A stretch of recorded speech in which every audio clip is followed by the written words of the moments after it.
Welcome to Ancient Wisdom, a sanctuary where timeless wisdom guides you into deep, restful sleep. Let the wisdom of the ages quiet your mind, ease your worries, and carry you gently into the night. If you're here to relax, reflect, and drift into peaceful slumber, you're exactly where you need to be. Before you get too cozy, take a moment to like this video and subscribe to the channel. It really helps me bring more soothing content your way. Also, I'd love to know, where are you tuning in from, and what time is it for you right now? Share in the comments below. Now, settle in, get comfortable, and let the wisdom of the ages guide you into deep, restful sleep. Here are 10 signs that you are being too kind, and 4 powerful strategies to stop people from taking advantage of your kindness and protect your energy. Have you ever felt like your kindness is being used against you? Maybe you've noticed one of these signs. People only come to you when they need something. Your goals are consistently sidelined, or you feel drained and unappreciated after helping others. If any of these resonate, it's a wake-up call. You might be giving too much, and it's costing you your happiness and peace of mind. When you're overly kind, you risk falling into dangerous patterns. You might find yourself neglecting your own needs, attracting people who drain your energy, or being treated as weak.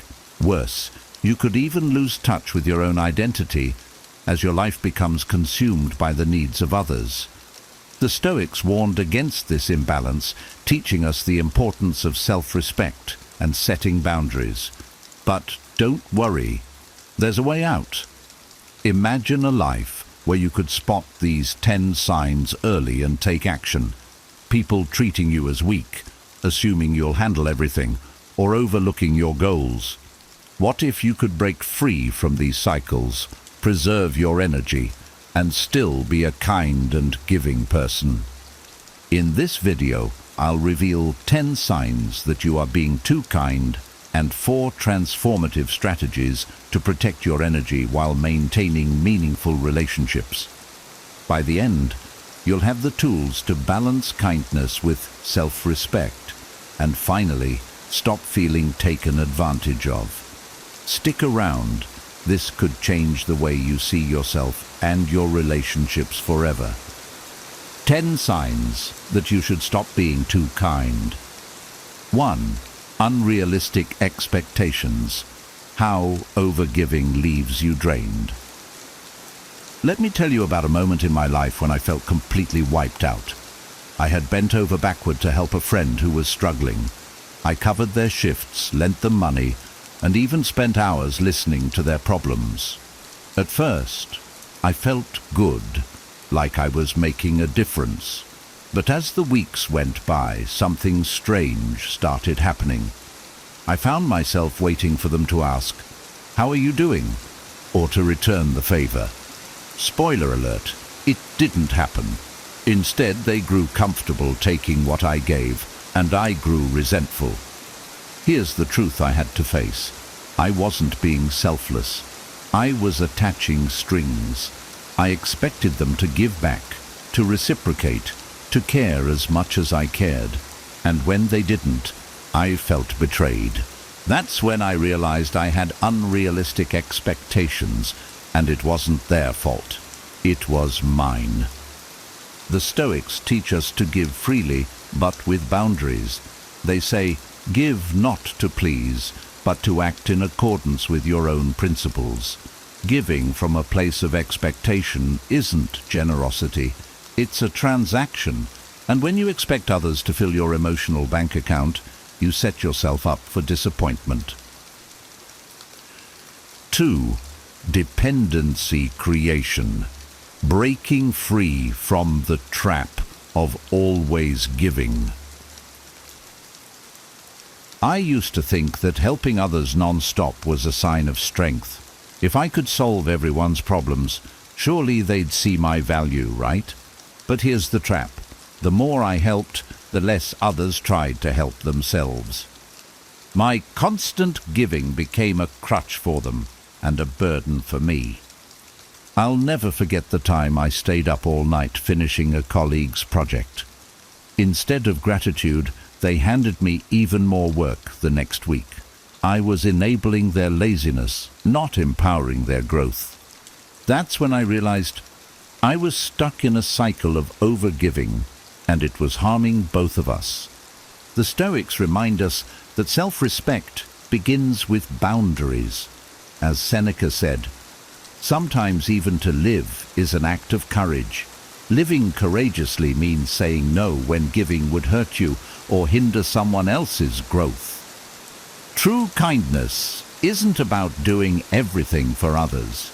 It's about inspiring them to step up and handle their own responsibilities.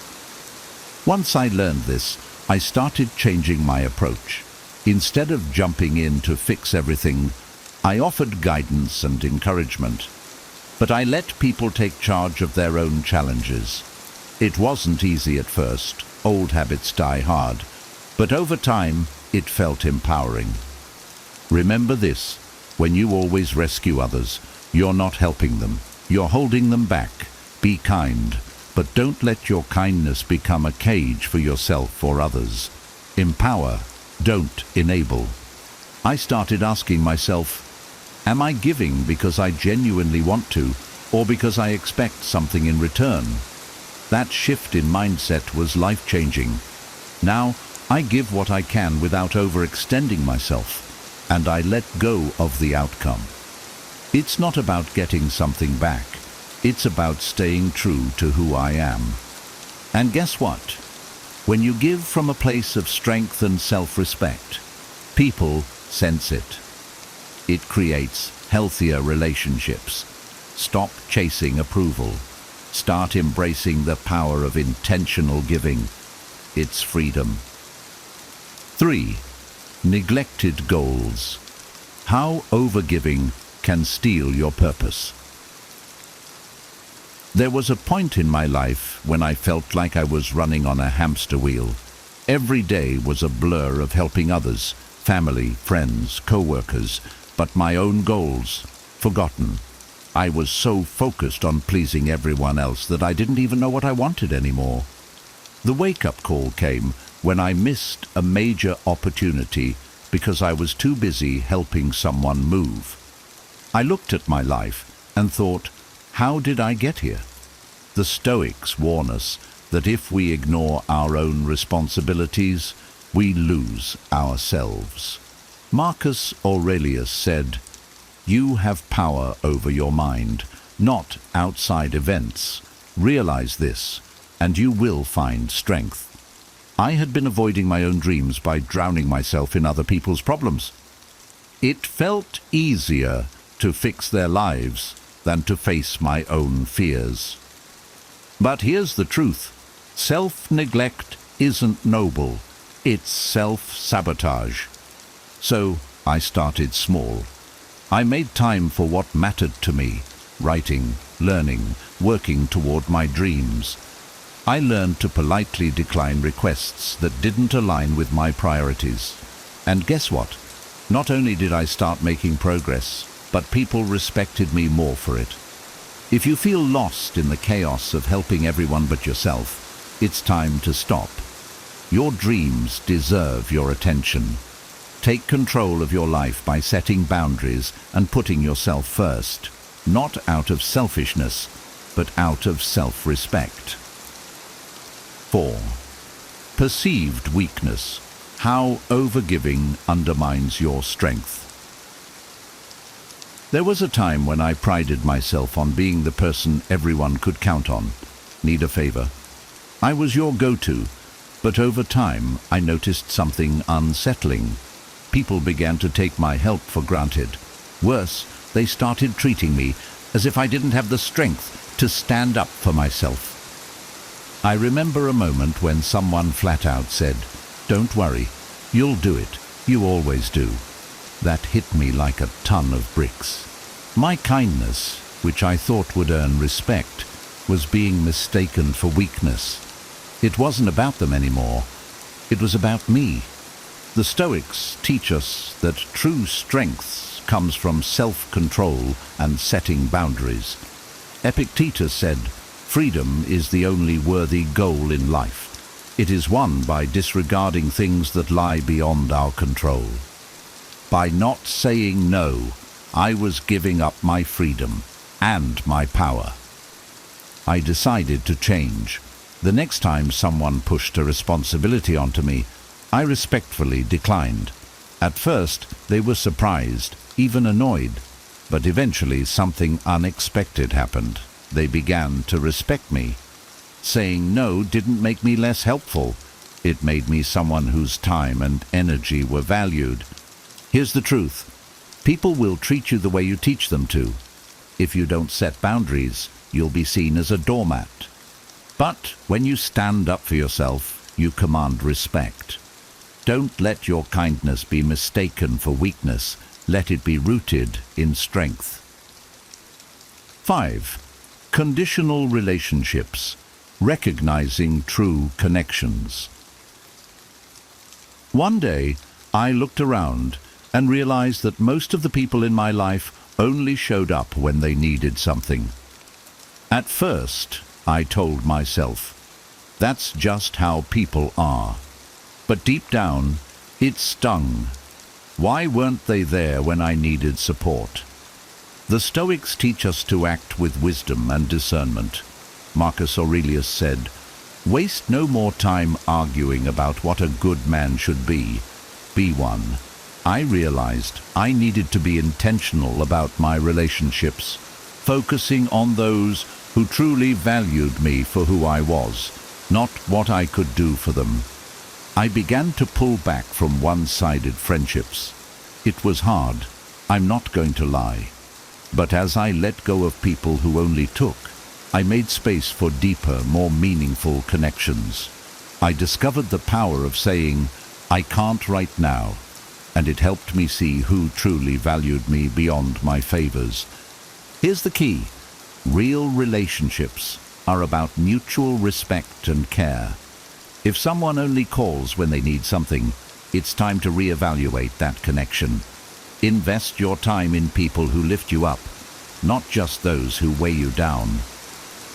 6. Attracting opportunists. Guarding your energy.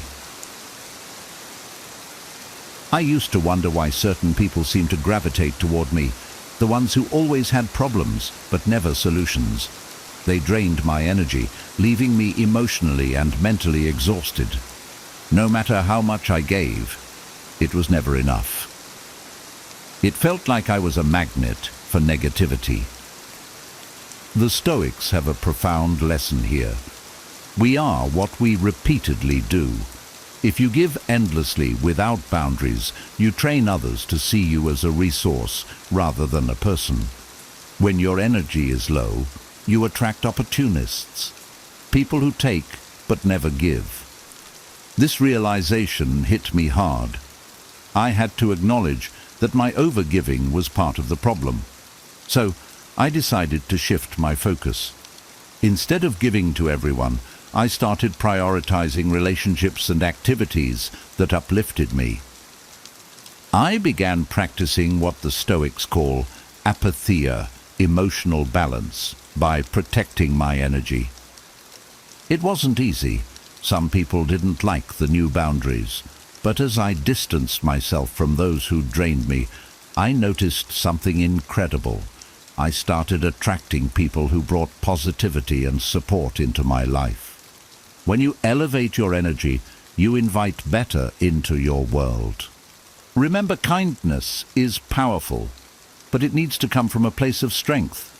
Protect your energy. It's your greatest asset. 7. Risk of addiction. The hidden cost of overgiving. One day, someone close to me said, "You're always helping others, but have you noticed how much you've been relying on that extra drink or those late-night snacks?" At first, I brushed it off, but later it hit me. My overgiving was driving me to unhealthy habits. I was using distractions to cope with burnout. The Stoics warn us about losing control over ourselves. Epictetus said, No man is free who is not master of himself. When you give too much and neglect your own needs, you leave a void that unhealthy habits can easily fill. I started paying attention to how I felt after giving too much, tired, frustrated, and sometimes even resentful. To break the cycle, I began setting firm boundaries and prioritizing my own well-being. I replaced unhealthy habits with restorative ones, like journaling or taking long walks. If you're caught in a pattern of overgiving and unhealthy coping, pause, reflect. You don't need to sacrifice yourself to help others. Master your choices, and you'll master your life. 8. Suspicion of motives. Why kindness can be misunderstood. I used to think kindness would always be appreciated, but there were moments when people questioned my intentions. Why are you doing this? They'd ask, as if my generosity had some hidden agenda. It was disheartening. The Stoics remind us to focus on our actions, not others' opinions. Marcus Aurelius said, "If it is not right, do not do it. If it is not true, do not say it." Living with integrity means doing good for its own sake, not for validation or approval. I learned to let go of how others perceived my kindness. I focused on living in alignment with my values, knowing that not everyone would understand or trust my motives. Over time, the right people saw my intentions, and the wrong ones fell away. If you've experienced this, remember, you don't need to prove yourself to anyone. Be kind, but don't let suspicion discourage you. Your actions, grounded in integrity, will speak louder than words. 9. Loss of identity. Forgetting who you are. There was a time in my life when I felt like I was living for everyone else. I was the problem solver, the caregiver, the one who always said, "I'll handle it."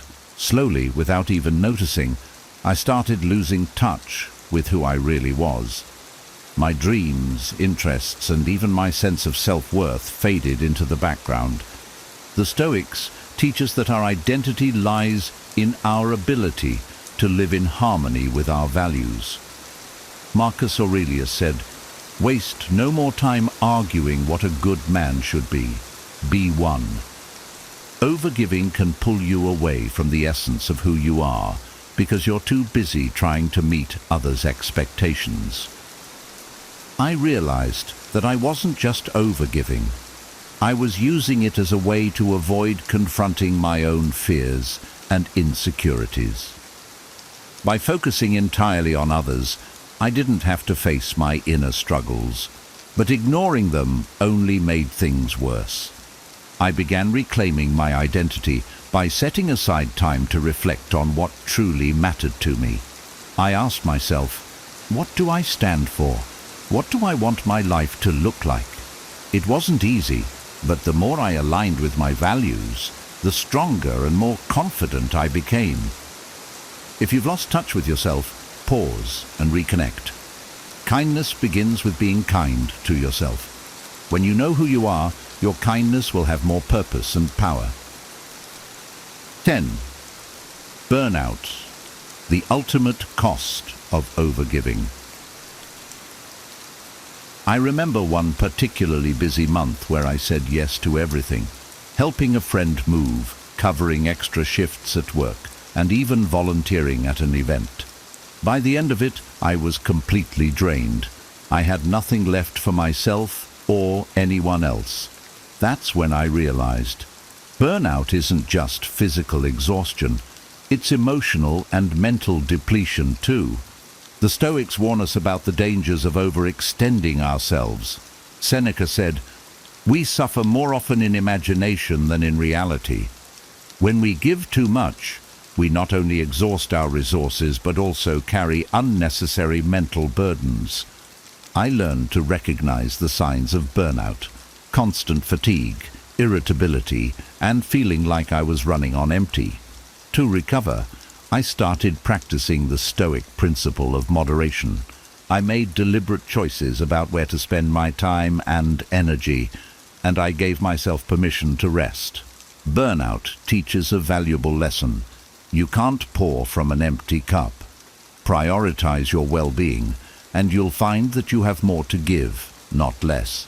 The key is balance. When you protect yourself from burnout, your acts of kindness will come from a place of abundance, not obligation. Here are 4 strategies to avoid exploitation. 1. Self-awareness. Listen to your emotions. There was a time when I thought I could give endlessly without consequences. I'd feel drained, frustrated, or even resentful after helping someone, but I'd brush it off as normal. What I didn't realize was that these feelings were my mind and body screaming for attention, telling me something wasn't right. The Stoics emphasize the importance of self-awareness. Marcus Aurelius wrote, "The soul becomes dyed with the color of its thoughts." When we ignore our emotions, we lose sight of what we need and allow ourselves to be overrun by others' demands. I started practicing emotional check-ins. Before agreeing to help someone, I asked myself, how do I feel about this? Am I giving because I want to, or because I feel pressured? If the thought of saying yes left me anxious or overwhelmed, I knew it was time to step back. Self-awareness doesn't mean you stop helping others. It means you help in a way that doesn't compromise your well-being.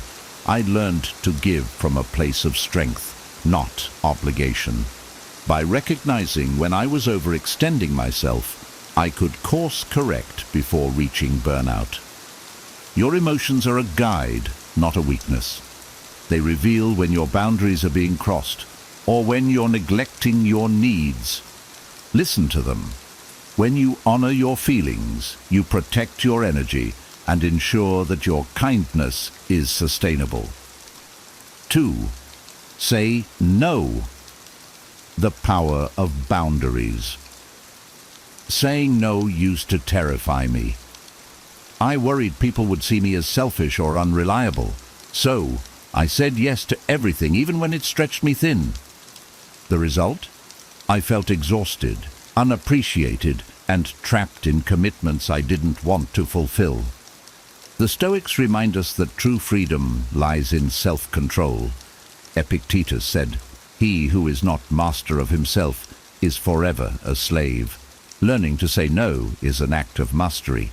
It allows you to protect your time, energy, and priorities. At first, saying no felt awkward. I practiced in front of a mirror, telling myself, no isn't rejection, it's self-respect. When someone asked for more than I could give, I'd respond with empathy, but firmness. "I'd love to help, but I can't commit right now."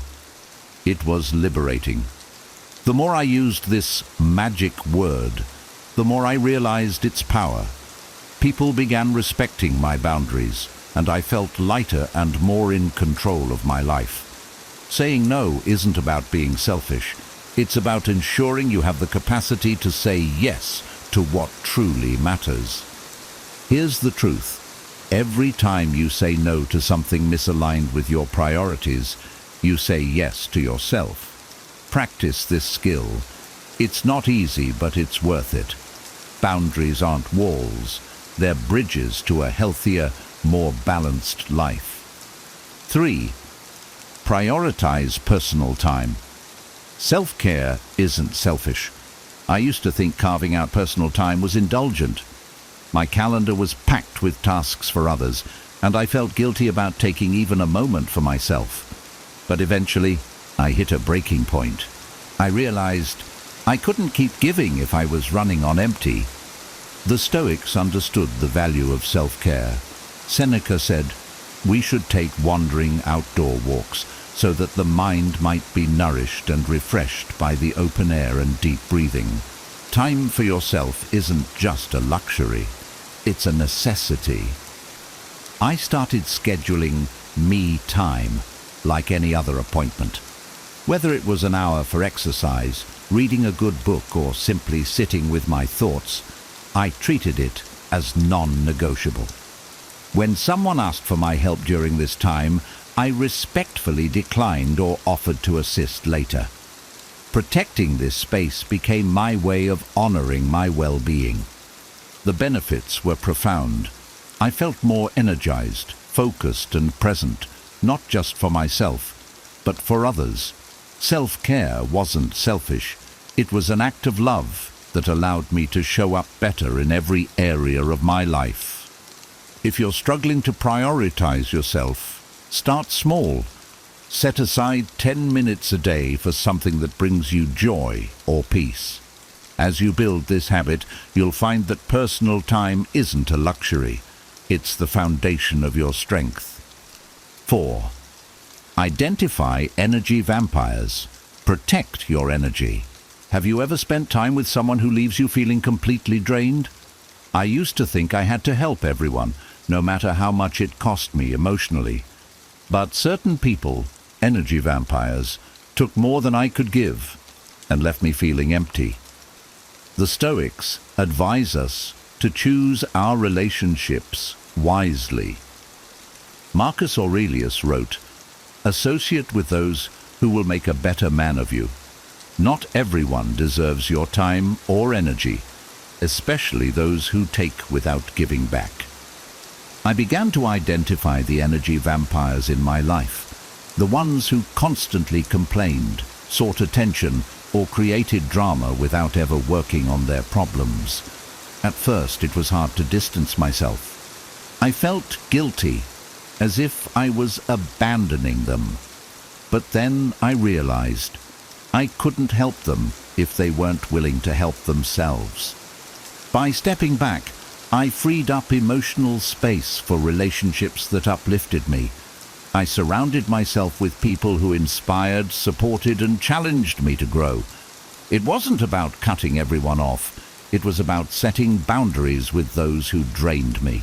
If someone in your life consistently takes more than they give, it's time to reassess that relationship. Protecting your energy isn't selfish, it's essential. You can't light up the world if someone is constantly dimming your flame. Choose wisely, and you'll thrive. Finding the balance between kindness and self-respect is one of the most empowering journeys you can take. By learning to set boundaries, prioritize your well-being, and protect your energy, you not only safeguard yourself, but also create deeper, more meaningful relationships with those who truly value you. Remember, kindness is most impactful when it comes from a place of strength and self-awareness. If this video resonated with you or gave you a new perspective, let us know in the comments. What signs of overgiving have you noticed in your own life? Which strategy are you most excited to try? Your insights and takeaways might just inspire someone else on their journey. And if you found this content helpful, don't forget to like the video. It helps others discover these life-changing strategies. Subscribe to our channel for more wisdom that empowers you to live with clarity, purpose, and balance. Share this video with someone who might need it. They'll thank you for it. Let's build a community that supports one another in finding harmony between giving and living authentically.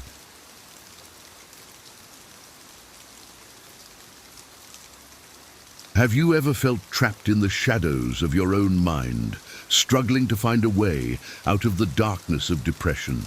What if you could draw strength and wisdom from one of history's greatest philosophers to overcome this battle? Welcome to Wiser, your source of timeless insights for modern challenges. Today, we're diving deep into the teachings of Marcus Aurelius, the Stoic emperor, to uncover how his profound wisdom can help you navigate and overcome depression.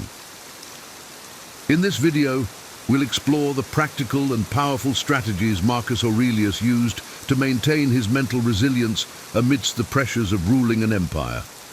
We'll show you how to apply these timeless principles to your own life, helping you find clarity, inner peace, and the strength to rise above your struggles. Join us on this transformative journey, and let's discover how the ancient wisdom of Marcus Aurelius can illuminate your path to overcoming depression. Are you ready to harness the power of Stoic philosophy to regain control of your mental well-being? Let's dive in. 1. Seeking help. Asking for help when needed. Recognizing the need for assistance and actively seeking it out is not a sign of weakness, but rather a demonstration of wisdom and strength. Even the Stoic philosopher Marcus Aurelius, despite his immense wisdom and power, believed in the importance of seeking help. In his meditations, he often reflected on the guidance he received from others and how it shaped his thoughts and actions. Consider a modern example. Jane, a successful professional, found herself overwhelmed by the demands of her job and personal life. Despite her achievements, she felt isolated and stressed. Recognizing her limits, she decided to consult a mentor and a therapist. These professionals provided her with strategies to manage her workload and emotional well-being. Jane's willingness to seek help transformed her approach to challenges, enabling her to maintain her performance while achieving a healthier work-life balance. By asking for help, we tap into a wealth of knowledge and experience beyond our own. It allows us to gain new perspectives and solutions that we might not have considered. This approach fosters resilience and growth as we learn from the insights and support of those around us. Embracing the act of seeking help can thus lead to profound personal development and improved mental health. 2. Self-improvement and growth, continuous learning and adaptation. Continuous self-improvement and growth are essential for transforming adversity into opportunities for development. This principle aligns with the teachings of Stoic philosophers who emphasize the importance of learning from every experience. For instance, Seneca advised his readers to welcome challenges as opportunities to practice virtue. Take John, an entrepreneur who faced numerous setbacks in his career. Instead of viewing these obstacles as failures, John saw them as lessons. When his first startup failed, he analyzed what went wrong and enrolled in business management courses to enhance his skills. This dedication to learning and growth helped him launch a successful second venture. By viewing adversity as a catalyst for self-improvement, John turned potential setbacks into stepping stones for success. Self-improvement isn't limited to professional skills. Personal growth, such as developing better communication or emotional intelligence, can also enrich one's life. For example, learning to manage stress through mindfulness or improving relationships through empathetic communication can lead to a more fulfilling and balanced life. Embracing continuous learning ensures that we are always evolving, better equipped to face life's challenges with confidence and resilience. 3. Service and compassion. Shifting focus from self to others. Helping others not only benefits those in need, but also significantly alleviates our own struggles. Shifting our focus from self-centered concerns to acts of service and compassion can provide a sense of purpose and connection. Marcus Aurelius often reflected on the importance of contributing to the common good as a fundamental duty. Consider Emma, who struggled with feelings of loneliness and depression. She decided to volunteer at a local shelter, offering her time and skills to help others. Through this act of service, Emma found a renewed sense of purpose. The gratitude and connections she formed with the people she helped brought her joy and significantly improved her mental health. By focusing on the needs of others, Emma alleviated her own emotional burdens and found fulfillment. Service can take many forms, from volunteering to simply being there for a friend in need. Acts of kindness, no matter how small, can create ripples of positivity that enhance both our lives and the lives of those we touch. By cultivating a mindset of compassion and service, we can overcome personal challenges and contribute to a more connected and supportive community. 4. Acceptance and perspective. Embracing life's imperfections. Recognizing and accepting life's challenges and imperfections is crucial for preventing disappointment and fostering resilience. Stoic philosophy teaches us to focus on what we can control and accept what we cannot.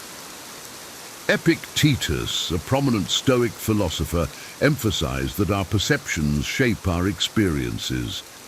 Imagine Sarah, who faced an unexpected job loss.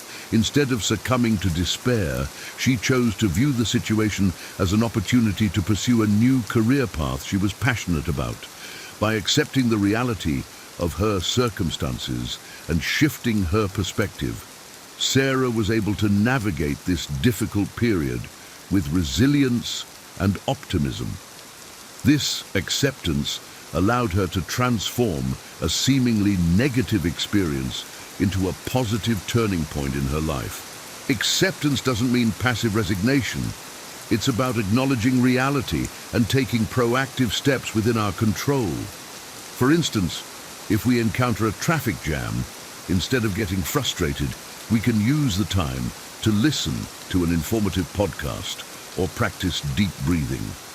This shift in perspective can turn a potentially stressful situation into a productive or relaxing one. 5. Duty and purpose.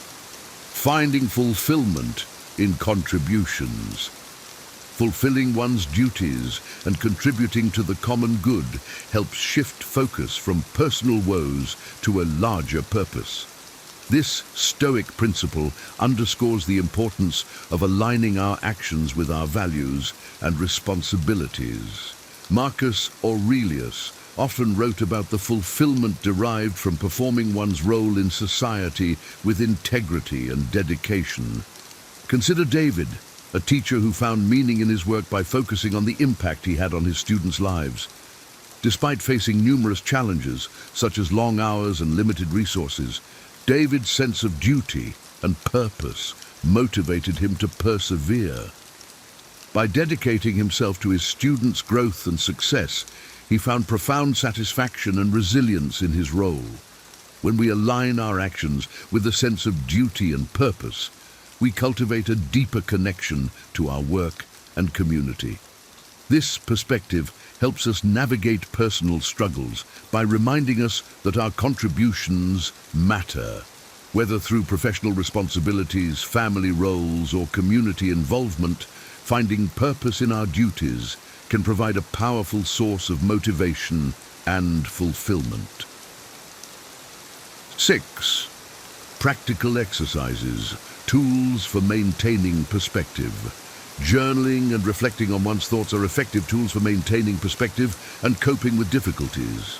Stoic philosophers like Marcus Aurelius often used writing as a means to clarify their thoughts and reinforce their principles. Emily, for example, began a daily journaling practice to manage her anxiety. Each night, she would reflect on her day, noting her achievements, challenges, and what she learned. This practice helped her identify patterns in her thinking and behavior, allowing her to address negative thoughts more constructively. Over time, journaling became a therapeutic tool that provided Emily with clarity and a sense of control over her emotions. In addition to journaling, other practical exercises like mindfulness meditation, gratitude lists, and setting daily intentions can enhance mental resilience. These practices help ground us in the present moment and reinforce positive thinking patterns. By regularly engaging in these exercises, we can develop a more balanced and resilient mindset, better equipped to handle life's challenges. 7. Inner strength. Finding happiness within. Happiness is found within, and external circumstances shouldn't dictate one's inner state. This Stoic belief emphasizes that true contentment comes from within, rather than from external achievements or possessions. Take Anna, who initially sought happiness through material success.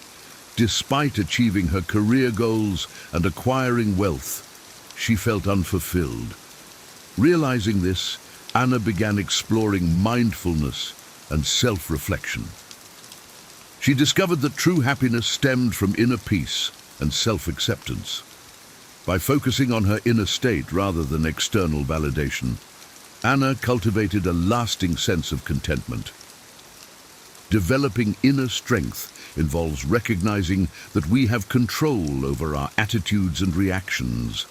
By practicing self-awareness and self-compassion, we can find happiness regardless of our external circumstances.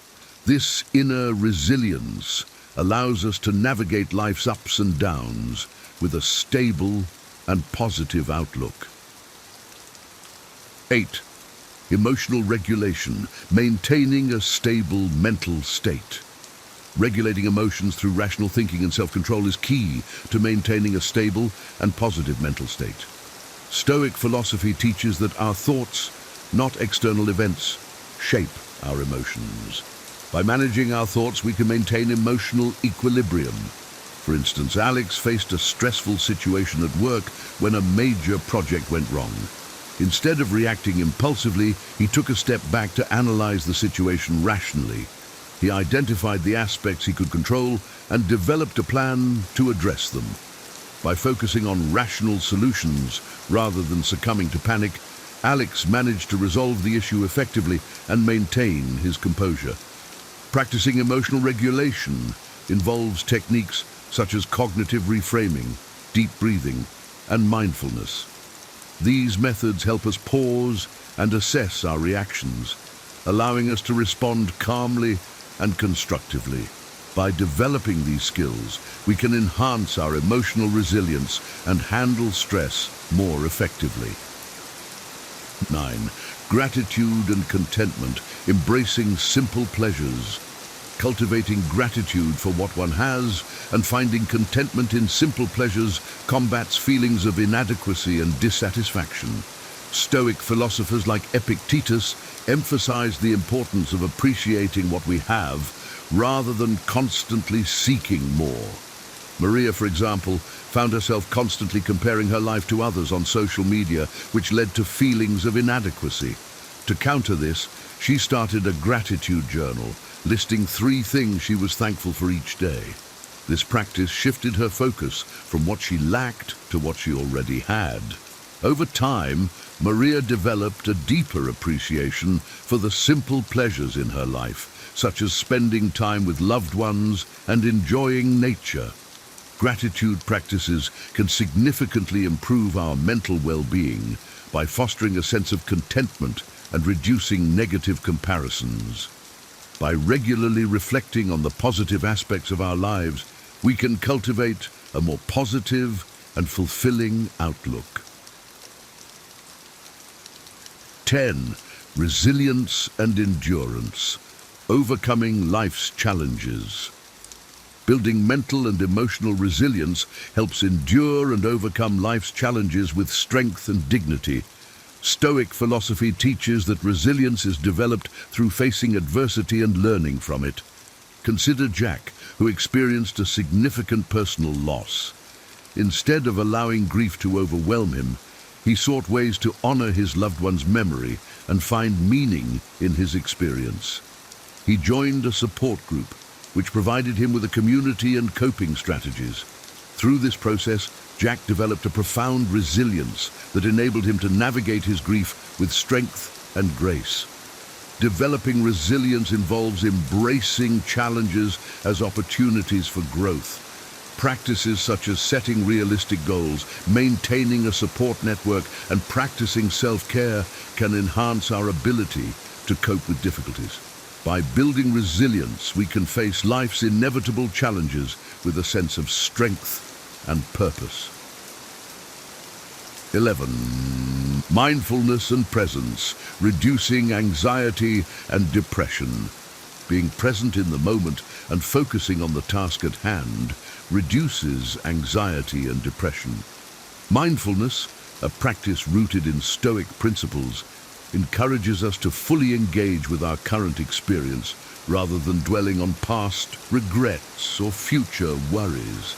Lisa, for instance, struggled with anxiety that often left her feeling overwhelmed. She decided to incorporate mindfulness into her daily routine, starting with simple breathing exercises and mindful walking. By paying attention to her breath and the sensations around her, Lisa found that her anxiety levels decreased. She became more focused and present in her activities, which significantly improved her overall well-being. Mindfulness practices such as meditation, mindful eating, and body scan exercises can help us stay grounded and reduce mental clutter. By cultivating mindfulness, we can develop a greater sense of calm and clarity, enhancing our ability to cope with stress and enjoy the present moment. Thank you for joining us on this exploration of how to overcome depression through the timeless wisdom of Marcus Aurelius. By applying the principles of Stoic philosophy, you can find strength and clarity even in the darkest moments. Remember, overcoming depression is a journey, not a destination. Embrace the practices we've discussed, reflecting on your thoughts, focusing on what you can control, and finding purpose in each day. These strategies can help you build resilience and cultivate inner peace, just as they did for Marcus Aurelius. If you found this video helpful, please like, share, and subscribe to Wiser for more insights on living a fulfilled and resilient life.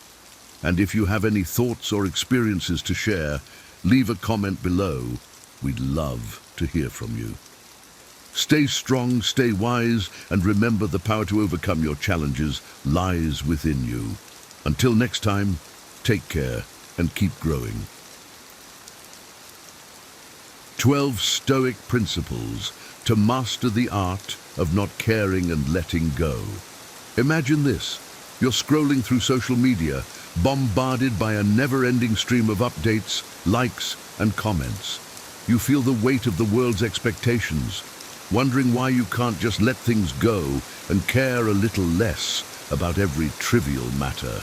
But what if I told you there's a treasure trove of ancient wisdom that holds the key to mastering the art of not caring and letting go? Welcome, fellow Stoics of the digital age. You've stumbled upon a golden treasure. No, not the latest viral meme or trending video, but timeless principles from some of history's greatest thinkers. Long before the chaos of our modern world, the Stoics lived by teachings that can guide our smartphone-filled, caffeine-driven lives. In this video, we'll explore 12 Stoic principles that are so refreshing, they might just be the antidote to the 21st century hustle. Get ready to uncover pearls of wisdom that will transform how you navigate life's challenges, helping you find peace amidst the chaos. And hey, if you're eager to discover more of these timeless insights, don't forget to subscribe and hit that notification bell. Now let's dive into the enlightening world of Stoicism and learn how to keep calm and carry on with grace and resilience. Number 1. Reflect, review, and realign. In the rush of our daily lives, we often overlook the importance of self-reflection. Yet, as Marcus Aurelius wisely noted, the happiness of your life depends upon the quality of your thoughts. Taking time to reflect on our actions, decisions, and their outcomes allows us to understand ourselves better. Regular introspection acts as a mirror for our souls, revealing patterns that either aid or hinder our growth. By reviewing our actions and thoughts, we can realign our paths, making necessary adjustments to lead a more fulfilled and intentional life.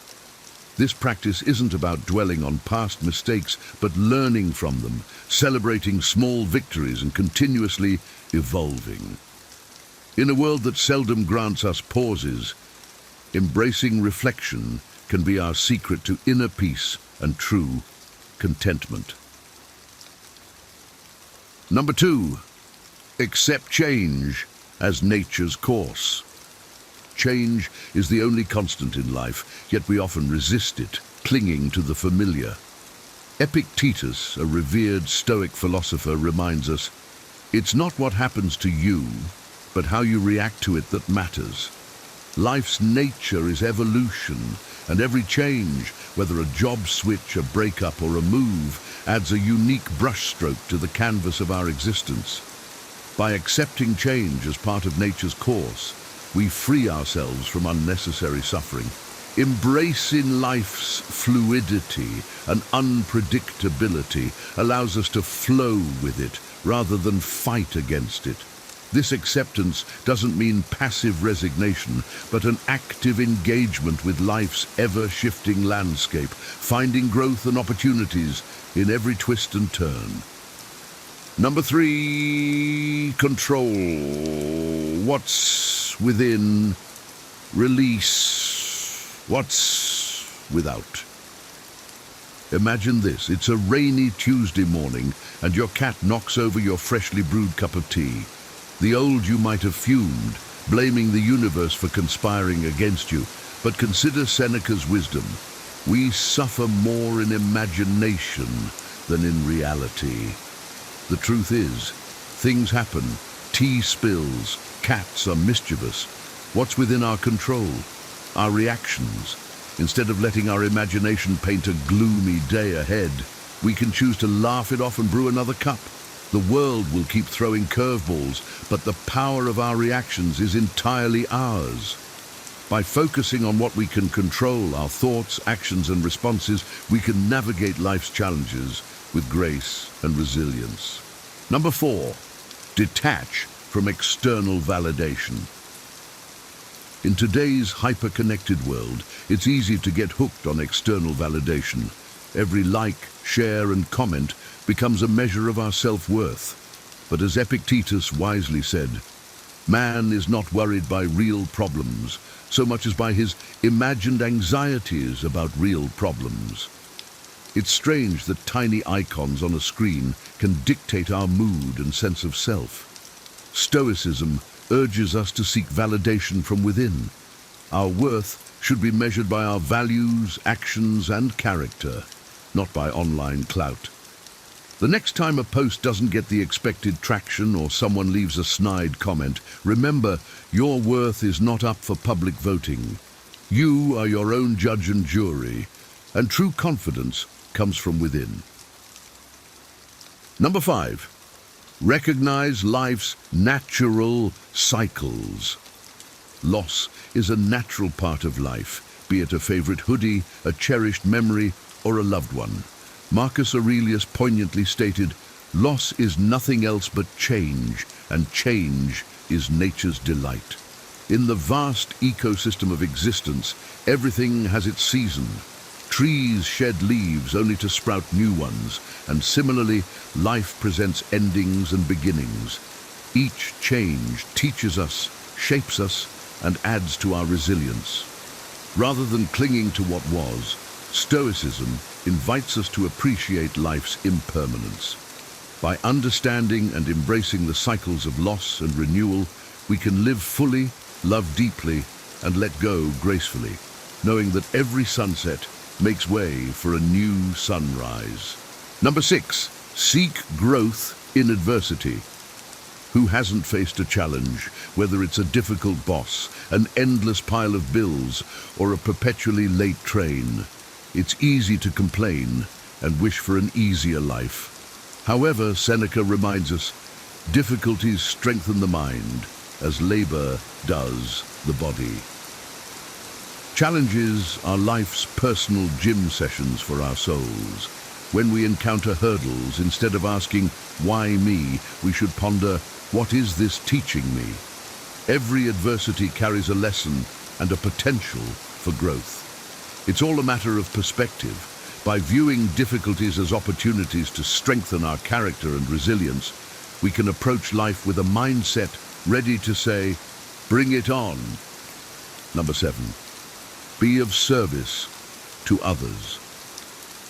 Stoicism isn't just about personal enlightenment, it's also about uplifting the community. Seneca reminds us we are all bound together in a partnership. By helping others, we not only enrich their lives, but also add meaning to our own. Whether it's assisting a neighbor, volunteering, or simply being there for a friend, every act of kindness reverberates in the universe. Stoicism teaches that true fulfillment comes from being of service to others. It's not just about thriving solo, but about elevating those around us. In helping others, we find purpose and forge deeper connections, enhancing both our lives and the lives of those we touch. Number 8, cultivate inner riches. In an age dominated by opulent Instagram feeds and constant displays of affluence, it's easy to equate happiness with material gains. Yet, Seneca wisely observed, it's not the man who has too little, but the man who craves more that is poor. True wealth isn't about the latest gadgets or designer labels. It's about the contentment of the soul, the richness of experiences, and the treasure of memories. Stoicism reminds us that while it's okay to enjoy life's luxuries, we shouldn't be enslaved by them. In the end, it's the stories we've woven, not the possessions we've accumulated, that truly matter. By cultivating inner riches, we find lasting fulfillment and peace. Number 9, understand and accept fate. Life, with its myriad complexities, is a blend of our efforts and the universe's designs. Epictetus advises, don't demand that things happen as you wish, but wish that they happen as they do happen. Sometimes, despite our best efforts, outcomes don't align with our expectations.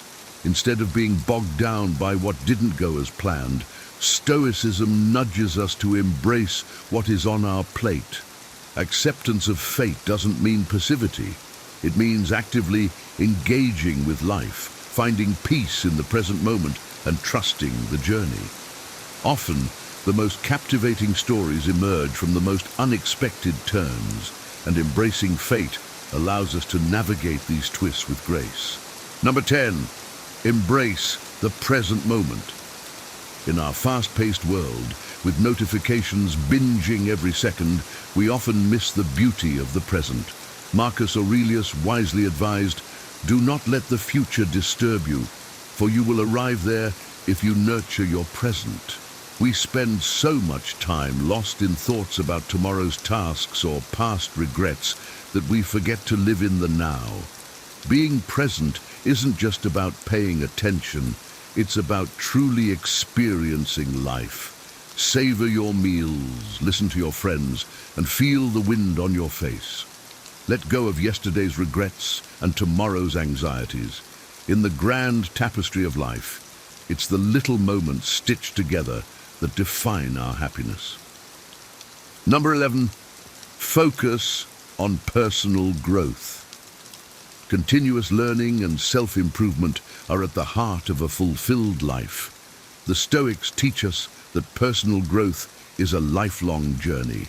By constantly seeking knowledge, honing our skills, and reflecting on our experiences, we become better equipped to handle life's challenges. This focus on growth isn't about perfection, but about progress. It's about becoming a better version of ourselves each day. Embrace the opportunities for learning that life presents, whether through successes or failures. By prioritizing personal development, we cultivate resilience, wisdom, and a deeper sense of purpose. Number 12, practice gratitude. In the pursuit of more, we often forget to appreciate what we already have. Practicing gratitude shifts our focus from what's lacking to what's abundant in our lives. As Seneca observed, "It is not the man who has too little, but the man who craves more, that is poor." By regularly expressing thankfulness for our blessings, we foster a positive outlook and inner peace. Gratitude is a powerful antidote to dissatisfaction and envy.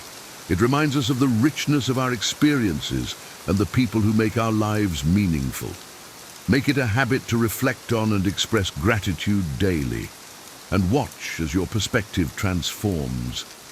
As we draw the curtain on this enlightening journey through the hallowed halls of Stoicism, take a moment to reflect on the timeless wisdom you've just encountered. These ancient principles, though forged in a different era, fit seamlessly into our frantic modern lives, proving that some truths are truly eternal. Now, I have a challenge for you.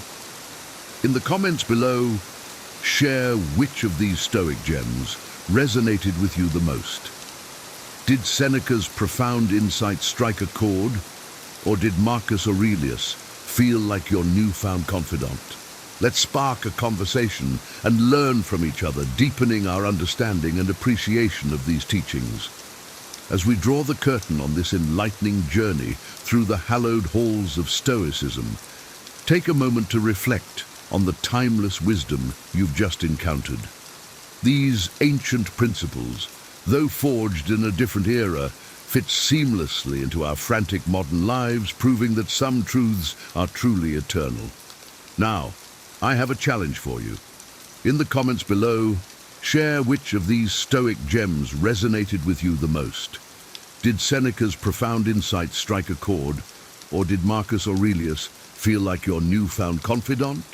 Let's spark a conversation and learn from each other, deepening our understanding and appreciation of these teachings. Ever wondered if you're overlooking crucial signs in your relationship that suggest it's time to walk away? Relationships are complex, and sometimes it's hard to see the red flags when you're emotionally invested. Imagine if you had a guide to help you recognize these signs and make informed decisions for your well-being. In this video, we delve into the wisdom of Stoicism to uncover 15 critical insights that can help you determine when it's wise to end a relationship. These timeless principles will empower you to prioritize your self-respect and emotional health, ensuring you only invest in relationships that truly enrich your life. Let's explore these insights together, starting with a common but often overlooked red flag: controlling behavior. Number 1, controlling behavior. If your partner demands you give up your hobbies or friends, it's a red flag for controlling behavior. In a healthy relationship, both partners should feel free to pursue their interests and maintain their social connections. Imagine you're passionate about playing basketball with your friends every Saturday. It's your time to unwind, stay fit, and socialize. However, your partner constantly complains about this hobby, insisting that you should spend Saturdays with them instead. They might say things like, "If you really loved me, you'd spend more time with me on weekends," or "Your friends are a bad influence on you." This kind of behavior is not just about them wanting to spend more time together. It's about control. Over time, you might find yourself isolated, having given up not only basketball, but also other hobbies and friendships that were important to you. Your world shrinks to revolve solely around them, and this can lead to resentment and a loss of personal identity. For example, consider John's story. John loved playing the guitar and often jammed with his band. His girlfriend, however, didn't like the time he spent away from her and demanded he quit the band. Reluctantly, John agreed, but he soon found himself feeling trapped and unhappy. The relationship eventually ended because John realized he had sacrificed too much of himself to appease his partner. A controlling partner's demands can erode your sense of self and well-being. It's crucial to recognize these signs early and address them, or if necessary, walk away to preserve your independence and happiness. Number 2, infidelity. Unfaithfulness is a deal breaker, and downplaying it as a one-time mistake is unacceptable. Trust is the cornerstone of any relationship. When your partner cheats, it shatters this foundation. For instance, imagine discovering that your partner has been texting and meeting up with someone else. They may brush it off, saying, "It was just a fling. It meant nothing." But infidelity, regardless of how it's framed, is a profound breach of trust and respect. Take Sarah's experience as an example. She found out that her boyfriend had cheated on her during a business trip. When confronted, he dismissed it as a one-time mistake and begged for forgiveness. Despite his apologies, Sarah couldn't shake off the betrayal. Every time he went on another trip, she was consumed by doubt and insecurity. This constant state of anxiety eroded her self-esteem and well-being. Infidelity doesn't just hurt in the moment. Its effects linger, creating a toxic environment filled with suspicion and pain. It's crucial to acknowledge that staying in a relationship after such a betrayal often leads to prolonged emotional suffering. Walking away from an unfaithful partner is essential to preserving your dignity and mental health. Number 3, lack of effort. A partner who makes little to no effort to contribute to the relationship or support you emotionally is not committed. A healthy relationship thrives on mutual effort. Both partners should actively participate in making each other feel valued and supported. Imagine you're always the one planning dates, initiating conversations, and showing interest in your partner's life while they barely reciprocate. This imbalance indicates a lack of genuine commitment. Consider David and Lisa's relationship. David noticed that he was always the one cooking meals, organizing outings, and checking in on Lisa's well-being. Lisa, however, rarely did the same for him. When David brought it up, Lisa dismissed his concerns, saying she was just not good at those things. Over time, David felt unappreciated and exhausted from carrying the weight of the relationship alone. A partner who doesn't put in the effort shows a lack of respect and appreciation for you. Relationships require work from both sides, and if your partner isn't willing to meet you halfway, it's a clear sign that they're not fully invested. It's wise to reconsider your involvement in such a one-sided dynamic. Chai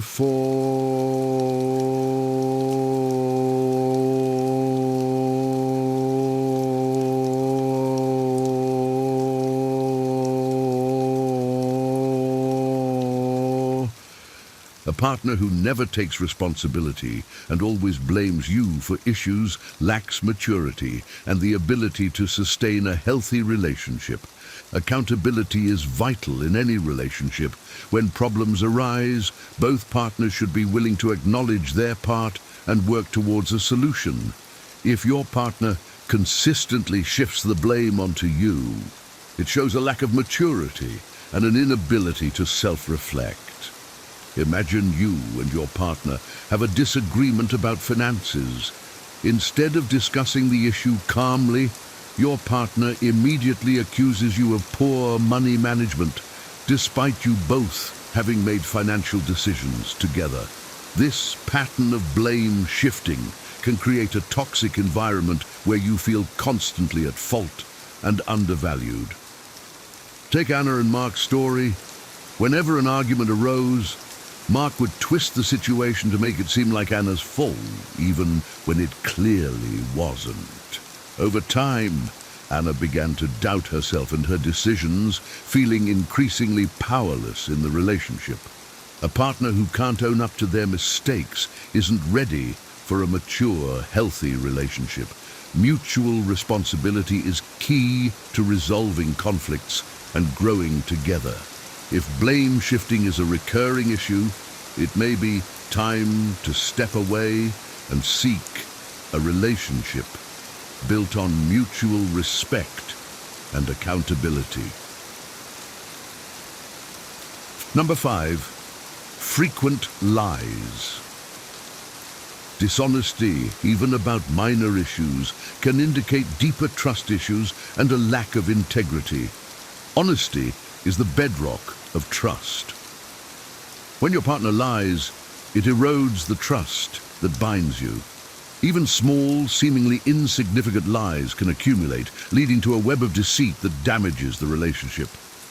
Consider Emily and Jack's relationship. Jack often lied about small things like where he was or who he was with. Emily initially dismissed these lies as harmless, but over time she began to feel increasingly suspicious and anxious.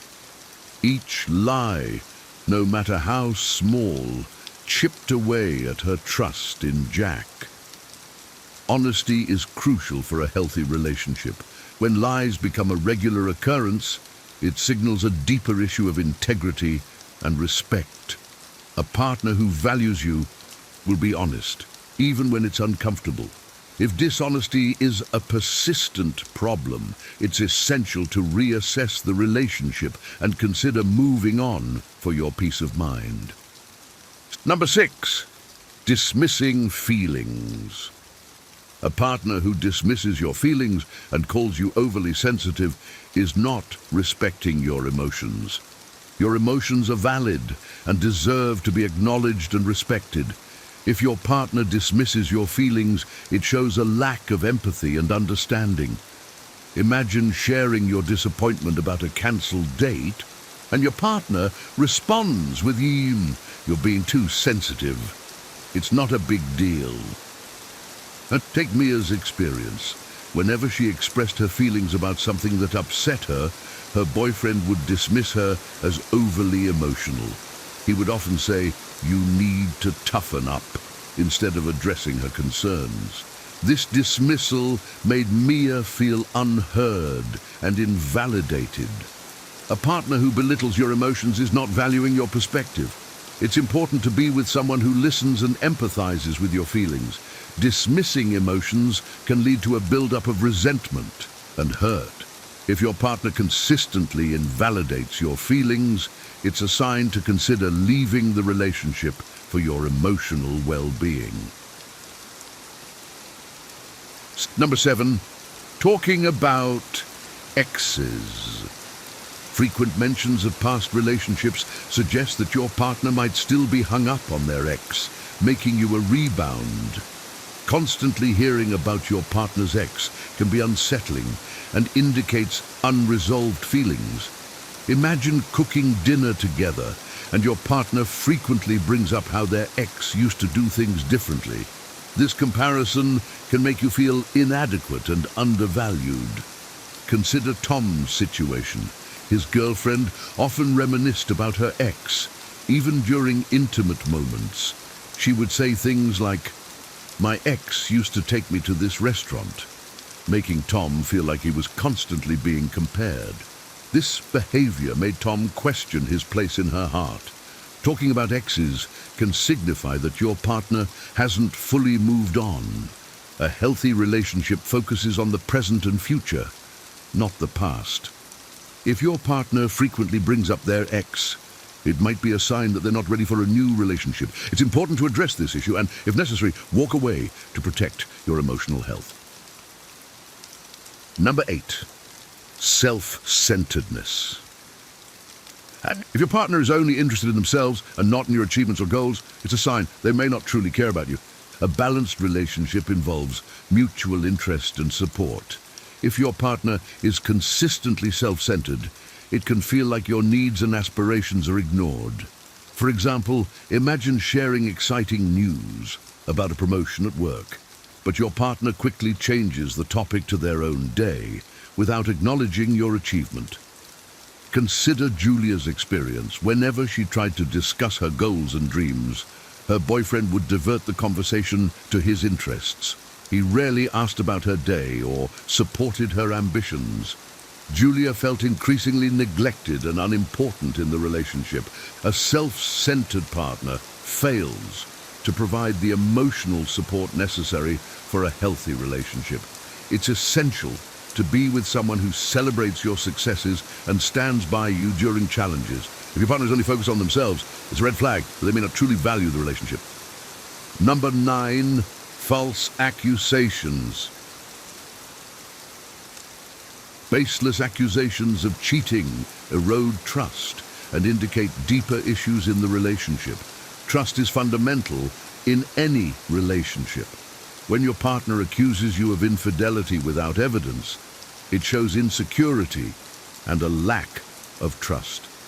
Imagine being constantly questioned about your whereabouts or who you're talking to, despite having done nothing wrong. Take Rachel's story. Her boyfriend frequently accused her of cheating whenever she spent time with friends or stayed late at work. These accusations were unfounded and stemmed from his own insecurities. The constant need to defend herself made Rachel feel suffocated and mistrusted. False accusations create a toxic environment where you're perpetually on the defensive. Trust should be built on mutual respect and confidence in each other. If your partner's baseless accusations persist, it's a sign of deeper issues that need to be addressed. Sometimes the healthiest choice is to walk away from such a draining situation. Number 10, always busy. If your partner is constantly too busy for you, it indicates a lack of genuine interest in the relationship. Time and attention are crucial for maintaining a strong relationship. If your partner frequently uses their busy schedule as an excuse to avoid spending time with you, it signals a lack of priority. Imagine messaging your partner about meeting up only to receive responses like, "I'm swamped at work," or "maybe next week." Consider Alex's experience. His girlfriend always claimed she was too busy with work and personal commitments to see him. While Alex made time for her, despite his own hectic schedule, she rarely reciprocated. This consistent brush-off made Alex feel unimportant and undervalued. A partner who truly cares will make time for you, no matter how busy they are. It's about finding balance and showing that the relationship matters. If your partner is perpetually unavailable, it's a red flag that their interest might not be as strong as yours. It's important to recognize this and consider whether the relationship is meeting your needs. Number 11, pointing out flaws. Constant criticism from your partner indicates they are not supportive and may hinder your personal growth. Constructive feedback is essential, but constant criticism can be damaging. Imagine your partner frequently pointing out your mistakes and flaws, making you feel inadequate. Instead of focusing on your strengths and encouraging your growth, they highlight your shortcomings, eroding your self-esteem. Consider Leo's experience. His girlfriend often criticized his appearance, career choices, and even his hobbies. Comments like, "You should dress better," or "Why are you still stuck in that dead-end job?" became common. Over time, Leo began to doubt his worth and felt discouraged from pursuing his passions. In a healthy relationship, partners should uplift and support each other. Constantly pointing out flaws shows a lack of respect and appreciation. It's important to feel valued and confident with your partner, not belittled. If you find yourself in a relationship where criticism is frequent and harsh, it may be time to evaluate its impact on your well-being and consider moving on. Number 12, lack of respect. If your partner often disrespects you in public or private, it's a clear sign that they do not value you or the relationship. Respect is fundamental in any relationship. Disrespect can manifest in various ways, such as mocking your opinions, belittling your accomplishments, or ignoring your boundaries. Imagine sharing your thoughts during a discussion only for your partner to roll their eyes and dismiss your perspective. Take Karen's story. Her boyfriend frequently made fun of her in front of their friends, joking about her intelligence and capabilities. Although he claimed it was all in good fun, Karen felt humiliated and devalued. This behavior extended to their private conversations, where he would undermine her decisions and opinions. A partner who respects you will treat you with kindness and consideration, both publicly and privately. Disrespect erodes the foundation of a relationship and can lead to long-term emotional harm. If your partner consistently disrespects you, it's crucial to address the issue and, if necessary, leave the relationship to protect your self-worth. Number 13, inconsistent behavior. If your partner's actions and words frequently contradict each other, it creates confusion and mistrust, signaling an unstable relationship. Consistency in actions and words is key to building trust. Imagine your partner promising to spend more time with you, but repeatedly canceling plans at the last minute without a valid reason. This inconsistency can make you feel unsure about their true intentions and commitment. Consider Nathan's situation.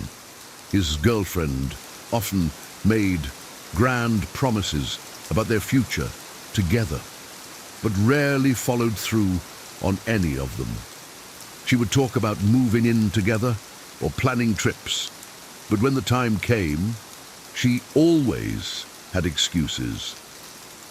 This left Nathan feeling confused and uncertain about the stability of their relationship. Inconsistent behavior can create a sense of instability and mistrust. A reliable partner aligns their actions with their words, providing a stable foundation for the relationship. If you find yourself constantly questioning your partner's intentions due to their inconsistency, it may be a sign that the relationship is not built on solid ground. Number 14, emotional dependency. If your partner relies on you for all their emotional support, it's a sign they need professional help and the relationship is unhealthy. While supporting each other emotionally is important, relying solely on one partner for all emotional needs can be overwhelming. Imagine your partner turning to you for every emotional crisis, expecting you to fix all their problems without seeking help elsewhere. Consider Emma's experience. Her boyfriend constantly depended on her for emotional support, from handling stress at work to dealing with personal insecurities. Emma found herself drained and unable to focus on her own needs. Despite suggesting he seek therapy, he refused, placing all his emotional burdens on her. A balanced relationship involves mutual support while maintaining individual emotional resilience. If your partner's emotional dependency becomes overwhelming, it indicates they may need professional help. It's essential to recognize the limits of what you can provide and ensure your own emotional health is not compromised. Number 15, constant negativity. If your partner is consistently negative or pessimistic, it can drain your energy and affect your well-being. Positivity and optimism are crucial for a healthy relationship. Imagine your partner always focusing on the negatives, complaining about their job, criticizing others, and rarely expressing gratitude or joy. This constant negativity can be exhausting and impact your own outlook on life. Consider Josh's story. His girlfriend was perpetually negative, always finding something to complain about. Whether it was about her day, their plans, or the people around them, her pessimism overshadowed any positive moments they shared. Over time, Josh found himself feeling more anxious and less enthusiastic about their future together. Being with a partner who constantly brings a negative attitude can be draining. It's important to surround yourself with positivity and support. If your partner's negativity is affecting your mental and emotional well-being, it may be necessary to reevaluate the relationship and consider moving on to preserve your happiness. In conclusion, maintaining self-respect and seeking a supportive partner is crucial for a healthy and fulfilling relationship. Recognizing these red flags early on can save you from prolonged emotional distress and help you make informed decisions about your relationship. Remember, a relationship should enhance your life, not drain it. If these red flags appear, it's wise to consider walking away to protect your well-being and happiness. 10 signs you're dealing with an evil person. Have you ever encountered someone who seems to thrive on causing chaos and pain in others' lives? It's a chilling realization, but evil people exist, and their impact can be devastating. Welcome to today's video, where we delve into a topic that's both fascinating and frightening: the signs you're dealing with an evil person. Whether you've crossed paths with such individuals or fear that someone close to you is exhibiting troubling behavior, this is a discussion you cannot afford to miss. Evil people aren't just difficult, they lack empathy, manipulate and control with a cold precision that leaves a trail of destruction in their wake. Stay with us as we uncover the 10 telltale signs of evil, offering wisdom and strategies to protect yourself from their toxic influence. And don't forget, we have a special bonus at the end, a powerful method for setting boundaries with the destructive personalities. Welcome to Wellness Lenses, where we explore mental health and the journey to self-development. Let's dive in. Section 1. Exploitation of vulnerabilities. One of the most insidious traits of an evil person is their ability to exploit the vulnerabilities of others. This exploitation is not a mere act of opportunism. It is a deliberate and calculated move to gain power and control. Imagine a person who, upon learning of your financial struggles, offers seemingly generous help, but with strings attached. Over time, this assistance becomes a tool for manipulation, making you feel indebted and obligated. The Stoic philosopher Seneca advised that true strength lies in helping others without expecting anything in return. In contrast, evil individuals weaponize kindness to create dependency. They target your emotional, financial, or physical weaknesses, turning them into instruments of control. Recognizing this behavior is crucial. Do not be blinded by their initial generosity or sympathy. Instead, observe the patterns of their actions. Are they genuinely helping, or are they creating a situation where you are increasingly reliant on them? A wise person remains vigilant, understanding that true assistance empowers, while exploitation entraps. Remember, the foundation of any healthy relationship is mutual respect and support, not manipulation through vulnerability. Section 2. Pathological lying. Pathological lying is a hallmark of an evil person.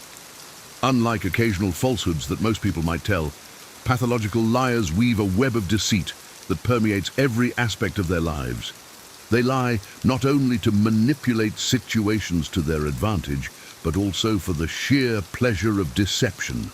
These individuals construct a facade, presenting themselves as trustworthy and reliable while hiding their true intentions. As Epictetus, the Stoic philosopher, taught, integrity and honesty are the cornerstones of a virtuous life. The lies of an evil person erode trust, creating an environment where truth is a rare commodity. Their deceit is often so elaborate and convincing that it becomes difficult to discern reality from fiction. This constant uncertainty destabilizes those around them, leaving a trail of confusion and mistrust. To protect oneself, it is essential to remain grounded in truth and practice discernment. Be aware of inconsistencies in their stories and actions. Over time, their pattern of deceit will become evident. Trust is earned through consistent and truthful behavior, not through the manipulation of facts. By valuing truth and integrity, you shield yourself from the corrosive effects of pathological liars. Section 3. Manipulation. Manipulation is a subtle yet powerful tool wielded by evil individuals to bend others to their will. Unlike straightforward aggression, manipulation is insidious, often masquerading as concern or affection. The manipulator skillfully exploits emotions, using guilt, fear, and obligation to control their victims. Marcus Aurelius, a Stoic emperor, emphasized the importance of reason and self-control. He warned against allowing others to dictate our actions through emotional manipulation. Evil people are masters of this dark art. They may play the victim, making you feel responsible for their happiness or success. Alternatively, they might shower you with praise and attention, only to withdraw it to keep you in a state of perpetual insecurity. Recognizing manipulation requires a clear and objective mind. Reflect on your interactions with such individuals. Are their actions and words consistent? Do they often make you feel guilty or obligated? A wise person understands that genuine relationships are built on mutual respect and honesty, not on coercion and deceit. By cultivating inner strength and self-awareness, you can resist manipulation and maintain control over your own life. Remember, true power lies in mastering oneself, not in controlling others. Section 4. Charismatic but toxic. Evil individuals often cloak their malevolence in charisma and charm. At first glance, they seem genuinely interested in you, showering you with attention and making you feel valued.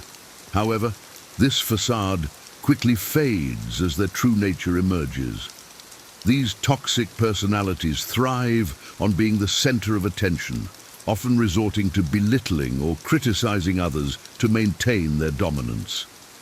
Seneca, a Stoic philosopher, taught that true character is revealed through consistent actions, not through superficial charm. An evil person's charisma is a tool for manipulation, drawing you in before unveiling their toxic behavior. They may interrupt you, talk over you, or make you feel inferior to bolster their own ego. Recognizing this behavior is essential for self-preservation. Observe how they treat others, especially those who cannot offer them anything in return. A genuinely good person treats everyone with respect, regardless of their status. Trust your instincts. If something feels off, it probably is. A wise individual remains wary of those who seem too good to be true, understanding that true virtue is quiet and unassuming, not loud and ostentatious. Section 5. Unpredictable behavior. Unpredictable behavior is a common trait among evil people, creating an environment of instability and fear. These individuals are erratic, their actions and moods shifting without warning. This unpredictability keeps those around them constantly on edge, never knowing what to expect next. As the Stoic philosopher Epictetus advised, maintaining inner peace requires understanding that external chaos is beyond our control. Evil people exploit this chaos, using it to manipulate and control others. Their erratic behavior can manifest as sudden outbursts of anger, mood swings, or inexplicable actions. This unpredictability is a deliberate tactic to keep you unsettled and dependent on their approval. Recognizing this pattern is crucial. Stay grounded in your own values and principles, and do not allow their chaos to dictate your emotions or actions. A wise person understands that true strength comes from within, not from external validation. By maintaining a calm and steady demeanor, you can navigate the storm of unpredictability and protect your inner peace. Remember, stability and consistency are hallmarks of a virtuous life. while chaos and unpredictability are tools of manipulation. Section 6. Isolation tactics. Isolation is a powerful strategy employed by evil individuals to control and dominate their victims. By severing your connections with friends, family, and support systems, they make you increasingly dependent on them.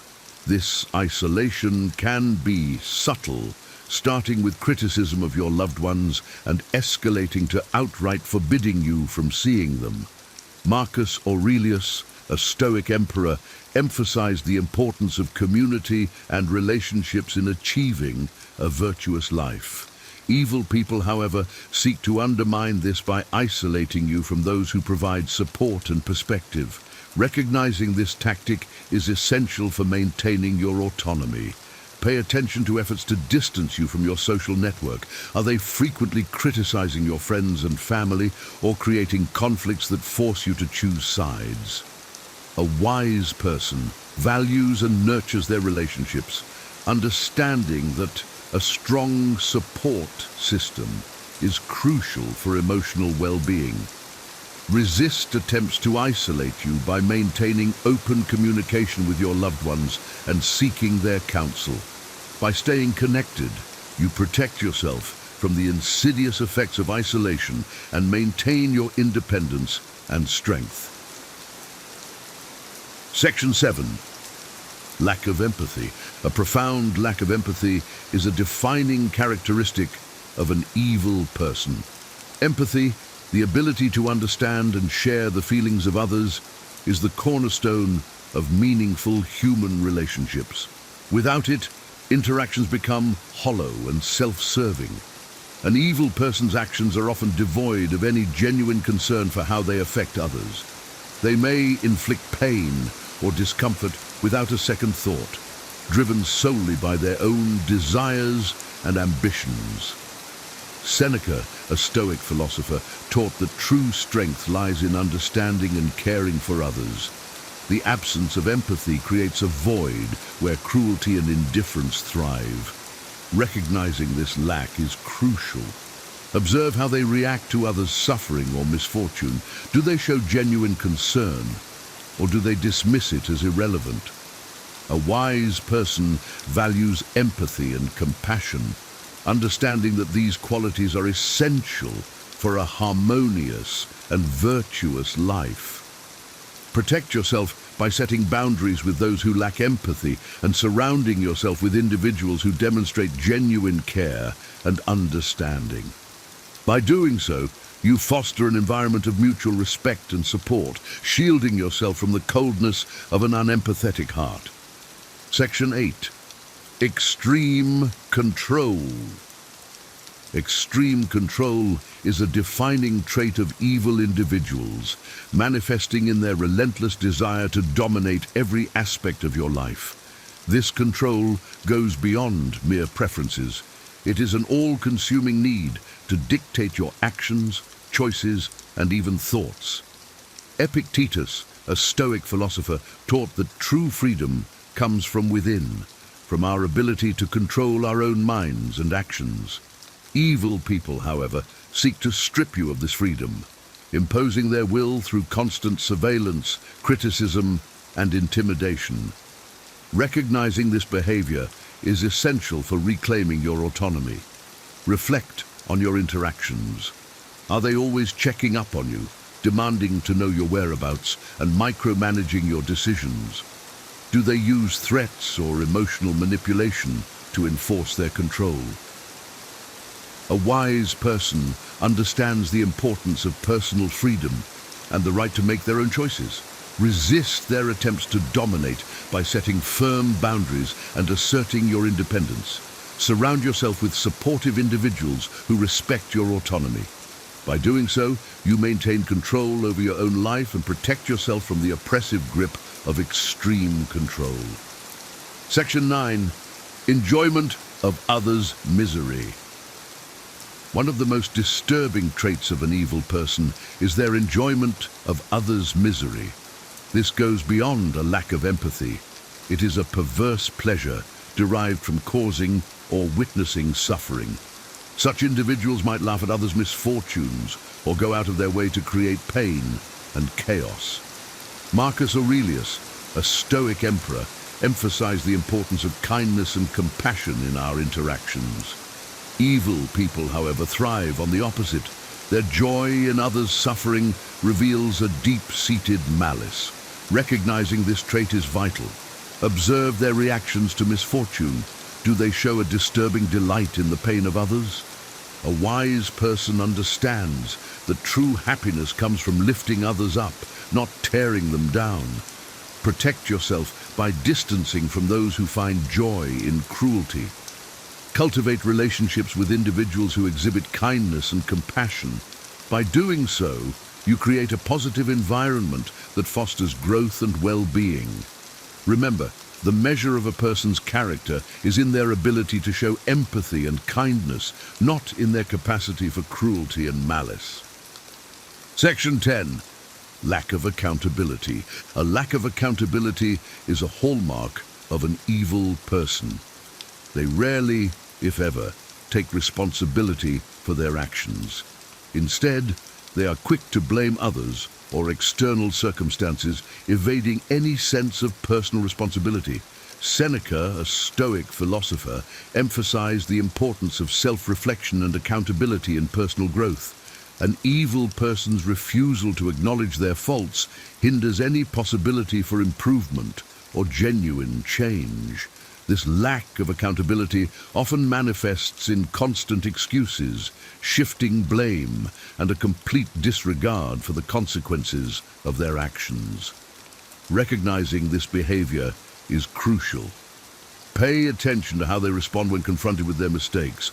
Do they own up to their actions, or do they deflect and accuse others? A wise person values accountability, understanding that it is essential for integrity and trust. Protect yourself by holding firm to your own values and expecting accountability in your relationships. Surround yourself with individuals who demonstrate honesty and a willingness to learn from their mistakes. By fostering an environment of accountability, you ensure that your interactions are built on a foundation of trust and mutual respect. Evil people can weave their way into our lives, leaving us feeling manipulated, controlled, and hurt. But by recognizing these 10 signs, you can protect yourself and reclaim your peace. Remember, it's not just about identifying these traits, but also about setting firm boundaries and standing strong in your values. If you found this video helpful, please like and share it to help others recognize and deal with the evil people in their lives. Don't forget to subscribe to Wellness Lenses for more insights on mental health and self-development. Your support means the world to us and helps us continue bringing you valuable content. Have any questions or experiences to share? Drop them in the comments below. We'd love to hear from you. Stay wise, stay strong, and see you in the next video. Have you ever felt that the harder you chase your dreams, the further they seem to slip away? I've been there too. After years of trying to control every outcome, I began to wonder if there was an easier, more fulfilling way to achieve my goals. This led me to the art of effortless manifestation, inspired by ancient Stoic wisdom and modern principles of alignment and energy. The Stoics believed that letting go of attachment and trusting life's natural flow opens us to unexpected blessings. I realized that manifestation isn't about forcing our desires, but aligning with them and creating space for them to unfold naturally. In this guide, I'll share the transformative practices of setting intentions, choosing joy, and taking inspired action, all ways to attract what we want without struggle. If you're ready to stop chasing and start attracting, let's dive into the art of effortless manifestation and discover how what's meant for us will find us naturally. 1. Understand your desires deeply. When I think about my desires, I often ask myself where they come from. Are they truly mine, or are they influenced by what I've seen, read, or been told by others? In the past, I've wanted things that in hindsight weren't aligned with who I am. I wanted a particular job or lifestyle because it looked appealing from the outside, or I thought it would give me status or approval. But the pursuit of those desires often left me feeling empty because they didn't resonate with my true values or bring me lasting happiness. I've learned that understanding my desires deeply means taking the time to reflect on what truly matters to me, not just in a fleeting way, but on a deeper, more meaningful level. Instead of jumping on every opportunity that looks enticing, I now try to sit with my desires. I ask myself questions like, why do I want this? And what will this bring to my life? If I'm honest, sometimes I realize that certain desires come from a place of insecurity or comparison. For example, I may want something because I've seen someone else achieve it, and I feel a subtle urge to prove myself. But the most fulfilling desires, I've found, are those that arise from within, the ones that resonate with my core values, goals, and who I want to become. For instance, I desire meaningful relationships, personal growth, and a life filled with purpose. These desires aren't based on society's standards. They come from a place of inner alignment. They don't fade or feel hollow once achieved because they're rooted in what truly brings me joy and fulfillment. This process of understanding my desires has also helped me to let go of things that aren't aligned with me. When I dig deep, I recognize that some desires are mere distractions, things that seem exciting but aren't aligned with my life's purpose. For instance, I used to think I wanted to live a fast-paced, high-profile lifestyle. But now I see that what I really want is peace, connection, and the freedom to create. A big part of this journey is practicing discernment and staying true to myself, even when others may not understand. Sometimes it's challenging to say no to desires that don't serve me, especially when they're encouraged by people around me. But I remind myself that authenticity is key. By choosing desires that align with my values, I create a life that feels authentic and deeply fulfilling. Ultimately, understanding my desires is about self-awareness and listening to my inner voice. It's about knowing myself well enough to recognize what will bring me joy and growth, rather than chasing after every shiny object that catches my eye. This approach has brought a sense of calm and clarity to my life. I feel more grounded and confident in the path I'm on because I'm pursuing what genuinely matters to me. In a world full of distractions and external pressures, I've found that grounding myself in my true desires is a powerful way to create a life of purpose and satisfaction. 2. Cultivate inner peace and trust the divine flow. There was a time in my life when I thought I had to control everything to make my dreams come true. I held tightly to every outcome, planned every step meticulously, and worried constantly about things going according to my expectations. But over time, I realized that this approach drained me emotionally and physically. It created so much unnecessary stress, and ironically, it didn't even help me achieve what I wanted. Instead, it made me feel trapped in a cycle of anxiety and burnout. Learning to cultivate inner peace and trust the flow of life has been a transformative experience for me. At first, it was difficult to let go of my need for control. I was afraid that if I relaxed, things would fall apart. But as I started practicing acceptance, I noticed a shift. Instead of forcing things to happen, I began to allow life to unfold naturally. I'd put in my best effort, but then I'd step back and let go of any attachment to the outcome. It was like lifting a huge weight off my shoulders. Trusting the divine flow doesn't mean I've stopped setting goals or working hard. It means I've stopped obsessing over every detail and outcome. I realized that my job is to take inspired action while the universe handles the rest. There's a certain magic in surrendering. It opens me up to possibilities I might not have considered and creates space for unexpected opportunities to come my way. It's like being in sync with a current rather than trying to swim against it. One practice that's helped me stay aligned with this mindset is mindfulness. When I feel myself getting anxious or overly focused on an outcome, I pause, breathe, and bring my attention back to the present moment. I remind myself that I can't control everything and that things often happen in their own time. Sometimes, letting go feels like a leap of faith, but I've found that life often has a way of surprising me in the best ways when I trust it. This approach has also taught me to be more resilient. When things don't go my way, instead of getting frustrated, I try to view it as a redirection.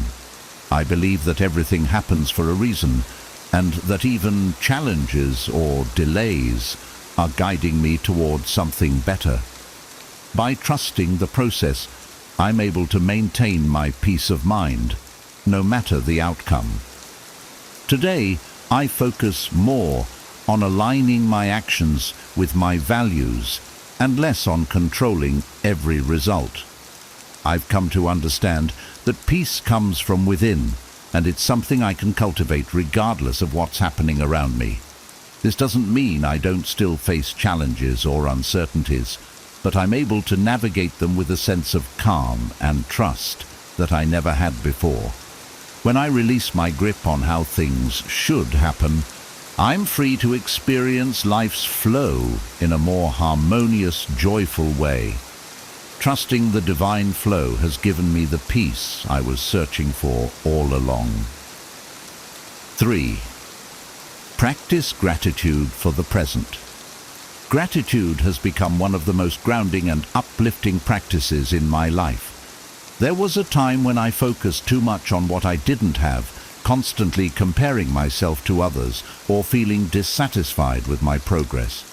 I used to think that I'd only be happy once I reached a certain goal, had a specific job, or lived a certain lifestyle. But the more I chased after these things, the more they seemed out of reach, and the more frustrated I felt. Then I started practicing gratitude.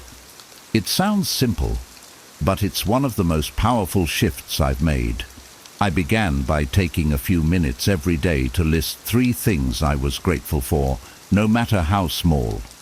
At first, it felt like just another task, but over time, it transformed my outlook on life. I started to notice the little things that made my days brighter.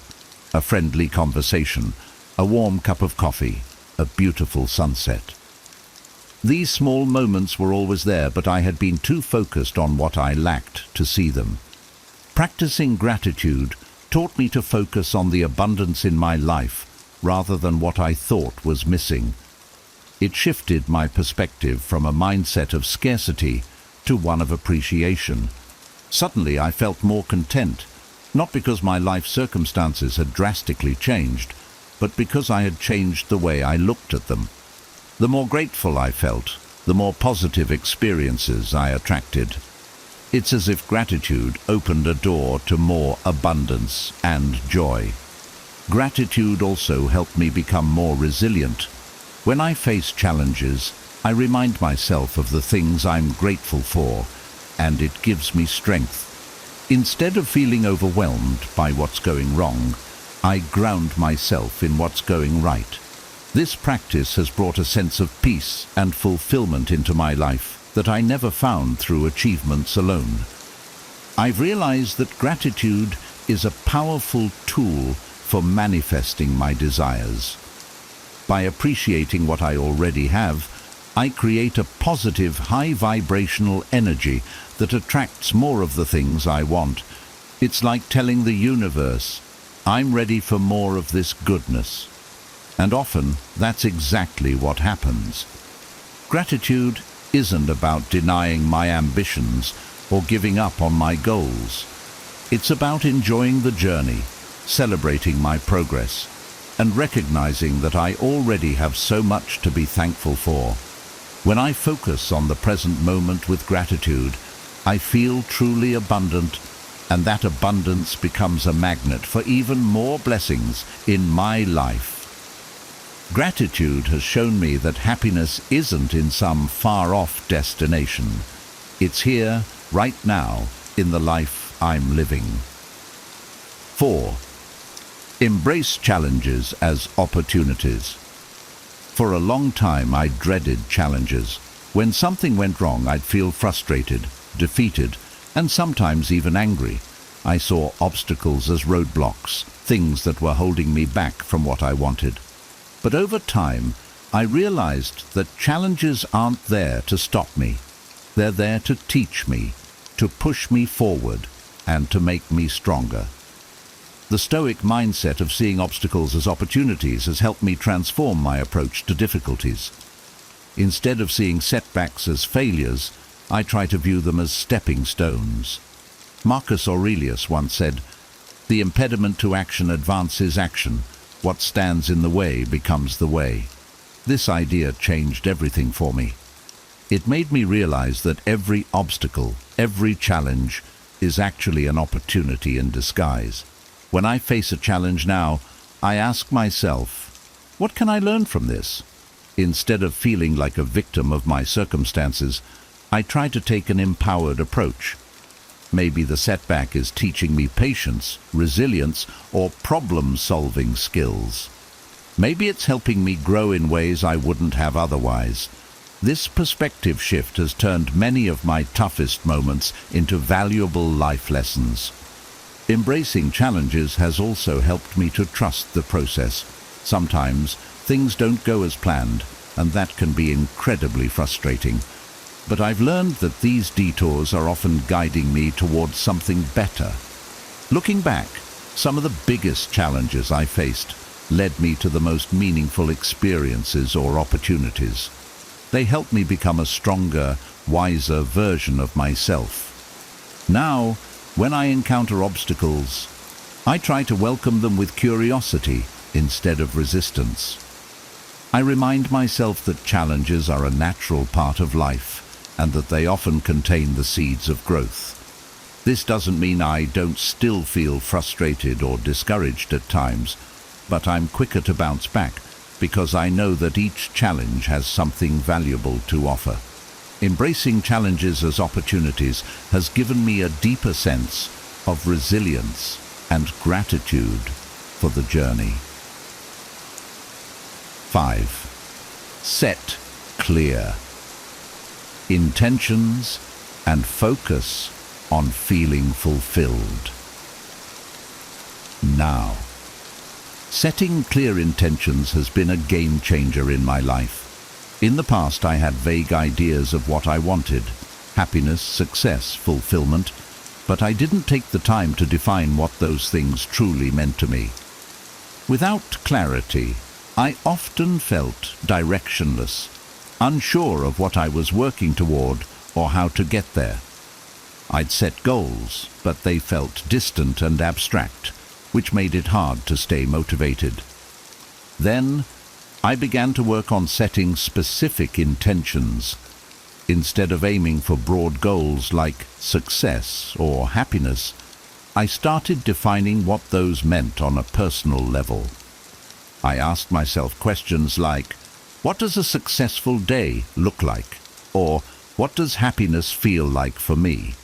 These questions helped me to set clear intentions that are deeply aligned with my values and aspirations.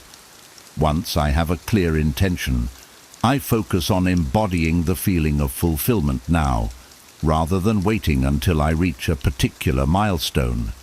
For instance, if I want to feel accomplished, I don't have to wait for some big achievement.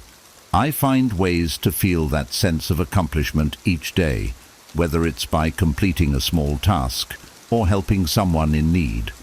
By aligning with the feeling of fulfillment in the present, I find that I'm more content and grounded, regardless of external circumstances.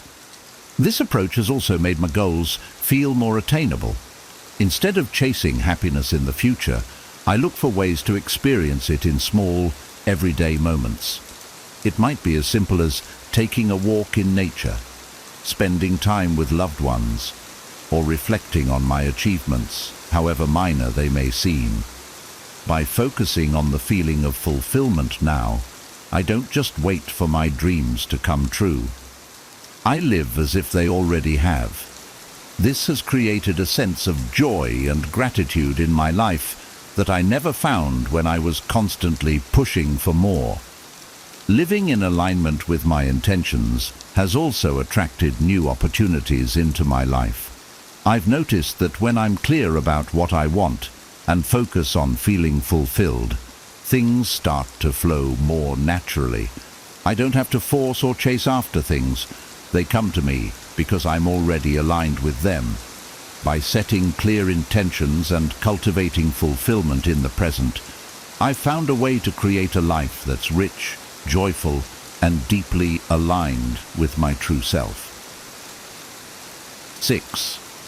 Build a vision board to strengthen intentions. Creating a vision board has been one of the most powerful and enjoyable tools in my journey toward manifesting my desires. When I first heard about vision boards, I was skeptical. Could a simple collage of images and quotes really have an impact on my life? But I decided to give it a try, and what I discovered was that a vision board is far more than just a collection of pretty pictures. It's a powerful visual reminder of my goals and dreams, something that keeps me focused and inspired every day. To make my vision board, I start by gathering images, words, and quotes that resonate with my aspirations. I choose visuals that represent my goals, whether it's for personal growth, relationships, career, or health. Each image I select has a deep meaning, something that instantly connects me to the feeling or state I want to manifest. I like to include quotes from people who inspire me, words of encouragement, and images that evoke a sense of joy and purpose. What I love most about my vision board is that it becomes a daily reminder of where I'm headed. Each time I see it, I'm reminded of what I'm working toward, and it strengthens my commitment to my goals. The board isn't just about the end results, it's a celebration of the journey.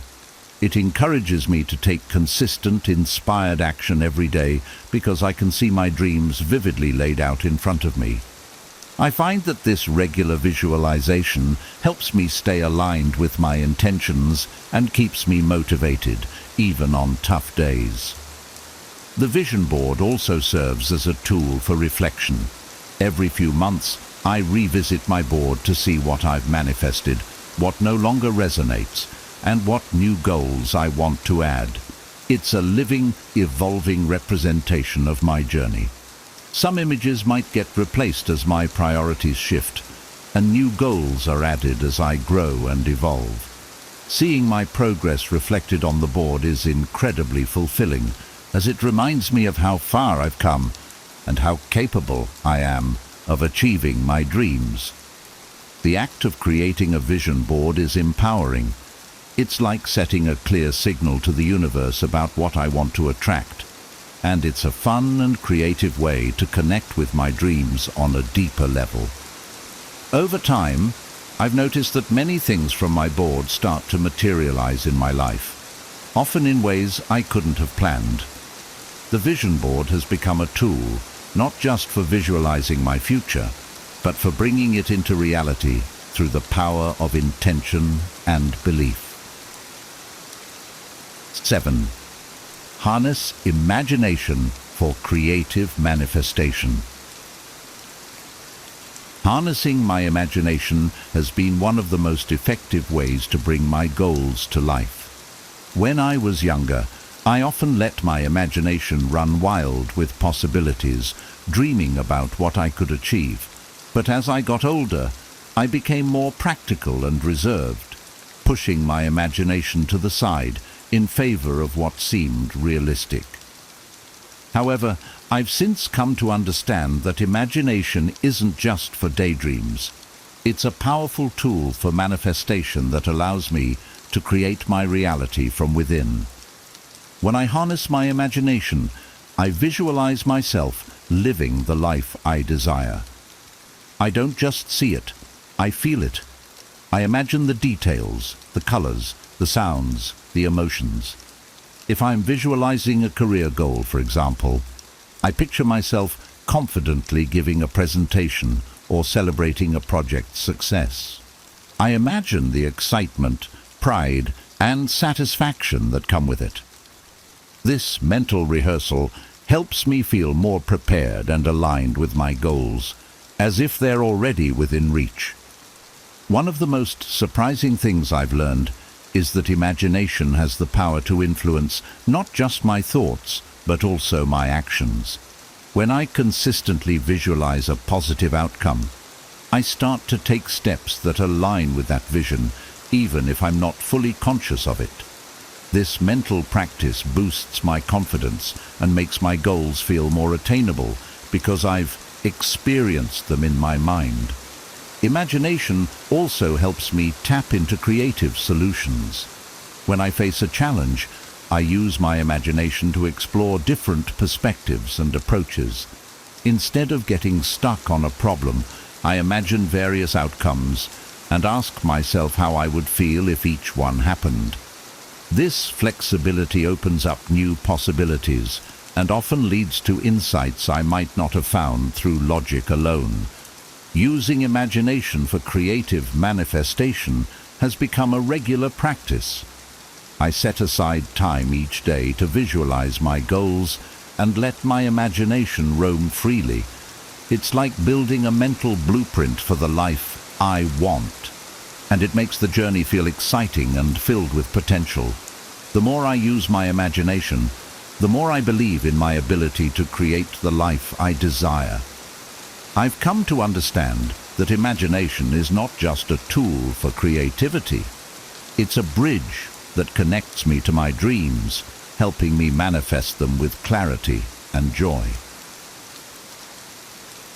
8. Practice detachment to create space for serendipity. One of the biggest shifts I've made in my life is learning to practice detachment. For a long time, I believed that the harder I held on to something, the more likely I was to achieve it. But this approach often left me feeling stressed, anxious, and frustrated when things didn't go as planned. Over time, I learned that clinging too tightly to my goals created resistance and blocked the flow of life. By practicing detachment, I've opened myself to serendipity, allowing life to surprise me in ways I never expected.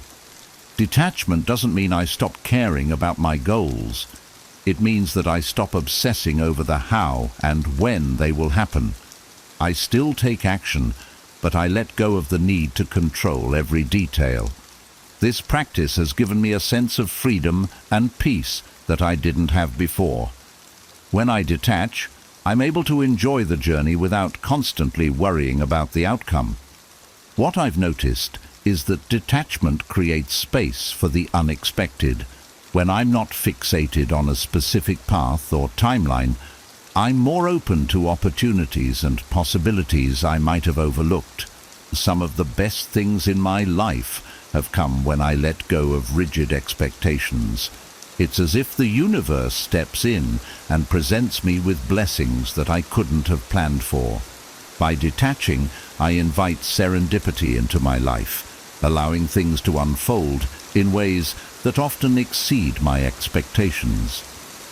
Practicing detachment has also taught me resilience. When things don't go as planned, I no longer feel defeated. I remind myself that every experience is part of a larger journey, and that sometimes delays or detours are simply redirections towards something better. This mindset shift has helped me face challenges with a sense of calm and curiosity, knowing that life often has a greater plan than I can see. Detachment has brought more joy into my life as well. By letting go of the need to control, I'm able to fully engage with the present moment. I can savor my experiences without constantly worrying about the future. This approach has made my journey toward my goals feel lighter, more fulfilling, and filled with delightful surprises. Practicing detachment has been a powerful way to embrace life's flow and create space for the magic of serendipity to enter. 9. Take inspired action. Taking inspired action has been one of the most impactful lessons I've learned on my journey to manifesting my desires. For so long, I believed that the only way to achieve my goals was to push myself relentlessly, working hard every day with sheer determination. While hard work is essential, I came to realize that forcing myself to take action when it didn't feel right often led to burnout and frustration. Inspired action, however, is different. It's about moving forward when I feel motivated, guided, and aligned with my goals, rather than acting out of obligation or pressure. I've learned to listen to my inner voice and trust the moments when I feel a sense of excitement, creativity, or deep purpose around a particular action. These moments are the key to inspired action. They come from a place of alignment and ease rather than resistance. The biggest change for me was learning to discern between action that feels forced and action that feels inspired. Forced action is usually rooted in fear or impatience. It comes from a place of "I have to" or "I should," which often leads to anxiety or frustration. Inspired action, on the other hand, feels natural, effortless, and aligned with my values. It's not something I feel I must do. It's something I want to do because it feels like the right next step in my journey. Inspired action has been incredibly freeing. When I follow my intuition and take action when it feels right, I often find that things fall into place with less struggle. Opportunities seem to come my way effortlessly, and solutions appear when I need them. This doesn't mean I don't face challenges. I still do. But inspired action helps me approach those challenges with confidence and a sense of purpose, knowing I'm moving in the right direction. What I've come to appreciate about inspired action is that it doesn't require me to have all the answers up front. I don't need to see the entire path laid out before me. I just need to trust that the next step will be revealed when the time is right. This trust in the process has brought a sense of peace and flow into my life that I never had before. Ultimately, inspired action is about allowing myself to be guided by a deeper wisdom and moving with intention rather than force. By aligning my actions with my intuition, I've experienced greater success, ease, and fulfillment in my journey. I now see action not as something I have to do, but as a natural extension of my desires and goals, and it's made all the difference in creating a life I truly love. 10. Connect with your purpose for lasting motivation. Finding and connecting with my purpose has been one of the most transformative steps in my life. For years I chased after success, trying to climb the ladder or achieve the next big thing. But the more I chased after external goals, the less fulfilled I felt. I realized that my true source of motivation was not found in accolades or recognition, but in the deeper sense of meaning that comes from living in alignment with my purpose. Understanding my purpose has given me a sense of direction that goes beyond momentary goals. Instead of seeking happiness through achievements, I've learned to seek it through personal alignment and fulfillment. It's not about reaching the destination. It's about living in a way that reflects my core values and beliefs every day. When I'm connected to my purpose, Motivation comes naturally. I don't need to push myself to stay focused or disciplined because my purpose serves as an internal compass, guiding me with clarity and passion. Whether it's in my work, relationships, or personal growth, when I align my actions with my purpose, I feel energized, driven, and inspired. One of the most important lessons I've learned is that my purpose isn't a static destination.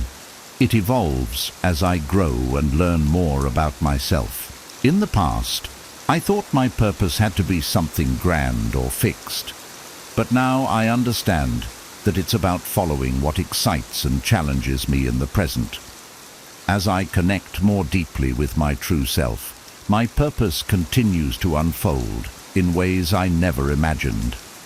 This connection to purpose has also helped me navigate obstacles with resilience.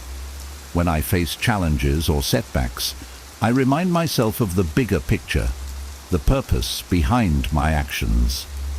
This helps me stay focused, knowing that every step, even the difficult ones, brings me closer to fulfilling my purpose. Aligning with my purpose has given me a sense of fulfillment that I never found in external achievements. It has helped me move away from a sense of needing to prove myself and instead embrace a life of meaning, contribution, and growth. Purpose is no longer something I'm chasing, it's something I'm living every day. By living in alignment with my purpose, I've found a lasting source of motivation and satisfaction that fuels everything I do. 11. Choose joy as a tool for manifestation. Choosing joy has been an incredibly powerful tool for me in manifesting my desires. I used to think that joy was something that happened once I achieved my goals, once I got the job, the relationship, or the success I was striving for. But over time, I've learned that joy is a choice I can make every single day, regardless of what's happening in my external circumstances. By consciously choosing joy, I've been able to shift my energy and attract more of what I want into my life. It's like a magnet. When I choose joy, I increase my vibrational frequency, and that positive energy draws more abundance, happiness, and opportunities toward me. I've realized that joy isn't just a byproduct of success, it's the catalyst that creates the conditions for success to flow into my life. Choosing joy has also helped me navigate difficult situations with more grace and resilience. Life isn't always easy, and there are times when things don't go as planned. In the past, I would get bogged down by challenges, focusing on what went wrong. But now, I choose to focus on what I can appreciate, even in difficult times. By doing this, I change my perspective and my energy, which allows me to see opportunities where I once saw obstacles. This doesn't mean I ignore my feelings or pretend that everything is perfect. It means I give myself permission to find moments of joy, no matter how small, and let that joy expand throughout my day. Whether it's a quiet moment of reflection, a shared laugh with a friend, or the beauty of nature, I actively seek out the things that make me feel good. Over time, I've seen how choosing joy changes the trajectory of my life. It has helped me become more creative, more open to new ideas, and more willing to take risks. I'm no longer waiting for someday to be happy. I'm creating happiness right now. And as I continue to choose joy, I've noticed that my goals and desires are manifesting with greater ease.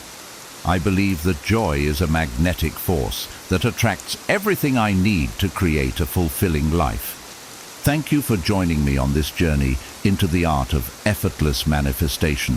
Remember, life doesn't have to be a struggle or constant chase. By aligning with our true desires, letting go of attachment, and trusting in life's natural flow, we create space for our dreams to unfold in the most unexpected and fulfilling ways. If this approach resonates with you, let's keep the conversation going. I'd love to hear your thoughts, experiences, or any insights you've had on the power of letting go. Drop a comment below, and let's support each other in living a life of purpose and peace. And if you found this video helpful, please give it a thumbs up. Share it with someone who could use a bit of inspiration, and don't forget to subscribe for more insights on living with intention, joy, and wisdom. Thank you for being a part of this community. Here's to trusting the journey and letting life surprise us.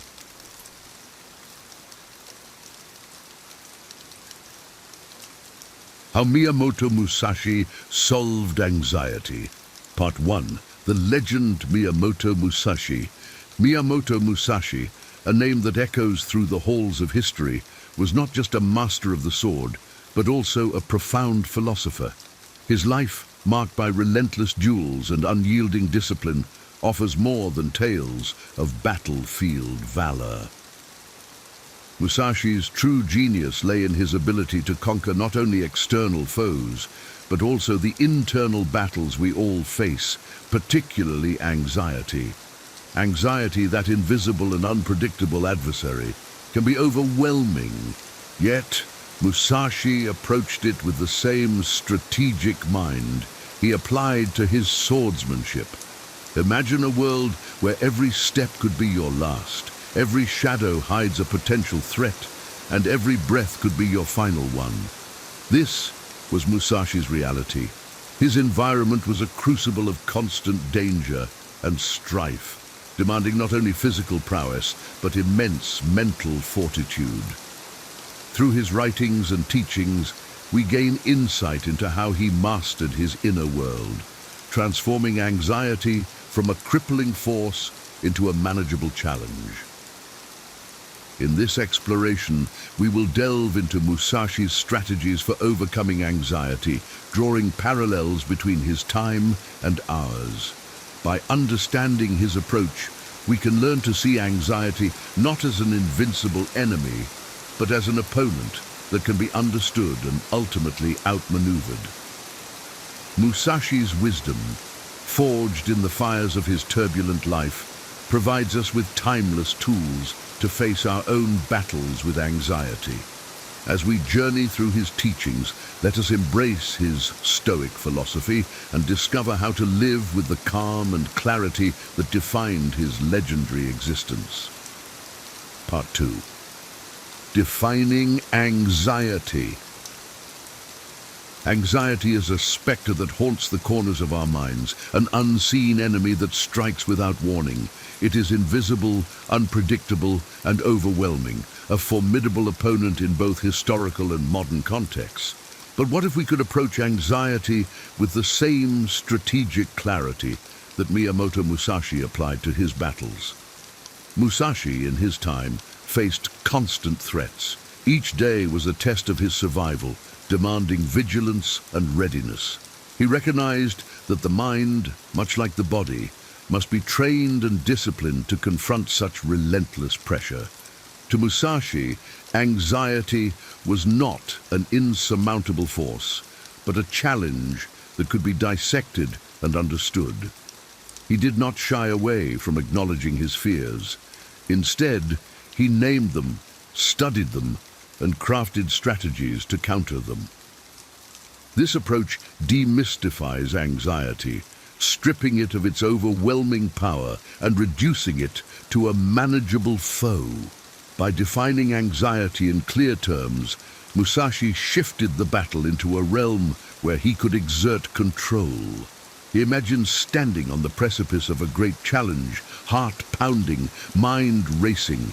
In such moments, Musashi's wisdom guides us to pause and reflect. What is this fear? What are its roots? By naming and understanding our anxieties, we can begin to see them not as shadowy figures lurking in the dark, but as known entities.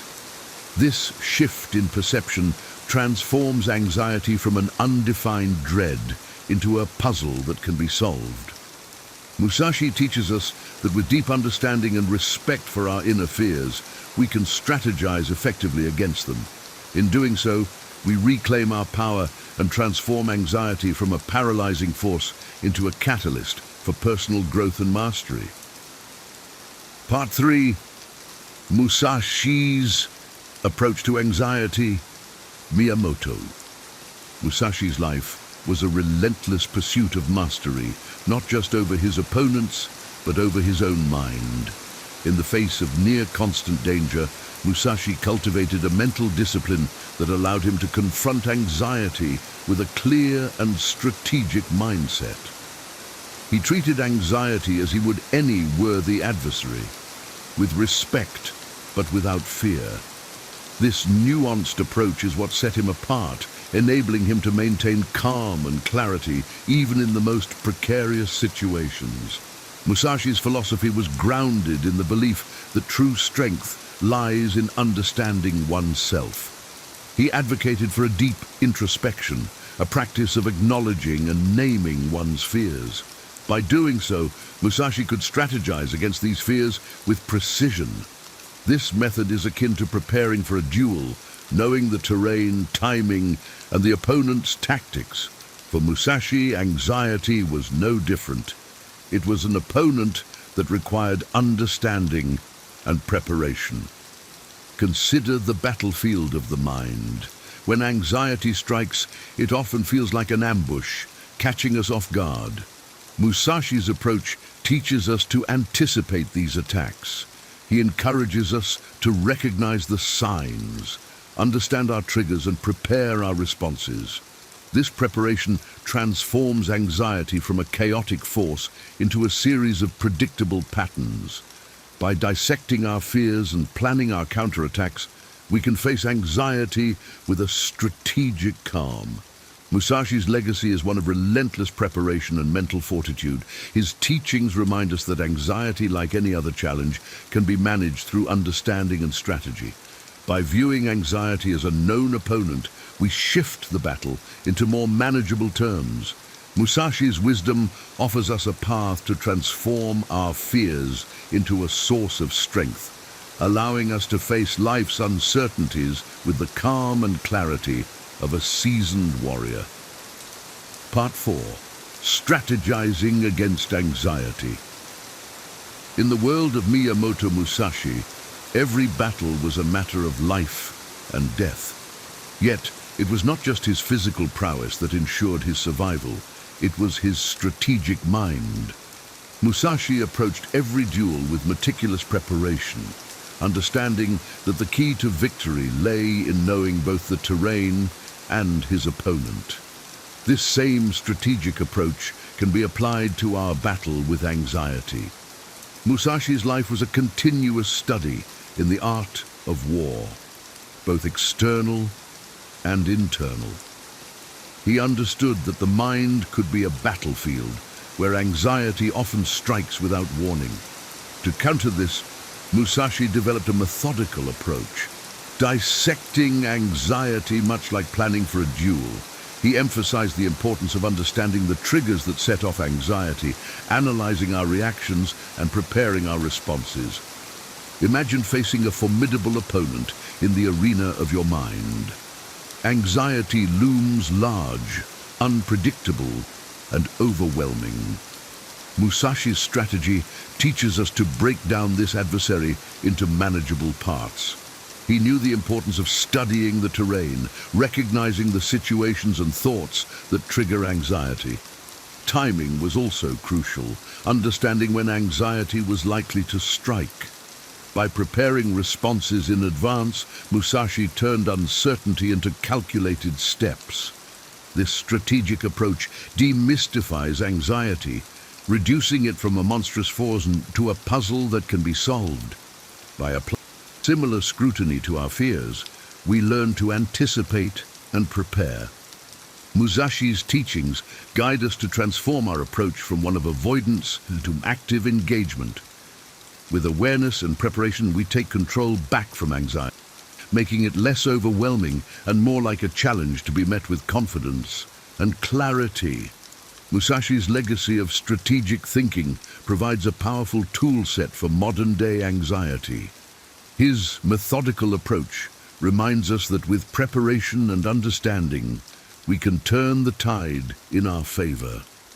By dissecting anxiety and preparing our minds, we can face life's challenges with the calm and precision of a master strategist. Part 5. Solitude and reflection. Miyamoto Musashi's years of solitude were not a retreat from society, but a deliberate strategy to sharpen his mind and spirit. In the quietude of isolation, Musashi found the clarity that comes from uninterrupted reflection and self-confrontation.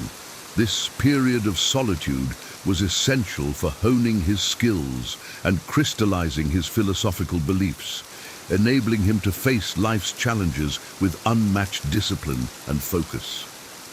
Musashi understood that true mastery requires a profound understanding of oneself, which can only be achieved through dedicated time for introspection. He advocated for moments of solitude where one could meditate, reflect, and confront inner fears without the distractions of the external world. This practice allowed Musashi to cultivate a resilient mind, capable of facing even the most daunting adversaries with calm and clarity. In our fast-paced modern world, finding time for solitude can be challenging, yet it is crucial for managing anxiety. By carving out moments each day or week for quiet reflection, we can tune into our inner selves and gain a deeper understanding of our fears and anxieties. These periods do not have to be long. Even short durations can be profoundly effective. The key is consistency and intention. Musashi's wisdom encourages us to practice meditation, write in a journal, or simply sit quietly and allow our thoughts to flow. This dedicated time for self-reflection helps build a stronger, more resilient mind. It fosters a habit of introspection that enables us to face life's challenges with the same calm and clarity that defined Musashi's legendary discipline. Through solitude, we gain the ability to confront and understand our fears, transforming anxiety from a paralyzing force into a manageable aspect of our lives. Musashi's practice of solitude and reflection is a testament to the power of inner peace and self-awareness, guiding us to live with the calm and precision of a true warrior. Part 6. Relentless progression and personal evolution. Miyamoto Musashi's philosophy of the way is a testament to his belief in relentless progression and personal evolution. He saw life as a constant journey of self-improvement, where each step forward, no matter how small, was a victory over past limitations. This mindset is particularly relevant in managing anxiety, as stagnation often heightens feelings of unrest and uncertainty. Musashi's life was a continuous quest for self-betterment. He viewed every challenge as an opportunity to grow and evolve. This relentless pursuit of improvement can be applied to our modern lives, especially when dealing with anxiety. By setting small, achievable goals, we can create a sense of purpose and control, which is essential for alleviating anxiety. Consider the power of incremental progress. Musashi believed that even minor advancements were significant as they built momentum and reinforced the capacity to manage larger challenges. This approach helps to shift our focus from the overwhelming nature of anxiety to the joy of continual achievement. Each small victory becomes a stepping stone, leading to greater confidence and reduced anxiety. To integrate Musashi's philosophy into our lives, we should begin by identifying areas where we desire improvement, whether personal, professional, or otherwise. Breaking these down into manageable, concrete actions allows us to tackle them daily or weekly. Celebrating each accomplishment no matter how minor, helps to build momentum and reinforces our ability to manage challenges. Musashi's teachings remind us that the true battle is within ourselves. By focusing on personal development and overcoming previous limitations, we enhance our skills and gain a profound sense of accomplishment. This relentless progression not only fosters a productive mindset, but also diminishes anxiety by replacing the fear of stagnation with the joy of continual growth. Musashi's philosophy guides us to embrace the journey of self-improvement, transforming our approach to anxiety and leading us towards a life of purpose and resilience. Part 7. Acceptance of life's impermanence. One of Miyamoto Musashi's most profound teachings is the acceptance of life's impermanence. He viewed the fleeting nature of existence not as a source of despair but as a liberating force. This acceptance allowed him to live fully in the present, unburdened by the fears of the future or regrets of the past. Embracing this mindset can significantly reduce anxiety, fostering a sense of peace and clarity. Musashi's understanding of impermanence is encapsulated in his advice to accept everything just the way it is. This simple yet powerful statement encourages us to embrace life's changes without resistance or unnecessary strife. By accepting the transient nature of all things, we diminish the power that fear and anxiety hold over us. This mindset helps us focus on what we can control and let go of what we cannot. Incorporating this acceptance into our daily lives begins with mindfulness practices such as meditation. By observing our thoughts and feelings without judgment, we cultivate a habit of acceptance. This practice reinforces the understanding that most worries are temporary and that we can navigate life's ups and downs with grace and composure.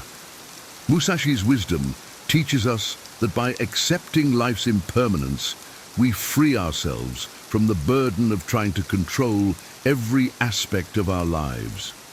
This acceptance reduces anxiety, allowing us to live more fully in the present. It helps us to understand that circumstances change, and so do our anxieties. By focusing on the present moment and embracing the ebb and flow of life, we can achieve a state of inner peace and resilience. Musashi's acceptance of impermanence is a powerful tool in managing anxiety. It reminds us that life's changes are inevitable and that by embracing them, we can live more fully and purposefully.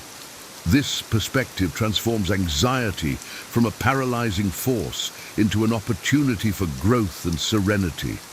Through mindfulness and acceptance, we learn to handle life's uncertainties with the calm and clarity of a true warrior.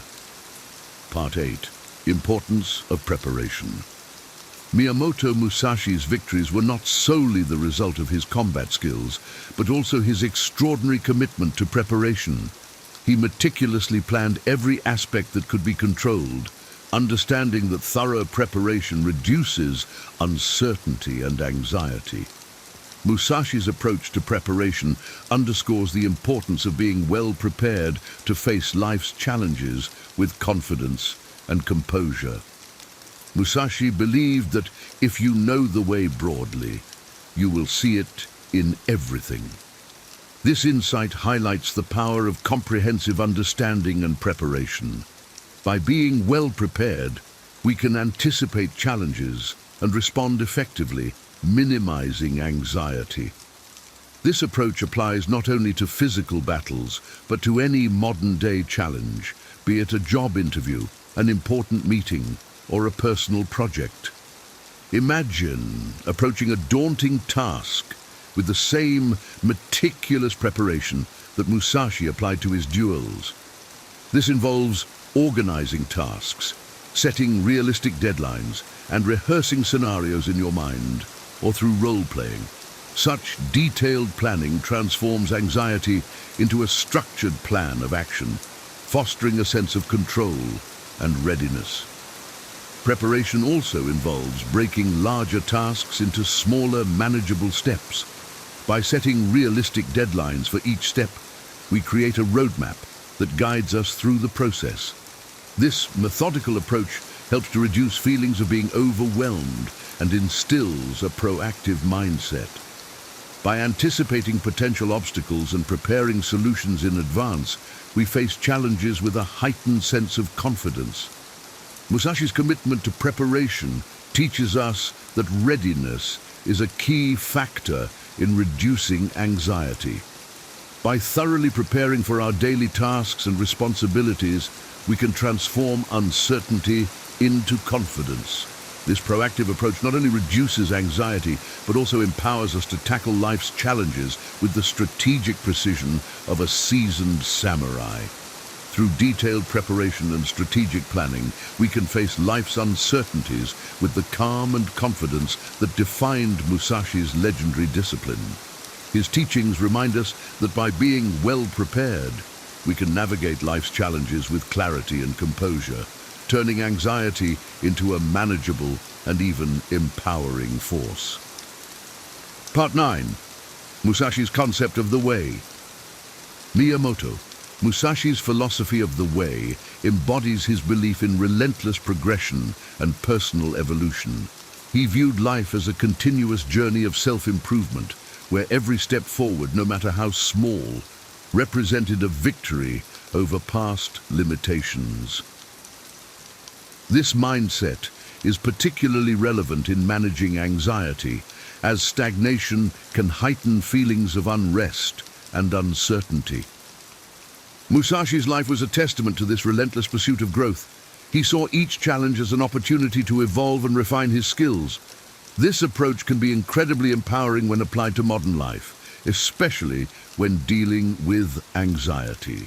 By setting small, achievable goals, we create a sense of control and purpose, which are essential for mitigating anxiety. Consider the power of incremental progress.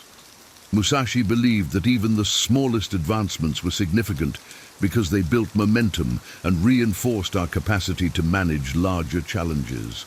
This method helps shift our focus from the overwhelming nature of anxiety to the satisfaction of continual achievement.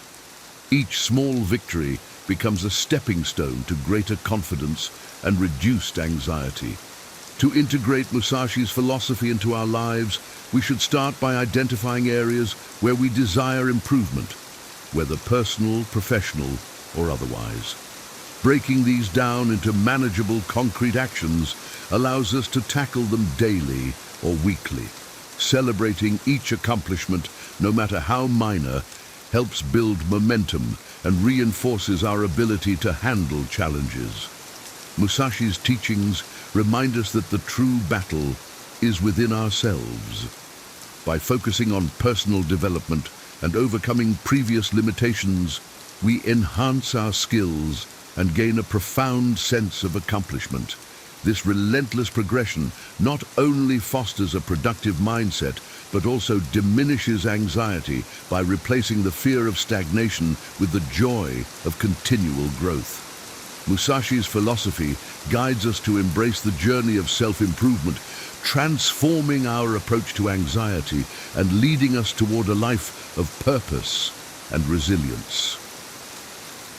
Part 10. Transforming approach to anxiety.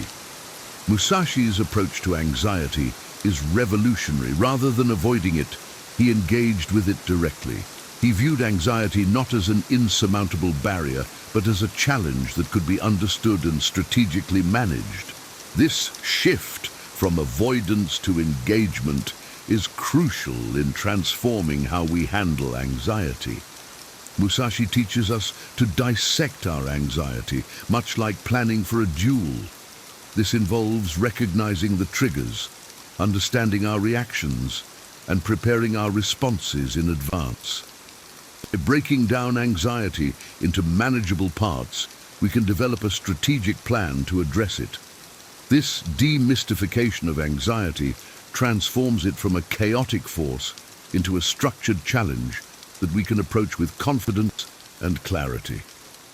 By using Musashi's methods, we learn to anticipate anxiety, prepare for its arrival, and respond effectively. This proactive approach turns anxiety into a known entity, a puzzle to be solved rather than an overwhelming threat. Musashi's teachings empower us to take control, transforming anxiety from a paralyzing force into a manageable and even empowering aspect of our lives. Part 11. Living fully and purposefully. Musashi's philosophy emphasizes living fully and purposefully, undeterred by the fear of death or the unknown. He believed in the importance of a life lived with intent and clarity, free from the shadows of unaddressed fears and anxieties. His powerful statement, "Do not fear death, fear only the half-lived life," encapsulates this belief. Living fully requires confronting and understanding our fears. Musashi's teachings encourage us to embrace life's fleeting nature, reducing anxiety by focusing on the present and what we can control. By accepting impermanence, we free ourselves from the burden of trying to secure every aspect of our lives, which is often a significant source of anxiety. Practicing mindfulness and acceptance helps us live more fully. Observing our thoughts and feelings without judgment allows us to understand that most worries are temporary. By embracing life as it comes and focusing on the present moment, we can achieve a state of inner peace and resilience. Conclusion. As we confront our own battles with anxiety, Miyamoto Musashi's timeless wisdom offers a powerful guide. His life, marked by relentless discipline and strategic brilliance, shows us how to transform anxiety from a paralyzing force into a manageable challenge. Musashi's teachings, meticulous preparation, strategic reflection, relentless self-improvement, and acceptance of life's impermanence provide practical tools for mastering our inner fears. By viewing anxiety as a known opponent, we shift from being overwhelmed to actively engaging with our challenges, adopting the calm and precision of a seasoned warrior. Imagine facing each day with Musashi's clarity and resilience, turning anxiety into an opportunity for growth. Embracing his methods, we become more focused, resilient, and at peace with life's uncertainties. This is Musashi's true genius, transforming our fiercest battles into moments of insight and strength. As we carry forward this warrior's legacy, let us focus on our passions, hone our crafts, and let the results follow naturally. In doing so, we honor Musashi's wisdom, finding serenity in chaos and strength in adversity. Let Musashi's journey guide us to a life of resilience, purpose, and inner peace. Here are 10 actionable Stoic-inspired strategies to free yourself from external validation and start living boldly. What if the key to a truly free and fulfilled life was just a shift in perspective? How often have you held back, sacrificed joy, or missed opportunities because you feared what they might think? That fear of judgment, that need for approval, it's like a chain keeping you stuck. Here's the truth. No one's opinion matters more than your own. This isn't just feel-good advice. It's a cornerstone of Stoicism. A philosophy that teaches freedom comes from mastering your mind and letting go of what's beyond your control, like others' fleeting opinions. If you're ready to step into your full potential, let's dive in. Your journey to freedom begins now. 1. Understand the dichotomy of control. Let me tell you a story about a friend of mine, Sarah. Sarah was always stressed about what her co-workers thought of her. If she wore a new outfit, she'd obsess over whether it was office appropriate. If she presented an idea in a meeting, she'd replay every word later, worrying if someone secretly disagreed. She spent so much energy chasing others' approval that she was constantly drained and deeply unhappy. One day, she shared her frustrations, and I asked her, "Sarah, who controls how they think about you?" She paused. "Well, they do." "Exactly," I said. "But who controls how you show up in that meeting or how you feel about that outfit?" She got it immediately. I do. This is the dichotomy of control, a cornerstone of Stoic philosophy. It's simple but profound. Some things are within your control and some aren't.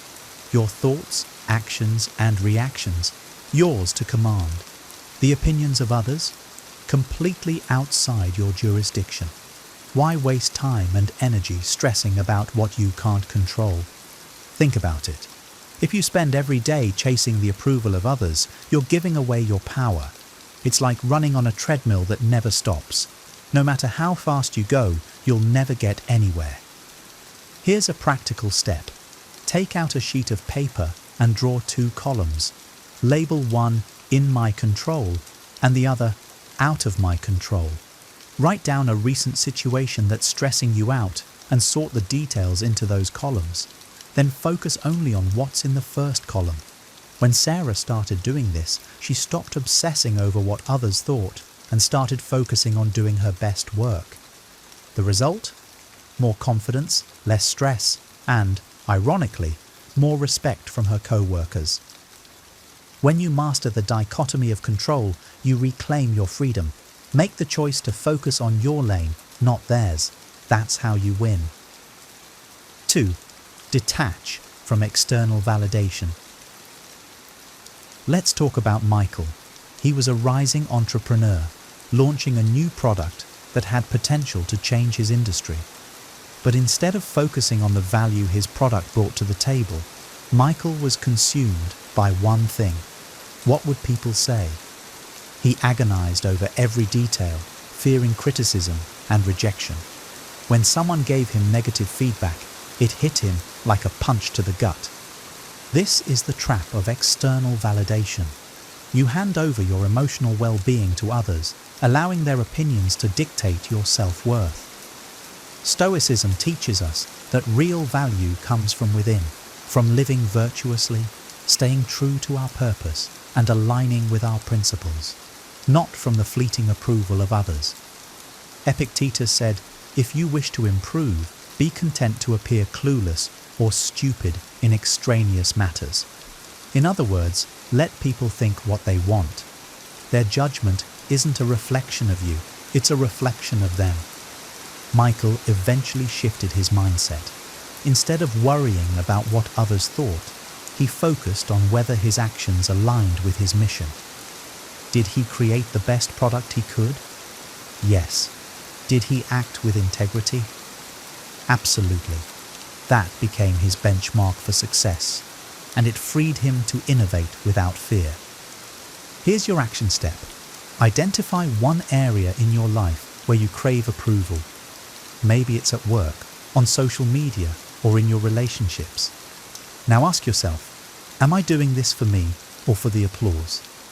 Then start shifting your focus inward. Celebrate progress based on your effort and alignment with your values, not the praise of others. Remember, seeking approval is like chasing the wind. You'll never catch it, and even if you do, it won't last. Focus on building a foundation that can't be shaken, your self-worth. 3. Practice negative visualization. Imagine this. You're walking into a party, excited to see friends and meet new people. But then it happens. That little voice in your head starts whispering, "What if no one likes you? What if you say something embarrassing?" Suddenly you're nervous, awkward, and totally disconnected. Sound familiar? This is where Stoic wisdom can change the game. The practice of negative visualization isn't about dwelling on worst-case scenarios. It's about imagining them so you can strip them of their power. The Stoics believed that fear of what could happen often paralyzes us more than the reality itself. Marcus Aurelius advised, "Do not be disturbed by the opinion of others, for if they are wrong, they need instruction. If they are right, you need to learn." In other words, what's the worst that could happen? Someone doesn't like your outfit. A joke doesn't land. Life goes on. Let me share a quick story. Anna was preparing for a big presentation, terrified she'd mess up and be judged.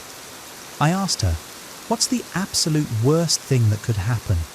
She laughed nervously and said, I could forget my lines and look stupid. Okay, then what? I pressed. Well, I guess I'd apologize, laugh it off, and keep going. Exactly. By walking through her fear, Anna realized it wasn't nearly as scary as she'd built it up to be. Here's your action step. Think of a situation where fear of judgment is holding you back. Imagine the worst-case scenario in detail. Then ask yourself, what's the worst thing that could realistically happen? Can I handle it? Most of the time, the answer is yes.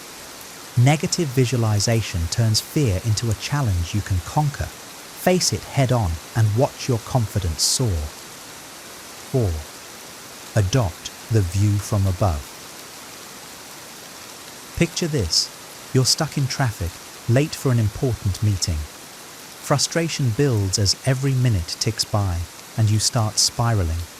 What will my boss think? Will this ruin my reputation? But then, imagine you're in a plane thousands of feet above, looking down at the same traffic. From that altitude, the cars are tiny dots, and the chaos you felt earlier seems insignificant. This shift in perspective is what Stoics call the view from above. By zooming out, you see how small most problems and opinions really are in the grand scheme of things. Marcus Aurelius frequently meditated on this idea, reminding himself to look at life from a higher vantage point. Consider the vastness of time and space and the smallness of our lives within it. Now, let's apply this to caring about others' opinions. Imagine you're nervous about speaking up in a meeting, fearing judgment, but from the view from above, those opinions are fleeting. A week, a month, or even a year from now, will anyone even remember what you said? Probably not. And if they do, will it really matter? Not likely. Here's a story. My client David was terrified of launching a podcast. He feared people would judge his voice, his ideas, or his credibility. I challenged him to take the view from above. Zoom out, I said. What will this mean in 10 years? If the podcast flops, what's the real impact? He laughed and admitted it wouldn't be a big deal. With that perspective, he launched, and today, his podcast is thriving. Action step. Next time you're overwhelmed by others' opinions, take a moment to meditate on the vastness of the universe. Imagine yourself as a tiny speck in an endless cosmos. Feel the weight of those judgments shrink and fade. The view from above isn't just philosophy, it's power. It reminds you to focus on what truly matters and let go of what doesn't. 5. Embrace impermanence. Let me ask you this. Do you remember the last time someone criticized you harshly? Maybe it was a snide remark from a co-worker or an offhand comment from a friend. Now, think about how much that moment consumed your mind back then. But here's the real question. Does it still matter now? Chances are it doesn't. That's because opinions, like all things, are fleeting. Stoicism teaches us to embrace impermanence, the understanding that nothing lasts forever. Marcus Aurelius captured this wisdom beautifully when he wrote, "Everything we see will quickly perish, and those who see it will perish too." This isn't meant to depress you, it's meant to free you. The judgment you fear today will fade with time, just like the countless worries you've faced before. Here's a story. Claire was a young artist who stopped sharing her work after a few harsh critiques online. She obsessed over the negative comments, letting them overshadow her love for creating. When I asked her to reflect on those comments a year later, she couldn't even remember the details. Why let something so temporary stop you from doing what you love? I asked. She realized she had given power to something that had already faded into the past. Action step. Think about a time you felt judged or criticized. How much does it matter to you today? Now remind yourself that today's challenges will fade just as quickly. Journaling on this regularly can reinforce your understanding of impermanence. When you embrace the fleeting nature of others' opinions, you stop giving them more weight than they deserve. Life is short, too short to let transient judgments hold you back. Focus on what truly matters and let the rest slip away like sand through your fingers. 6. Live according to your values. Imagine waking up every day with a clear sense of purpose, knowing that your actions align with who you truly are. You're not worrying about impressing others or chasing their approval because you're grounded in your own principles. That's the power of living according to your values. One of the greatest lessons Stoicism teaches is this: your values are your compass. Marcus Aurelius said, "Waste no more time arguing about what a good man should be. Be one." In other words, don't let the noise of others' opinions distract you from living authentically. The more aligned you are with your core values, the less you'll care about what others think. Let's look at John, a corporate executive. He used to make decisions based on what would gain him praise from his peers and superiors. But deep down, he felt like a fraud because his actions didn't align with his personal beliefs about honesty and integrity.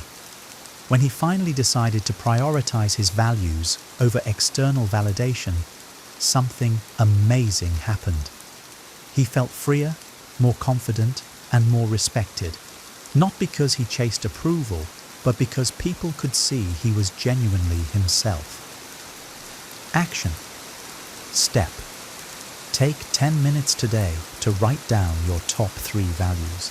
Ask yourself, are my daily actions aligned with these values? If not, what changes can I make to bring my actions closer to my principles? Living according to your values isn't just empowering, it's liberating. When you know you're acting in alignment with your principles, others' opinions lose their grip on you. You're no longer swayed by the wind of approval or disapproval. Instead, you're standing firm, anchored in the foundation of who you truly are. And that, my friend, is the ultimate freedom. 7. Develop inner fortitude. Think about the strongest people you know, not physically, but emotionally and mentally. What sets them apart? It's not that they never face criticism or judgment, it's that they don't let it break them. They've developed a resilience, a kind of inner fortitude that shields them from being shaken by external opinions. Stoicism teaches us that true strength comes from within. Epictetus said, "No man is free who is not master of himself." When you cultivate discipline, focus, and mental toughness, you become unshakable. Opinions no longer control you because you've built an internal foundation that's stronger than the external noise. Let me share a story. Maria was a young athlete constantly worried about how others viewed her performance. One day her coach said, "Maria, stop playing to the crowd. Play for yourself. Focus on what you can control, your effort, your attitude, your growth." She took that advice to heart and started training harder, focusing solely on improving herself. As her inner confidence grew, her fear of judgment melted away. Eventually, she became a leader on the team, not because she chased validation, but because she embodied strength and self-discipline.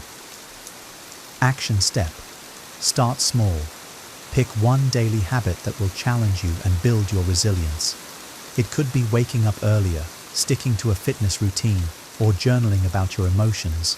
Commit to it consistently, even when it's hard.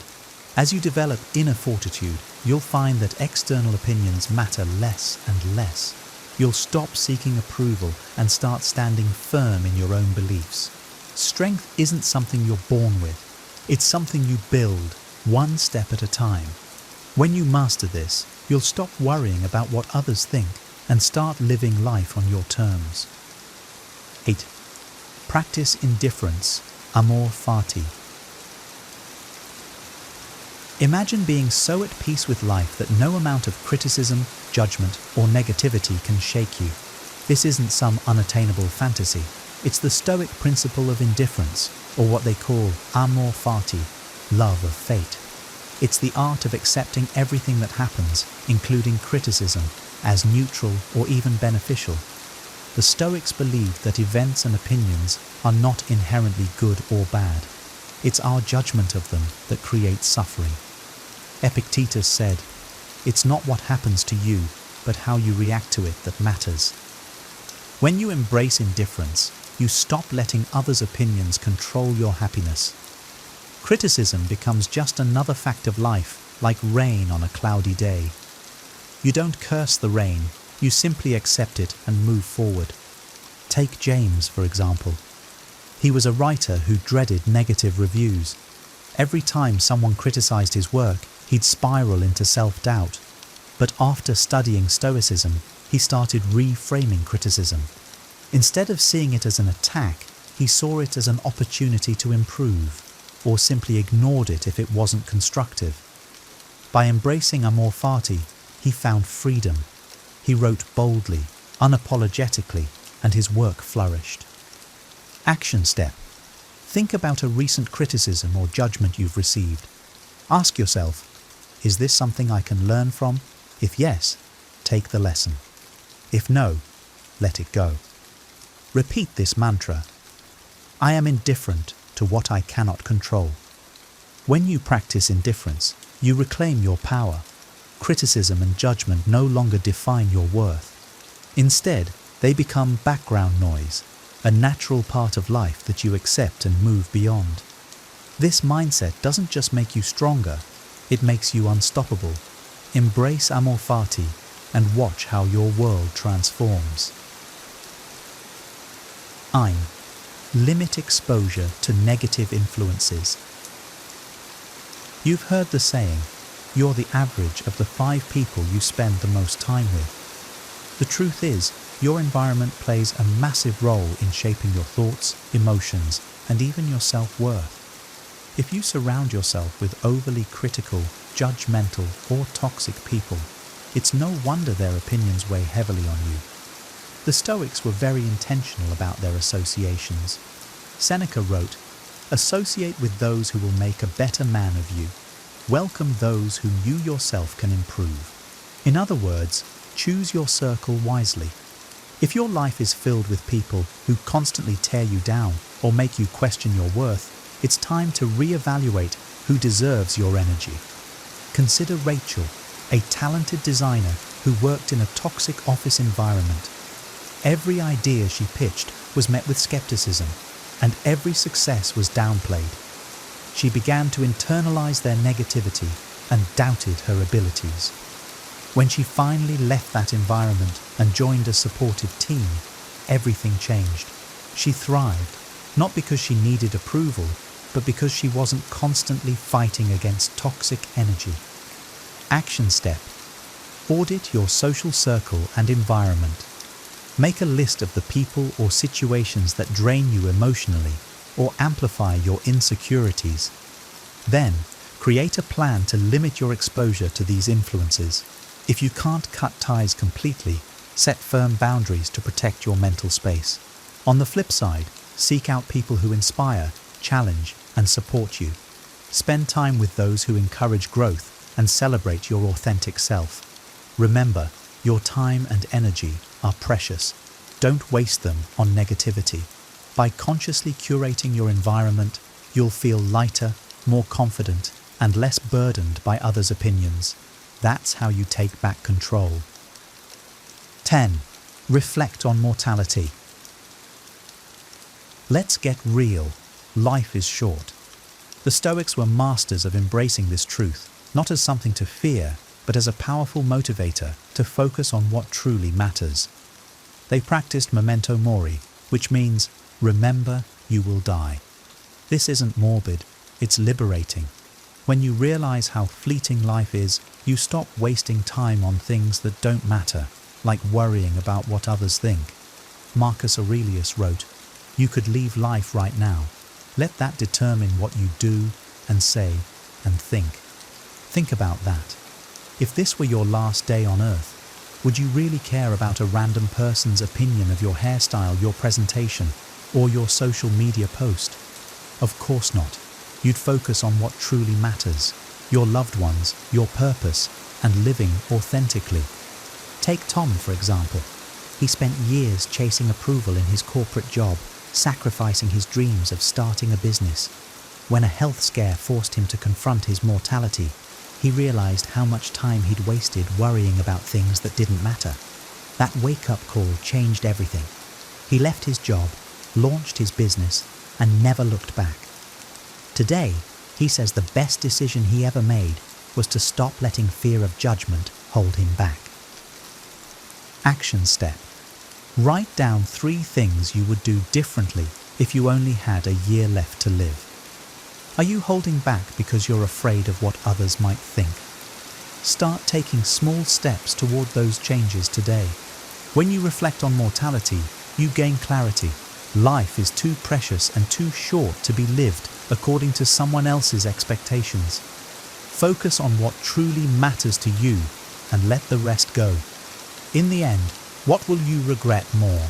Doing what others wanted or living the life you were meant to live? Stopping the fear of what others think isn't just about reducing stress, it's about reclaiming your life. By applying these 10 Stoic strategies, you can build confidence, resilience, and inner peace to live authentically. Others' opinions are fleeting, but staying true to your values defines who you are. Which of these strategies resonated most with you? Share your thoughts in the comments. I'd love to hear them. If this video helped, hit like, subscribe for more personal growth content, and share it with someone who needs a little Stoic wisdom. Thank you for watching. Remember, you have the power to live life on your terms.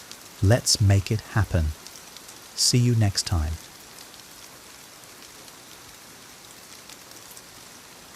Have you ever found yourself brimming with ideas and ambitions, only to see them fizzle out after a few weeks?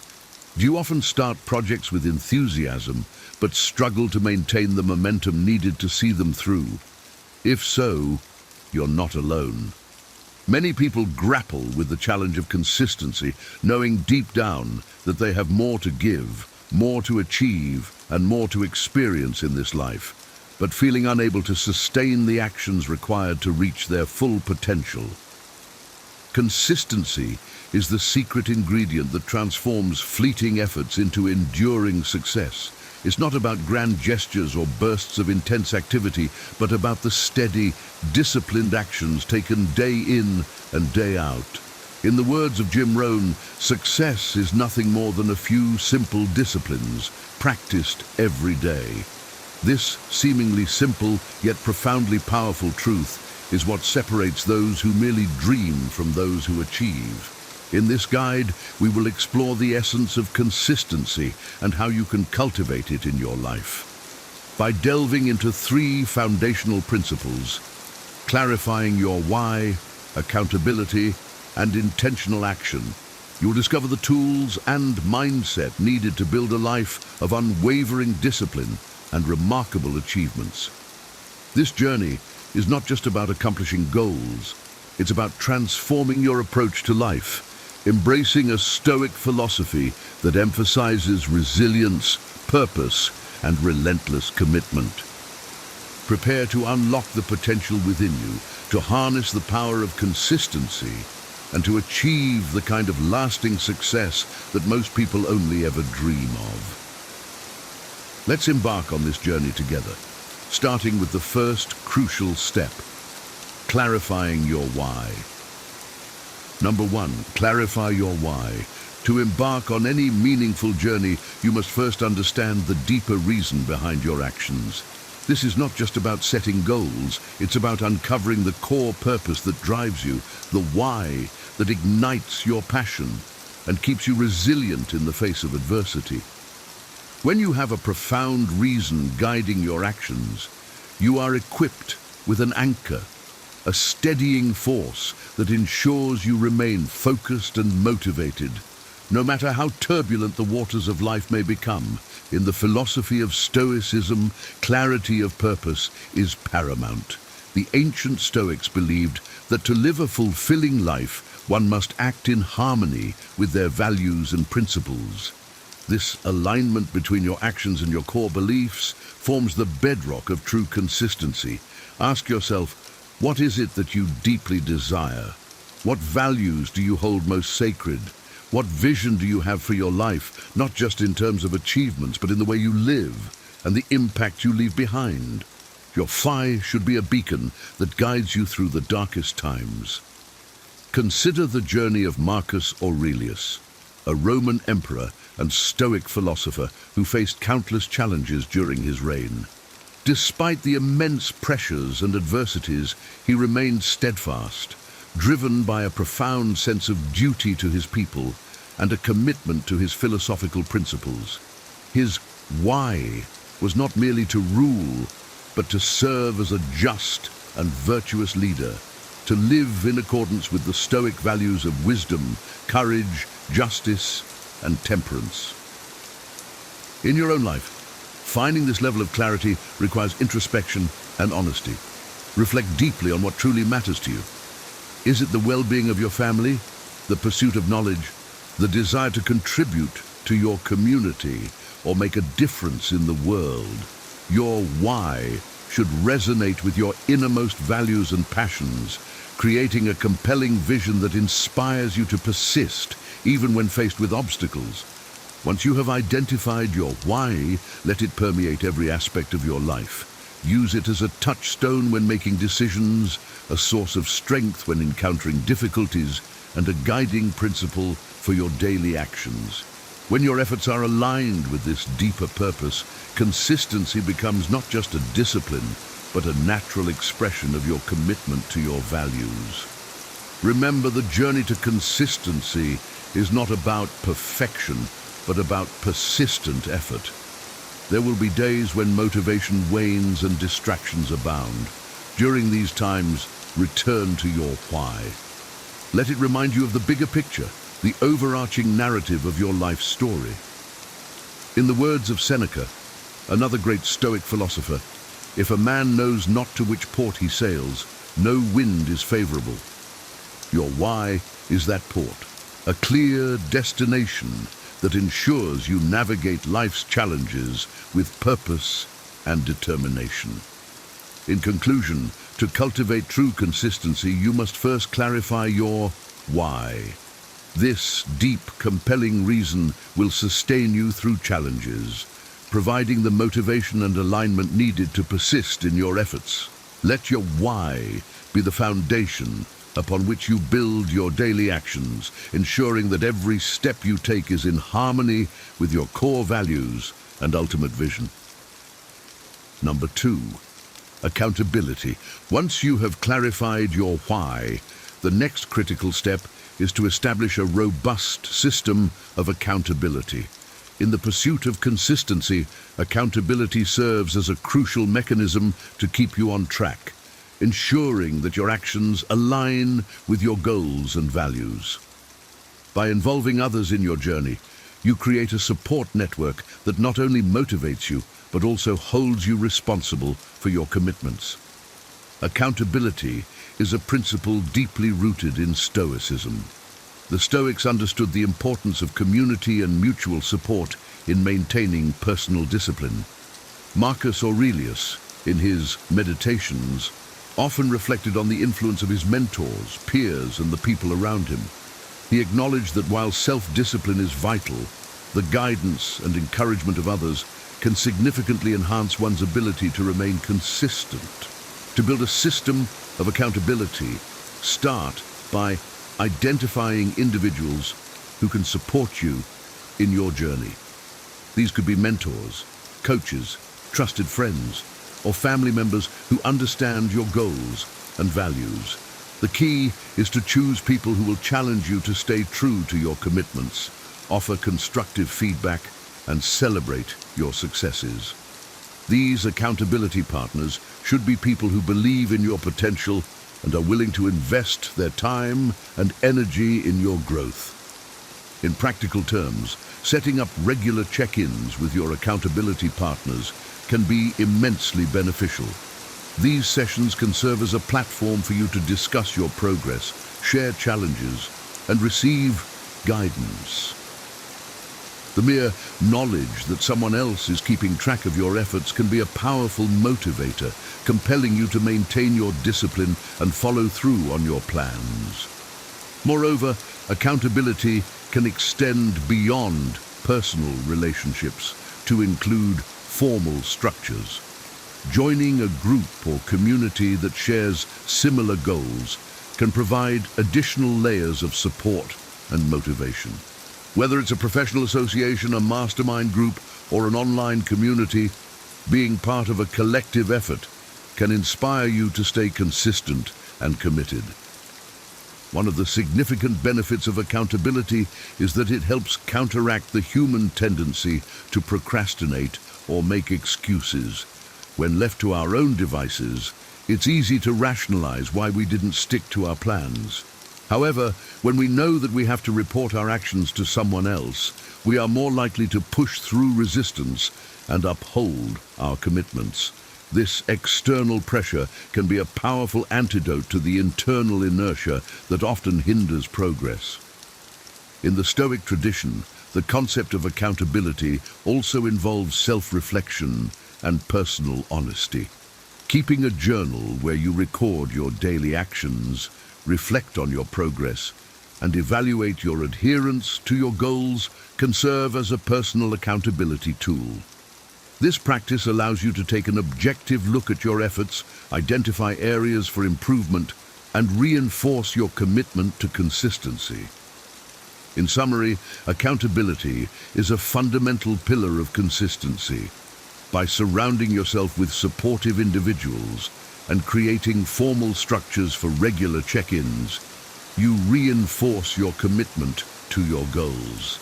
This network of accountability partners helps you stay motivated, provides valuable feedback, and ensures that you remain on track. Remember, as the Stoics taught, we are stronger together, and through mutual support and accountability, we can achieve remarkable consistency and success. Number 3, intentional action. With your why clearly defined and a solid accountability system in place, the final piece of the puzzle is to take intentional action. Consistency is not merely a theoretical concept. It is manifested through deliberate, purposeful actions repeated over time. This is where the practical application of your plans takes shape, transforming your goals into tangible outcomes.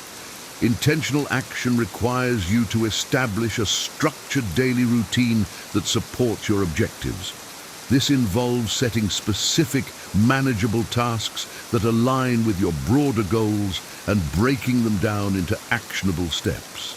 The Stoics believed in the power of daily practices and routines to cultivate virtue and excellence. By embedding consistency into your daily life, you create a framework that ensures continuous progress, regardless of external circumstances.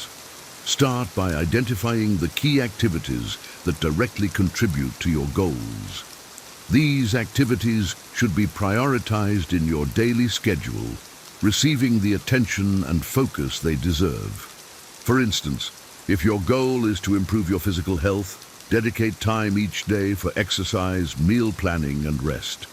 If your aim is professional development, allocate periods for learning, networking, and skill building. The specificity of your actions is crucial. Vague intentions rarely translate into consistent behaviors. To enhance the effectiveness of your daily routine, leverage the power of habits. Habits are automatic behaviors that, once established, require minimal conscious effort to maintain. By transforming your intentional actions into habits, you reduce the mental load associated with decision-making and increase the likelihood of sustained effort. The Stoics, too, emphasized the importance of habituation in their teachings, advocating for the cultivation of positive habits that reinforce virtue and resilience. A practical approach to habit formation involves starting small and gradually building up. Begin with manageable actions that are easy to integrate into your daily routine. For example, if you aim to write every day, Start with just 5 minutes of writing each morning. As this habit becomes ingrained, incrementally increase the duration and complexity of the task. This method ensures that the new behavior is sustainable and less likely to be abandoned due to overwhelm. Another effective strategy is habit stacking, where you pair a new habit with an existing one. This technique leverages the power of your current routines to introduce new behaviors seamlessly. For instance, if you already have a habit of drinking coffee every morning, you could use this time to also review your goals for the day or engage in a brief meditation session. By linking new actions to established routines, you create a supportive environment for consistency. In addition to habits, maintaining flexibility in your approach is essential. Life is unpredictable, and rigid plans can easily be derailed by unforeseen events. A Stoic mindset involves accepting the variability of life and adapting your actions accordingly. If a particular task cannot be completed as planned, find alternative ways to stay on course. This adaptability ensures that temporary setbacks do not lead to a complete abandonment of your goals. To reinforce your intentional actions, regularly review and adjust your routines. Reflect on what is working well and identify areas for improvement. This ongoing evaluation allows you to fine-tune your approach, ensuring that your actions remain aligned with your goals and values. The Stoics practice daily self-examination, a process of reflecting on their actions and intentions to cultivate wisdom and virtue. Incorporate this practice into your routine to maintain a clear focus on your path to consistency. In conclusion, intentional action is the practical embodiment of consistency. By establishing structured routines, cultivating positive habits, and maintaining flexibility, you create a sustainable framework for achieving your goals. This deliberate approach, rooted in Stoic principles, ensures that your efforts are focused, purposeful, and resilient in the face of challenges.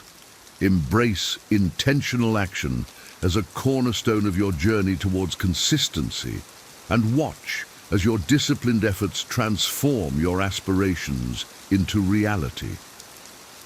As we draw this journey to a close, I invite you to reflect deeply on the path ahead.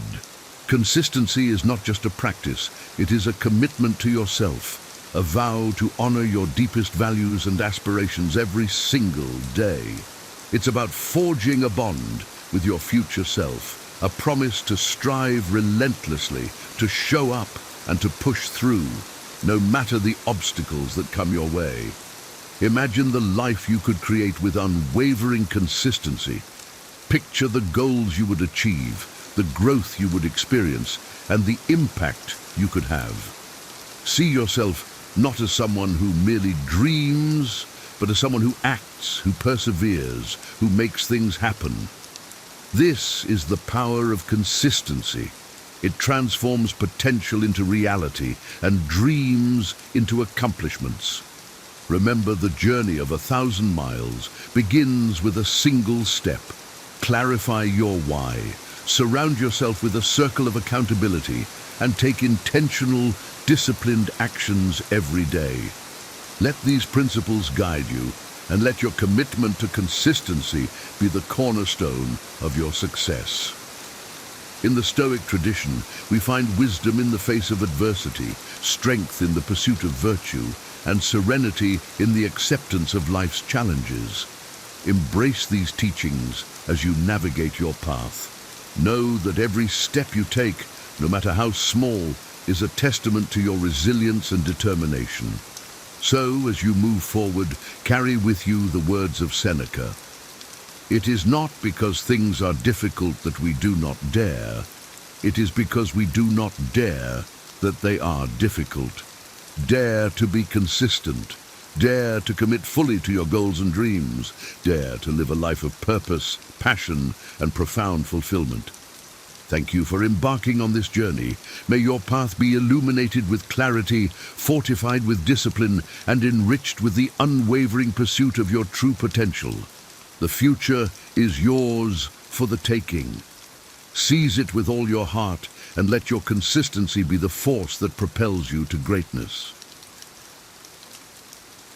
Have you ever found yourself drained after a conversation, wondering how to shield yourself from the negativity that seems to cling to you? In a world where toxic interactions can sap our energy and dampen our spirits, the ability to rise above these challenges is crucial. Imagine if you could navigate these turbulent waters with grace and resilience, transforming every negative encounter into an opportunity for growth. This journey begins with understanding and mastering the principles that fortify our mental and emotional well-being. Join us as we explore powerful strategies, from self-care practices to emotional stability, that empower us to not just survive, but thrive amidst life's adversities. Self-care practices. Engaging in self-care activities such as exercise, hobbies, and spending time with loved ones replenishes our energy and resilience, making it easier to cope with toxic interactions. Prioritizing self-care enables us to maintain our well-being amidst challenging circumstances. One notable example of the importance of self-care comes from former First Lady Michelle Obama. Throughout her time in the White House, Michelle Obama faced immense pressures and public scrutiny. Despite the challenges, she consistently emphasized the importance of self-care. She regularly engaged in exercise, notably her early morning workouts, and promoted healthy eating through her Let's Move campaign. Michelle also prioritized spending quality time with her family, which she described as her source of strength and stability. By focusing on self-care, Michelle Obama not only maintained her own well-being, but also set a powerful example for others. Her approach highlighted that even in the most demanding roles, taking time for oneself is essential for long-term resilience and effectiveness. This dedication to self-care allowed her to navigate the complexities of public life with grace and resilience, demonstrating that nurturing one's physical and emotional health is crucial in facing and overcoming toxic interactions. Incorporating self-care into our daily routines, much like Michelle Obama, helps build the resilience needed to handle life's challenges, whether it's through exercise, hobbies, or spending time with loved ones. These practices renew our energy and strengthen our ability to cope with difficult situations, ultimately leading to a more balanced and fulfilling life. Empathy and understanding. Practicing empathy allows us to understand the perspectives and emotions of others, even toxic individuals. By empathizing with their struggles, we can respond with compassion rather than reacting defensively, which can sometimes diffuse tense situations. A well-known example of empathy in action is the approach taken by Nelson Mandela during his presidency in South Africa. After spending 27 years in prison under the apartheid regime, Mandela emerged with a spirit of forgiveness and understanding. Instead of seeking retribution, he chose to empathize with his former oppressors, understanding their fears and concerns. Mandela's empathy facilitated peaceful negotiations and the establishment of a multiracial democracy. His ability to see the humanity in others, even those who had wronged him, exemplifies how empathy can transform hostile interactions into opportunities for reconciliation and healing. Seeking support. Accepting help from friends, family, or professionals strengthens resilience and fosters growth. Different perspectives offer valuable insights and solutions to overcome challenges. One prominent example is Oprah Winfrey, who has openly discussed her difficult childhood and the support she received from mentors and friends throughout her life. Oprah's willingness to seek and accept support allowed her to navigate numerous personal and professional challenges. Her story underscores the importance of a support network in building resilience and achieving success. Oprah's journey from a troubled youth to a media mogul highlights how seeking support can provide the necessary strength to overcome adversity. Solution-oriented approach. Focusing on practical solutions rather than dwelling on problems promotes resilience and creativity. Adaptability and cooperation are vital in finding effective solutions. Elon Musk exemplifies a solution-oriented approach through his work with SpaceX. Faced with numerous technical and financial challenges, Musk and his team focused on finding innovative solutions rather than getting bogged down by the problems. This mindset led to the successful development of reusable rockets, significantly reducing the cost of space travel. Musk's ability to stay solution-focused has driven advancements in technology and space exploration, demonstrating the power of a practical, forward-thinking approach. Detection of false cordiality. Recognizing signs like body language, tone of voice, consistency of behavior, and trusting intuition can protect against manipulations and foster authentic connections. Princess Diana was adept at detecting false cordiality within the British royal circles and the media. Despite the outward appearances of friendliness, Diana often faced manipulation and deceit. Her intuition and ability to read nonverbal cues helped her navigate these challenges, allowing her to form genuine connections with those who truly supported her. Diana's experiences highlight the importance of being attuned to subtle signals and trusting one's instincts to avoid manipulation. Cognitive restructuring. Cognitive restructuring involves challenging and reframing negative thoughts and beliefs that contribute to stress and anxiety. By identifying and replacing irrational or distorted thinking patterns, we can develop a more positive and resilient mindset, reducing the impact of toxic people on our mental health. Cognitive restructuring played a significant role in the recovery of J.K. Rowling, the author of the Harry Potter series, from her struggles with depression.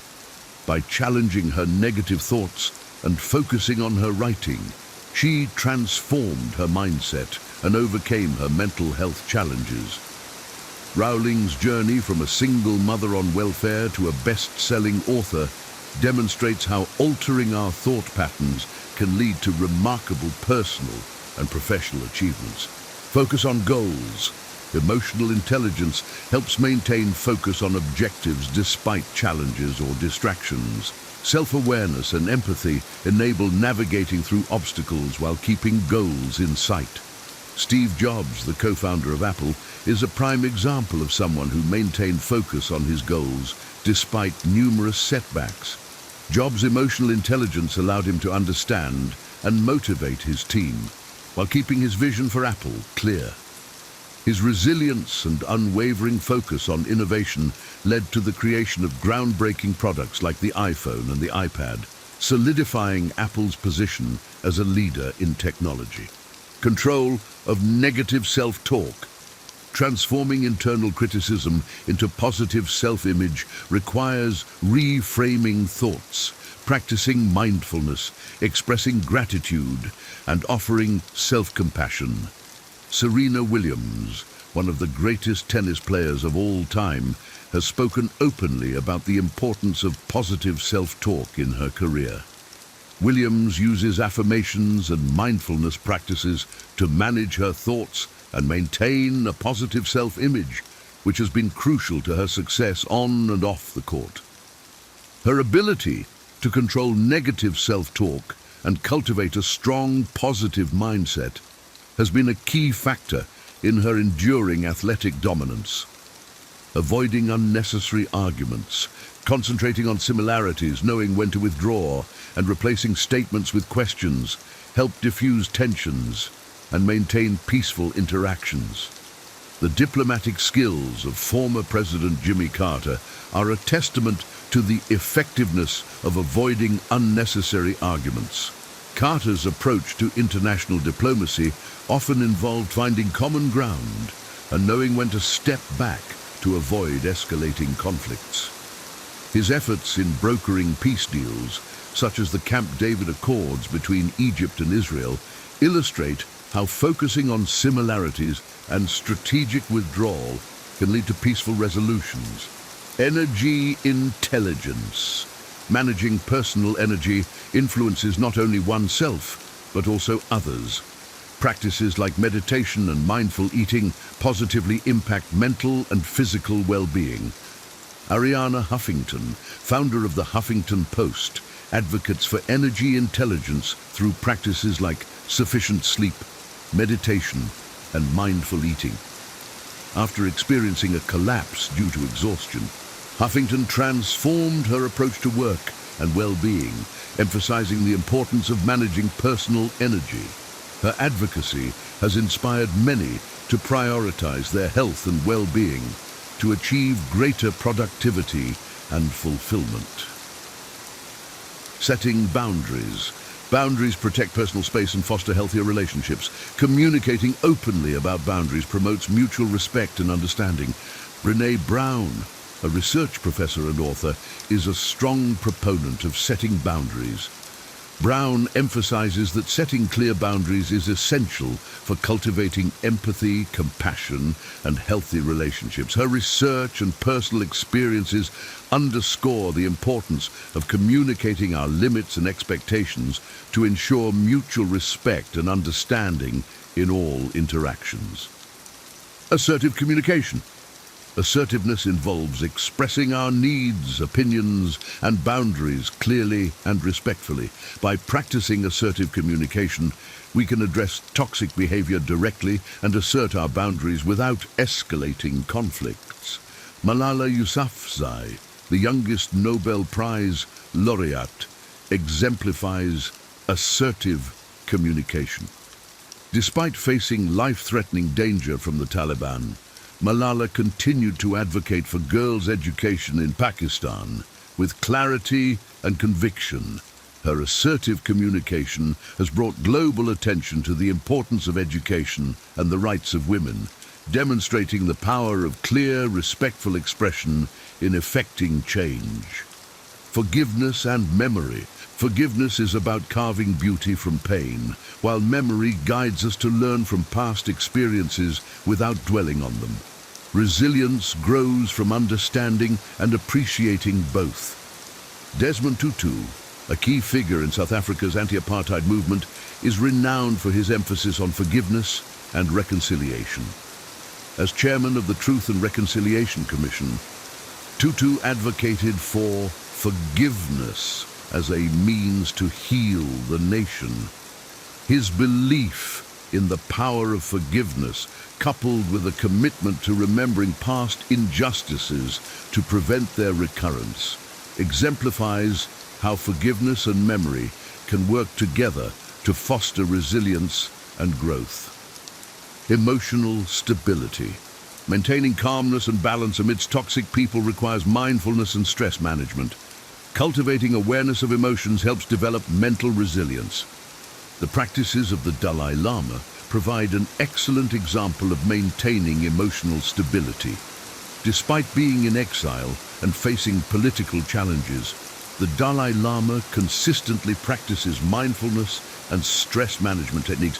His ability to maintain emotional balance through meditation and a deep understanding of his emotions has allowed him to lead with compassion and resilience, serving as an inspiration to many around the world.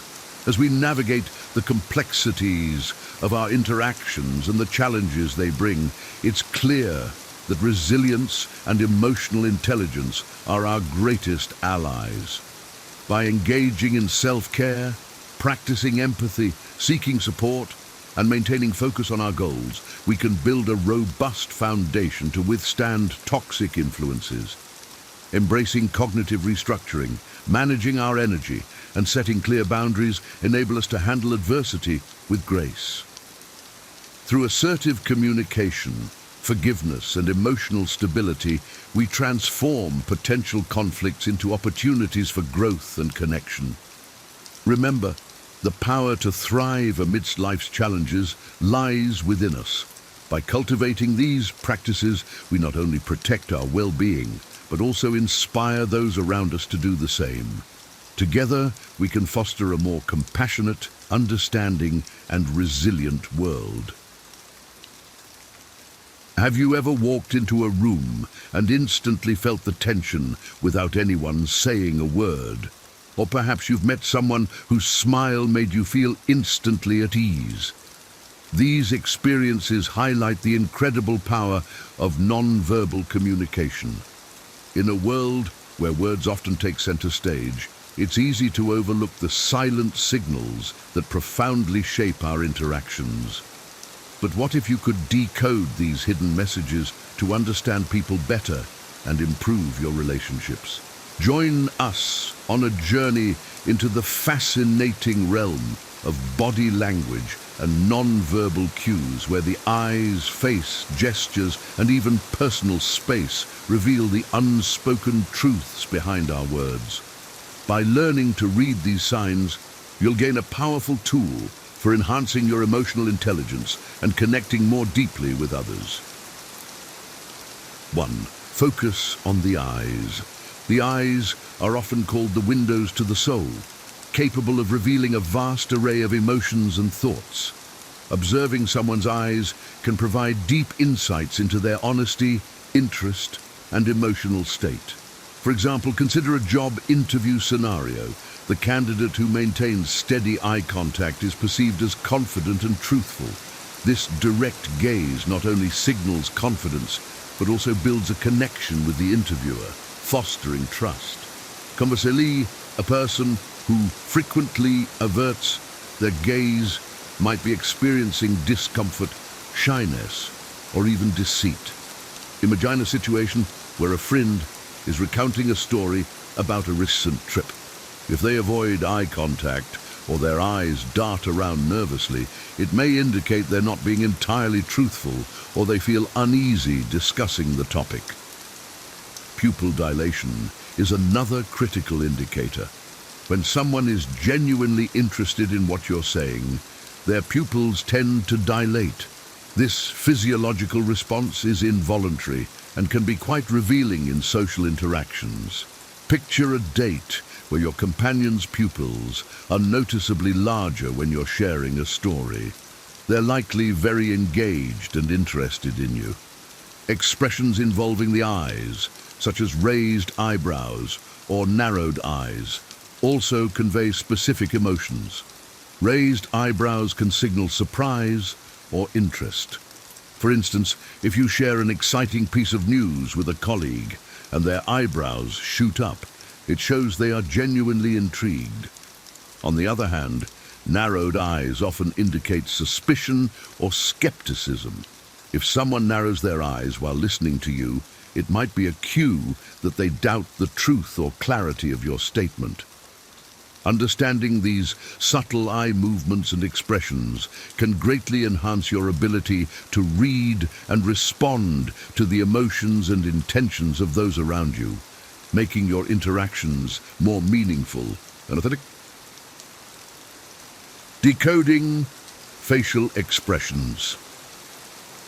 Facial expressions are powerful indicators of a person's emotional state, revealing feelings that might not be expressed verbally. For example, during a conversation, a genuine smile, one that reaches the eyes and causes crow's feet, indicates true happiness and engagement.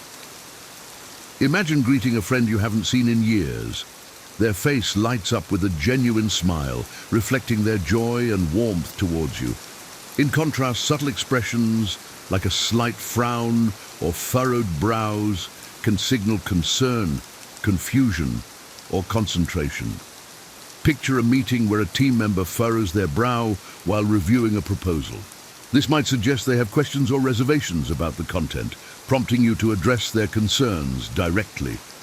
Tense facial muscles are often a sign of stress or discomfort. For instance, if a colleague's jaw is clenched and their smile appears forced during a presentation, it likely indicates they are nervous or uncomfortable with the situation. Recognizing these cues can help you provide support or adjust your approach to make them feel more at ease. 3. Gestures and body language. Gestures and overall body posture convey messages that words might not fully express. For example, crossed arms can indicate defensiveness or discomfort. Imagine a scenario where you're giving feedback to an employee. If they cross their arms and lean back, it might suggest they are feeling defensive or disagree with your points. Conversely, leaning forward and maintaining an open posture with arms relaxed and uncrossed shows interest and engagement. In a classroom setting, students who lean forward and nod occasionally are actively listening and absorbing the information being presented. Touching the face can be a sign of anxiety or uncertainty. Picture someone scratching their chin or covering their mouth while making a decision. These gestures often indicate that they are unsure and possibly second-guessing their choices. Recognizing these signs can guide you in offering reassurance or additional information to help them feel more confident. 4. Observing micro-expressions. Micro-expressions are brief, involuntary facial expressions that reveal genuine emotions, often occurring in fractions of a second. These fleeting expressions can be crucial in understanding someone's true feelings. For instance, a flash of fear, widened eyes and raised eyebrows during a tense conversation might indicate the person is feeling threatened or anxious, even if they are verbally expressing calm. Similarly, a quick expression of disgust, characterized by a wrinkled nose and raised upper lip, can reveal true feelings about a subject being discussed. Imagine someone briefly showing disgust while talking about a particular task at work. This micro-expression could indicate their true dislike or discomfort with the assignment, despite any positive statements they make. Happiness is often revealed through a genuine smile, but a micro-expression of joy might appear even if someone tries to conceal their happiness. For example, receiving unexpected praise might trigger a fleeting smile before they compose themselves, indicating their genuine pleasure at the compliment. 5. Monitoring vocal tone and pitch. Changes in vocal tone, pitch, and speed can provide significant clues about a person's emotional state. A higher pitch often suggests anxiety or deception. For instance, during a stressful situation, a person's voice might rise as they attempt to explain themselves, indicating nervousness or a lack of confidence in their words. A steady, calm tone, on the other hand, often signals confidence and sincerity. Imagine a leader addressing their team during a crisis. Their calm, measured speech can reassure and instill confidence in the team, even if the situation is challenging. Rapid speech can signify nervousness or excitement. Picture someone excitedly sharing news about a promotion. Their words may come quickly, and their pitch might rise, reflecting their enthusiasm and joy.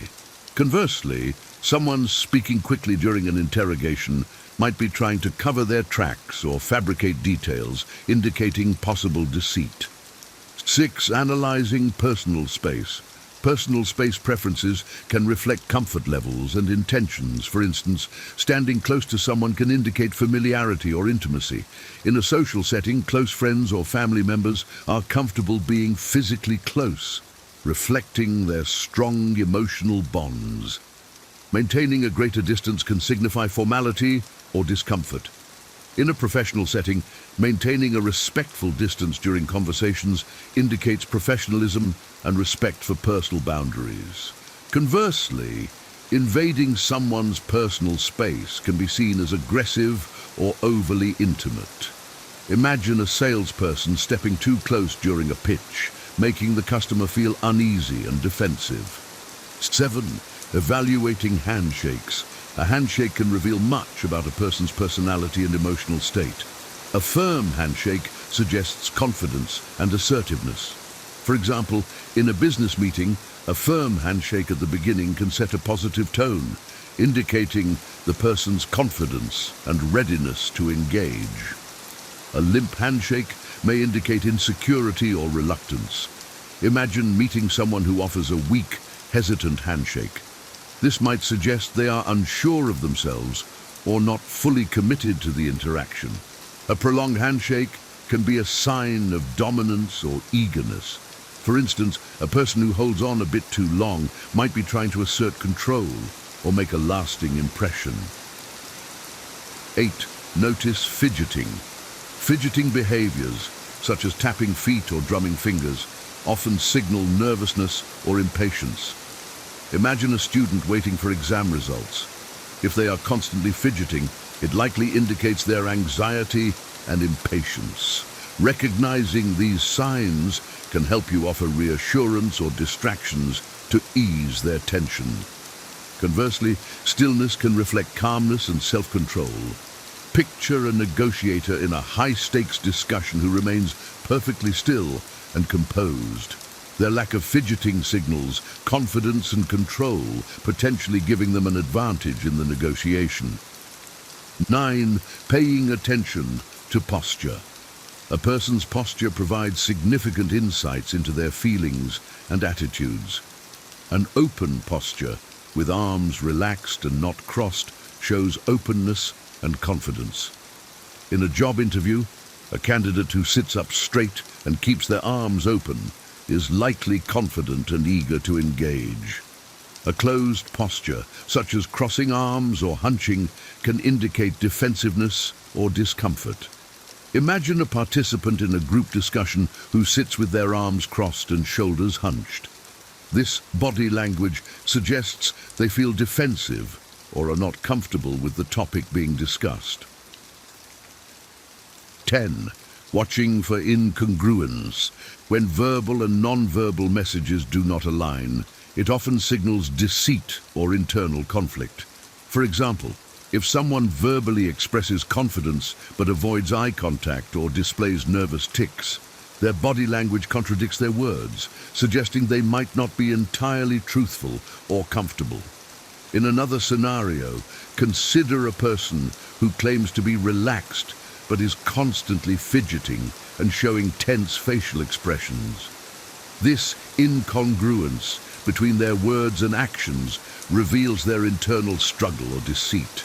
Being attuned to these inconsistencies can help you better understand the true feelings and intentions of those you interact with, enhancing your communication and emotional intelligence.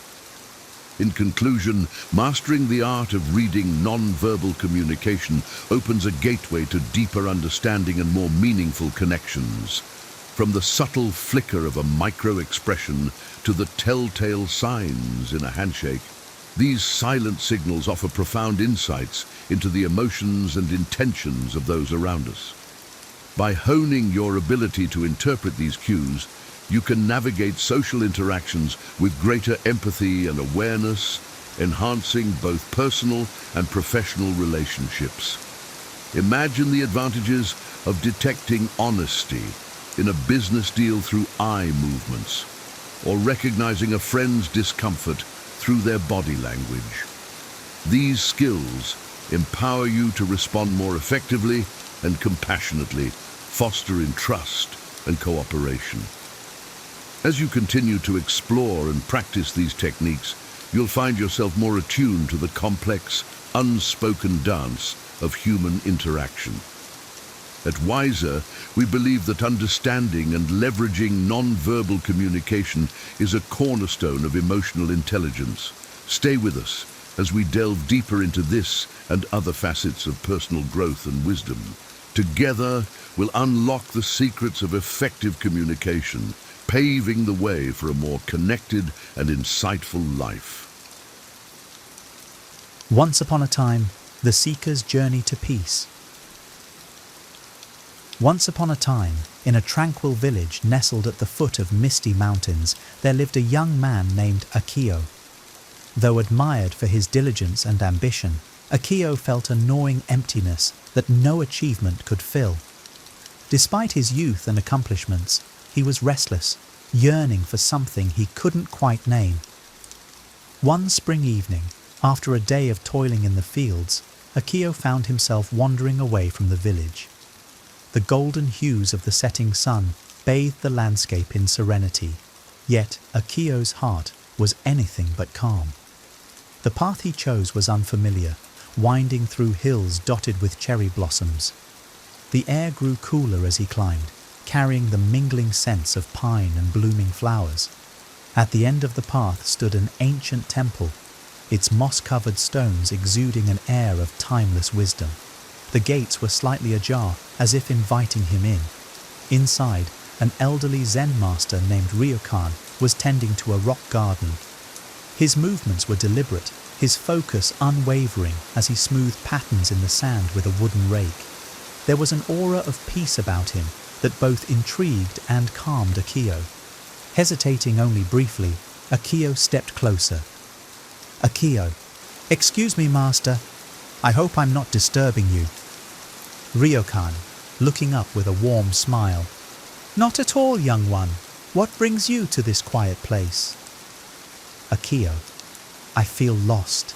My life is full of effort and ambition, but something is missing. Despite my achievements, I can't find peace. Can you help me?" Ryokan, gesturing to a bench beneath a cherry tree. "Sit with me, young one. Peace is not something you find, it is something you cultivate. Let me share with you 5 lessons that have guided me on my own journey." Lesson 1. Live in the moment. As they settled under the blooming tree, Ryokan began. Ryokan, the root of most suffering lies in our inability to be present. We are either caught up in regrets about the past or consumed by fears of the future. But the only moment we truly have is now. Akio, I understand, but my mind is always racing. How do I quiet it? Ryokan, smiling gently. Start with your breath. Your breath is your anchor to the present. Sit quietly for a few minutes each day and focus on your inhalations and exhalations. When your mind wanders, gently guide it back. Over time, you will find your thoughts settling like ripples on a pond. Ryokan paused, then continued. Ryokan, mindfulness is not just about sitting still. It's about being fully engaged in whatever you're doing. When you eat, savor every bite. When you walk, feel the ground beneath your feet. Even mundane tasks can become profound when done with presence. Akio, I often rush through my days, barely tasting my food or noticing my surroundings. Perhaps that's why I feel so disconnected. Ryokan, exactly.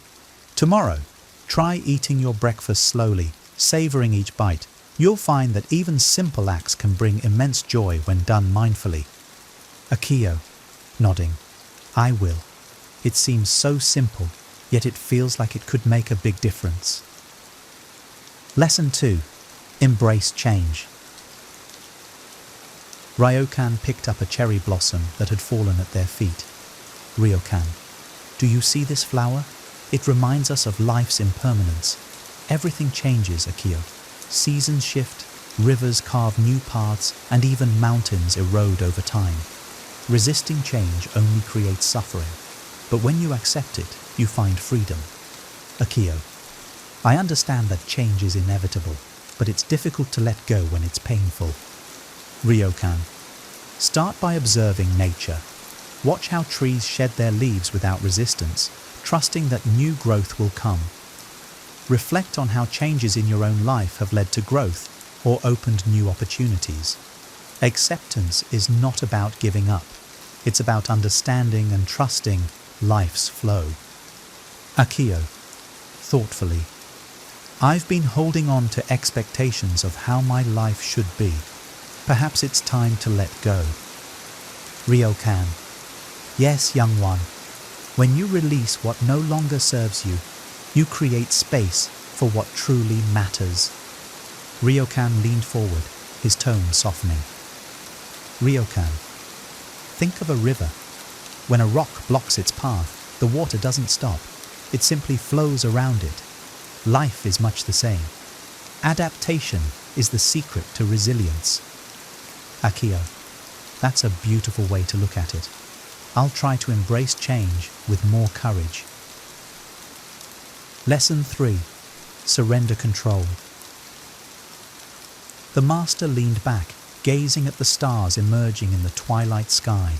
Ryokan. One of life's greatest illusions is control. People plan and worry, thinking they can dictate every outcome. But life is unpredictable, and the tighter you grip, the more it slips through your fingers. Akio.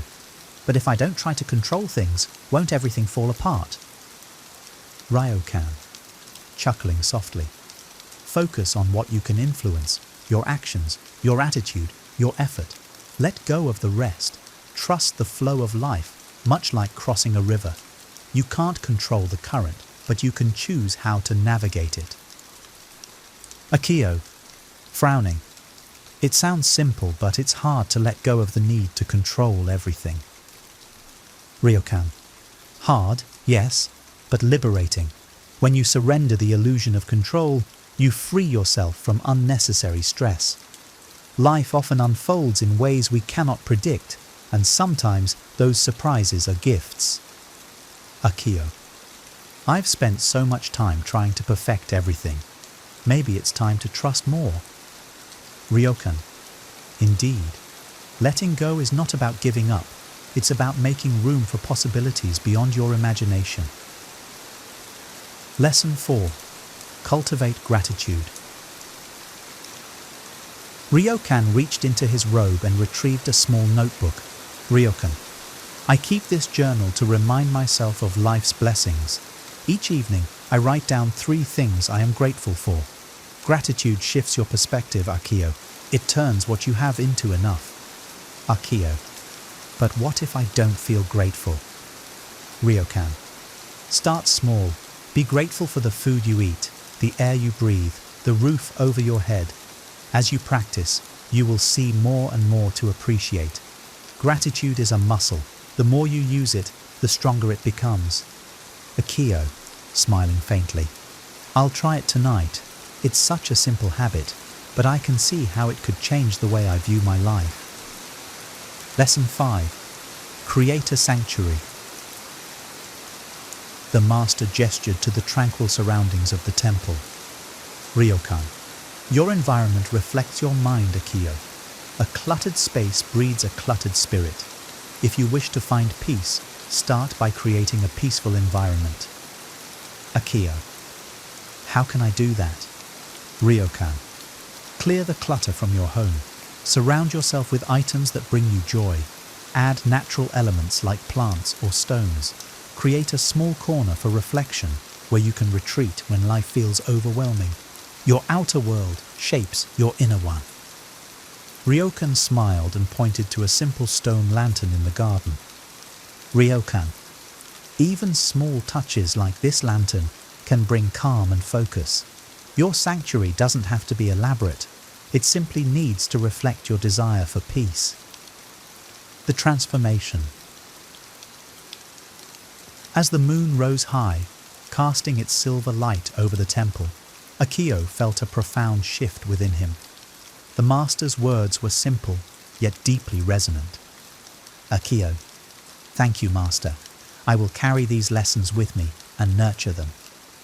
Ryokan.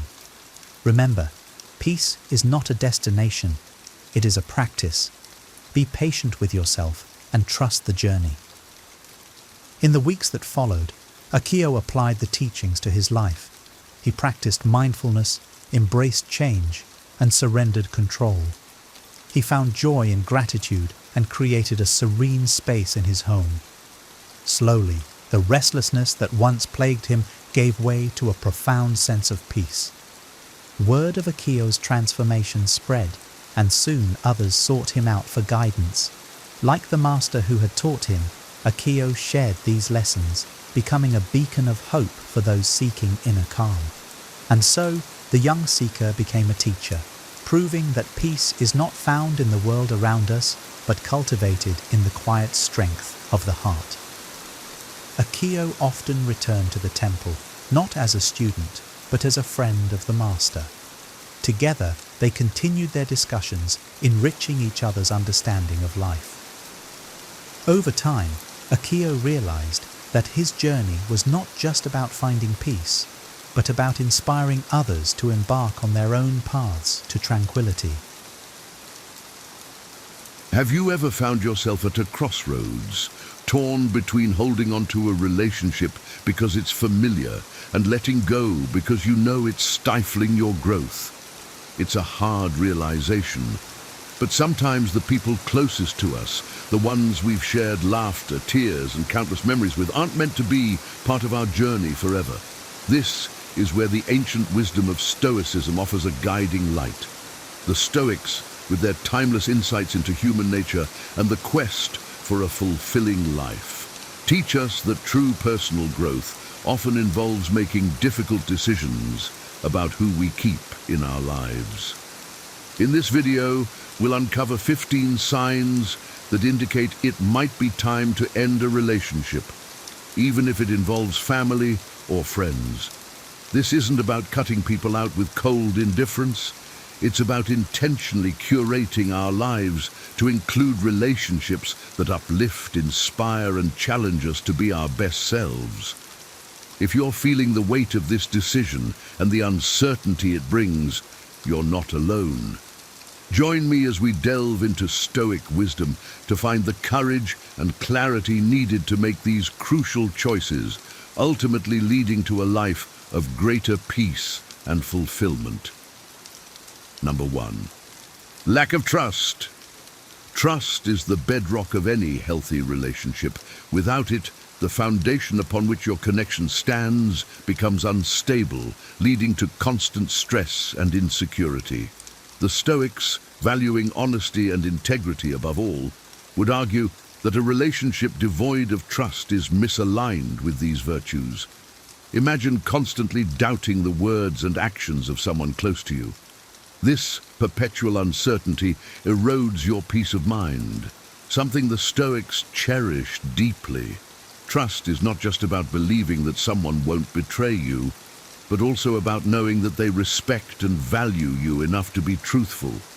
When trust is repeatedly broken, it signals a fundamental flaw that cannot be ignored. It's like trying to fill a sieve with water.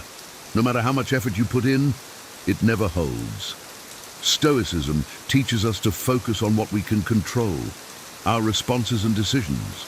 Therefore, if you find yourself in a relationship where trust is consistently undermined, it's wise to consider stepping back. Preserve your dignity and seek connections that foster mutual respect and honesty. Remember, a life aligned with Stoic principles is one where your peace and integrity are not sacrificed for uncertain loyalties. Number 2, toxic patterns. Repeated harmful behaviors create toxic patterns that can subtly poison a relationship over time. Stoicism, with its emphasis on self-improvement and resilience, teaches us to recognize and address such patterns with clarity and courage. Imagine being in a relationship where negative behaviors, be it manipulation, dishonesty, or disrespect, become the norm. These behaviors erode the trust and respect that are crucial for any meaningful connection. The Stoics believed in the importance of living a life of virtue and integrity. Persisting in a relationship mired in toxicity contradicts these ideals. It's like tending to a garden overrun by weeds. Without intervention, the weeds will eventually choke out all the good plants. Recognize the signs of toxic patterns and assess whether efforts to change have been effective. If these patterns persist despite your best efforts, it might be time to let go. Stoicism teaches us to make rational, objective decisions for our well-being. Ending a toxic relationship is not an act of defeat, but a step towards preserving your mental and emotional health. Embrace the wisdom of the Stoics and prioritize relationships that reflect the virtues of respect, honesty, and mutual growth. Number 3, emotional drain. Relationships should be a source of energy and support, not a constant drain on your emotions.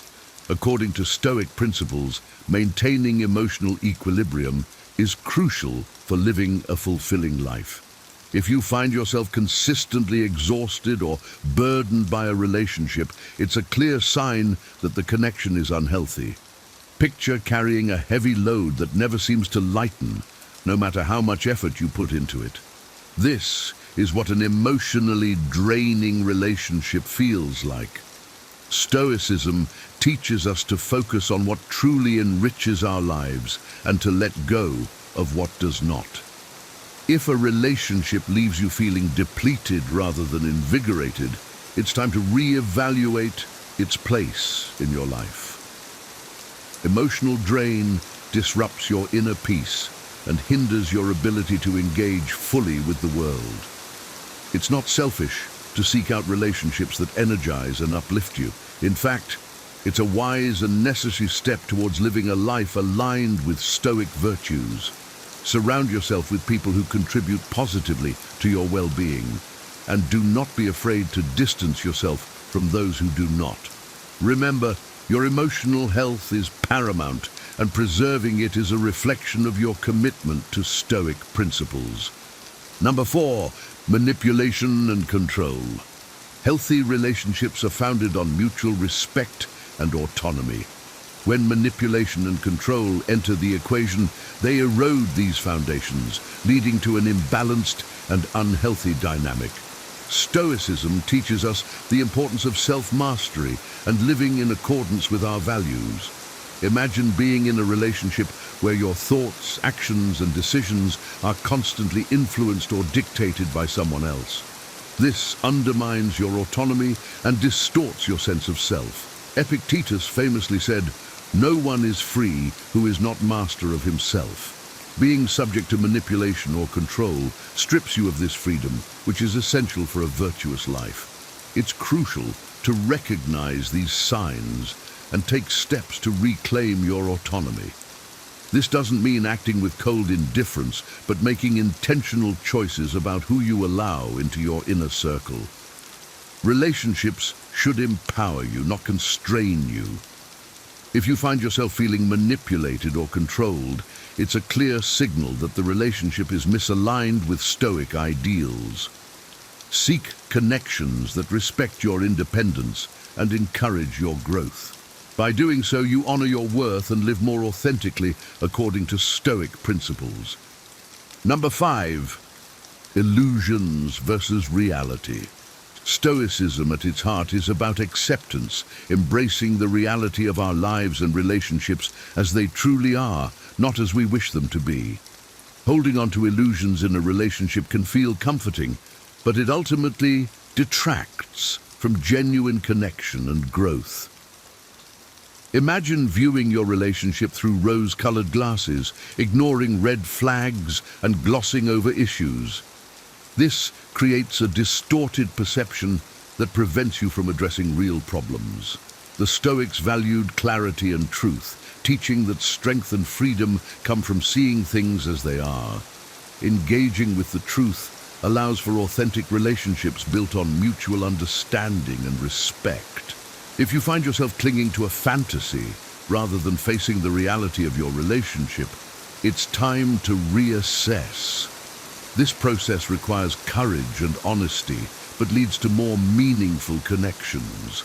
By embracing reality, you open the door to genuine growth and emotional freedom.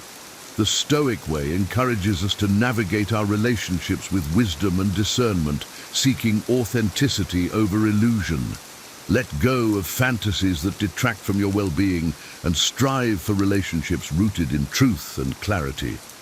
This alignment with reality fosters deeper, more fulfilling connections and a life of integrity. Number 6, lack of reciprocity. Reciprocity is key to the health and longevity of any relationship.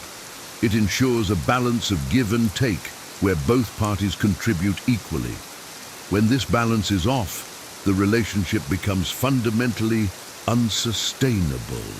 Picture constantly pouring your energy into a relationship, receiving little to nothing in return. This dynamic leads to feelings of resentment and exhaustion for the giver, while fostering dependency or entitlement in the receiver. The Stoics emphasized mutual support and harmony in relationships. For them, contributing to others' well-being should not come at the expense of one's own. If you find yourself in a one-sided relationship, it's essential to address this imbalance. Begin with open communication, expressing your needs and setting clear boundaries. Encourage the other person to contribute more, both materially and emotionally. Healthy relationships require effort from both sides. Stoicism teaches us to respect ourselves and others, striving for balance and mutual respect. If efforts to restore reciprocity fail, it may be necessary to reconsider the relationship's place in your life. Prioritizing reciprocal relationships is not selfish, it's essential for your well-being.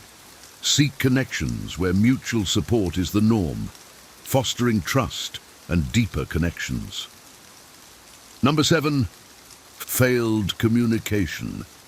Effective communication is the lifeblood of any thriving relationship.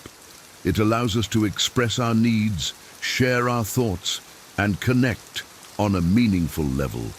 Without it, relationships flounder in misunderstandings and frustration.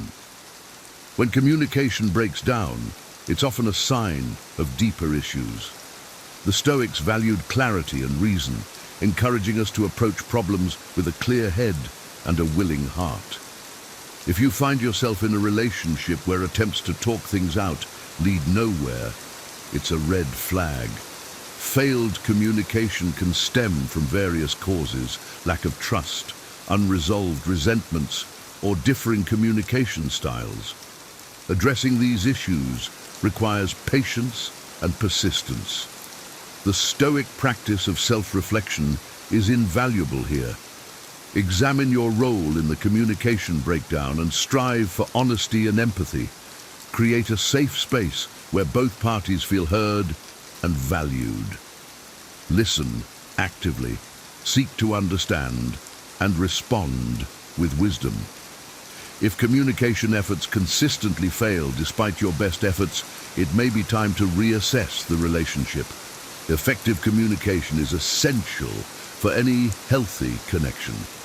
Prioritize relationships where open, honest dialogue is possible, fostering deeper understanding and connection. Number 8, personal growth. Relationships should support and encourage your personal growth, not hinder it. Stoicism places great value on self-improvement and resilience, teaching us to cultivate environments that foster these qualities. Imagine being in a relationship where you feel stagnant, unable to pursue your goals or evolve. This is a clear indication that the relationship is holding you back. Seneca believed that to live a fulfilling life, we must constantly evolve, learn, and push our boundaries. If your relationship prevents you from doing so, it's a red flag. It's not that every relationship must challenge you to the utmost, but it should at least support your aspirations. Relationships should be like a fertile soil where you can grow, not barren land that stifles your potential. Take time to reflect on why you are holding on to a relationship that doesn't allow you to flourish. Is it out of habit, fear, or misplaced loyalty? Stoicism teaches us to live with intention, choosing connections that uplift and inspire us. If a relationship is inhibiting your growth, it's wise to consider its place in your life. Seek relationships that encourage your development and align with your highest virtues. Number 9. Abuse. Abuse, in any form, is a definitive sign that a relationship must end. Stoicism, with its deep respect for human dignity and self-worth, condemns any behavior that violates these principles. Abuse, whether physical, emotional, verbal, or psychological, destroys the trust and safety that relationships should be built upon. Imagine constantly living in fear, your self-esteem eroded by someone who should be a source of support. Stoicism teaches us to recognize our inherent worth and to maintain our dignity and self-respect. Being in an abusive relationship is antithetical to these values. It's crucial to seek help and take steps to exit such situations. This is not a sign of weakness, but of immense strength and self-respect. The Stoics believed in facing challenges with courage and resilience. Exiting an abusive relationship is one of the most challenging yet necessary steps to reclaiming your life and dignity. Seek support from friends, family, or professional services. Healing from abuse is a Stoic journey, reasserting control over your life, reaffirming your values, and rebuilding with integrity. Remember, your well-being is paramount. Prioritize your safety and dignity, and do not hesitate to leave any relationship that compromises these. Number 10, disturbed peace. Relationships that consistently disrupt your inner peace are not worth maintaining. Stoicism teaches us to cultivate tranquility and maintain our equanimity in the face of life's challenges. Imagine a relationship that feels more like a storm than a shelter, constantly disturbing your mental and emotional calm.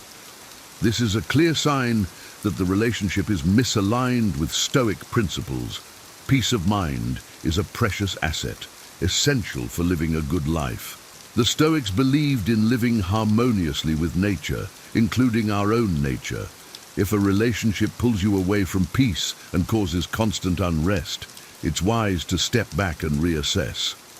Ask yourself why this relationship disturbs your peace. Is it the other person's behavior, unresolved conflicts, or your own reactions and expectations? Address these issues through honest communication and setting boundaries. However, if the turmoil persists despite your best efforts, it might be time to let go. Ending a relationship that disrupts your peace is not a sign of failure, but of wisdom. Seek relationships that support your tranquility and well-being. In doing so, you honor your journey towards a life of peace, purpose, and profound fulfillment. Number 11, incompatibility of goals. Over time, people can grow in different directions. If your long-term goals and values are fundamentally incompatible with those of the other person, it can lead to ongoing conflict and dissatisfaction. Stoicism encourages living in harmony with your true nature and goals. Imagine being in a relationship where your aspirations are constantly at odds with those of your partner. This misalignment creates friction and prevents both individuals from fully pursuing their paths. The Stoics valued clarity and self-awareness, teaching us to recognize when a relationship hinders our growth and fulfillment. If your goals and values diverge significantly from those of the other person, it's a sign to reassess the relationship. This doesn't mean that every minor difference spells doom, but fundamental incompatibilities can create insurmountable challenges. It's essential to have a heart-to-heart conversation about your respective goals and see if there is a way to align them. If not, it might be time to consider parting ways. Pursuing a life aligned with your true nature is a Stoic ideal, and relationships should support, not obstruct, this journey. Seek connections that align with your values and goals, fostering mutual growth and fulfillment. Number 12, compromising values. Compromising your core values for the sake of a relationship is a price too high to pay. Stoicism teaches us to live with integrity and to stay true to our principles, as these values define who we are. Imagine being in a relationship that constantly asks you to act against your beliefs and moral compass. Over time, this erodes your sense of self and leads to inner conflict. The Stoics believed that living in alignment with one's values is essential for a meaningful life. Betraying these values for the sake of a relationship compromises your integrity and self-respect. It's like building a house on unstable ground. Eventually, everything will collapse. Reflect on whether a relationship asks you to compromise your values. Are you acting in ways that contradict your beliefs? If so, it's a clear sign that the relationship is unhealthy. This doesn't mean you shouldn't make sacrifices or compromises, which are normal in any healthy relationship. However, sacrificing your core values is different. It's a betrayal of your true self. Honor your values and seek relationships that respect and align with them. This commitment to integrity and virtue is the path to a fulfilling life, according to Stoic wisdom. Number 13, lack of respect. Respect is the foundation of any healthy relationship. Without it, trust, love, and genuine understanding cannot flourish. Imagine being in a relationship where you are constantly disrespected, your dignity undermined. This is not just about feeling undervalued, but recognizing that a fundamental aspect of your humanity is being disregarded. The Stoics placed immense emphasis on self-respect and the respect we owe to others. They believed that every individual possesses inherent worth and dignity. A relationship lacking mutual respect is a clear red flag. It's like trying to build a house on sand. Eventually, everything will collapse. Reflect on whether you are being treated with the dignity you deserve. If not, it's time for a serious reassessment. This doesn't necessarily mean cutting someone out of your life with cold precision, but recognizing your own value and making decisions that reflect that. Set clearer boundaries, have honest conversations about your feelings, or if necessary, move on. Respecting yourself and insisting on being treated with respect is not selfish or demanding. It's a reflection of the self-worth that the Stoics believed each of us should cultivate. Prioritize relationships that honor your dignity and values. Number 14, negative emotions. Constant feelings of jealousy, anger, or negativity in a relationship are clear indicators that it is not conducive to your well-being. Stoicism teaches us to focus on maintaining emotional equilibrium and to recognize toxic dynamics. Imagine a relationship filled with constant negativity, dragging you into emotional turmoil. Marcus Aurelius advised that we control our reactions to emotions, not the emotions themselves. If jealousy or anger arises because of someone's actions, it's essential to reflect on these feelings and their root causes. A relationship that consistently evokes negative emotions is like a storm, constantly disrupting your inner peace. This is not the foundation of a healthy, supportive connection. It's crucial to address these issues through open, honest communication and self-reflection. If the negativity persists despite your best efforts, it's a sign that the relationship may be inherently toxic. Remember, Stoicism teaches us to prioritize our emotional well-being and to surround ourselves with people who uplift and inspire us. Seek relationships that contribute positively to your life, fostering peace and emotional stability. By doing so, you honor the Stoic principle of maintaining balance and serenity in your inner world. Number 15, constant drama. A relationship that feels more like a constant storm than a sanctuary is a clear signal that something is amiss.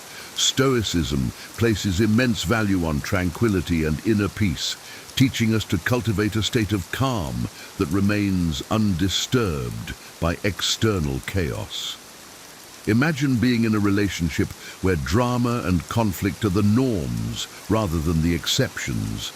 This ongoing turmoil can be emotionally exhausting and mentally draining, disrupting your peace and well-being. Marcus Aurelius and other Stoics emphasized the importance of maintaining our inner equanimity, suggesting that we should distance ourselves from sources of unnecessary disturbance. Constant drama in a relationship undermines your ability to live a life of virtue and tranquility. It's not just about the occasional argument, but about a pervasive pattern that leaves you feeling unsettled and stressed. The Stoics would advise taking a step back and evaluating the impact of this relationship on your mental and emotional health. It's essential to communicate your need for peace and set boundaries to protect your tranquility. If the drama continues despite your efforts, it may be time to consider moving on. Prioritize relationships that offer stability and support rather than chaos and conflict. By doing so, you align yourself with Stoic principles, fostering an environment where you can thrive and maintain your inner calm. Remember, your peace of mind is invaluable, and protecting it is a reflection of your commitment to living a life guided by wisdom and serenity.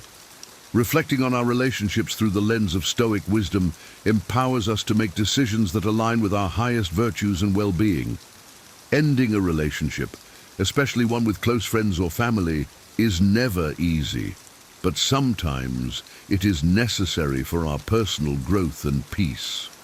Remember, it's not about cutting ties with cold indifference, but about creating a life filled with meaningful connections that uplift and inspire us.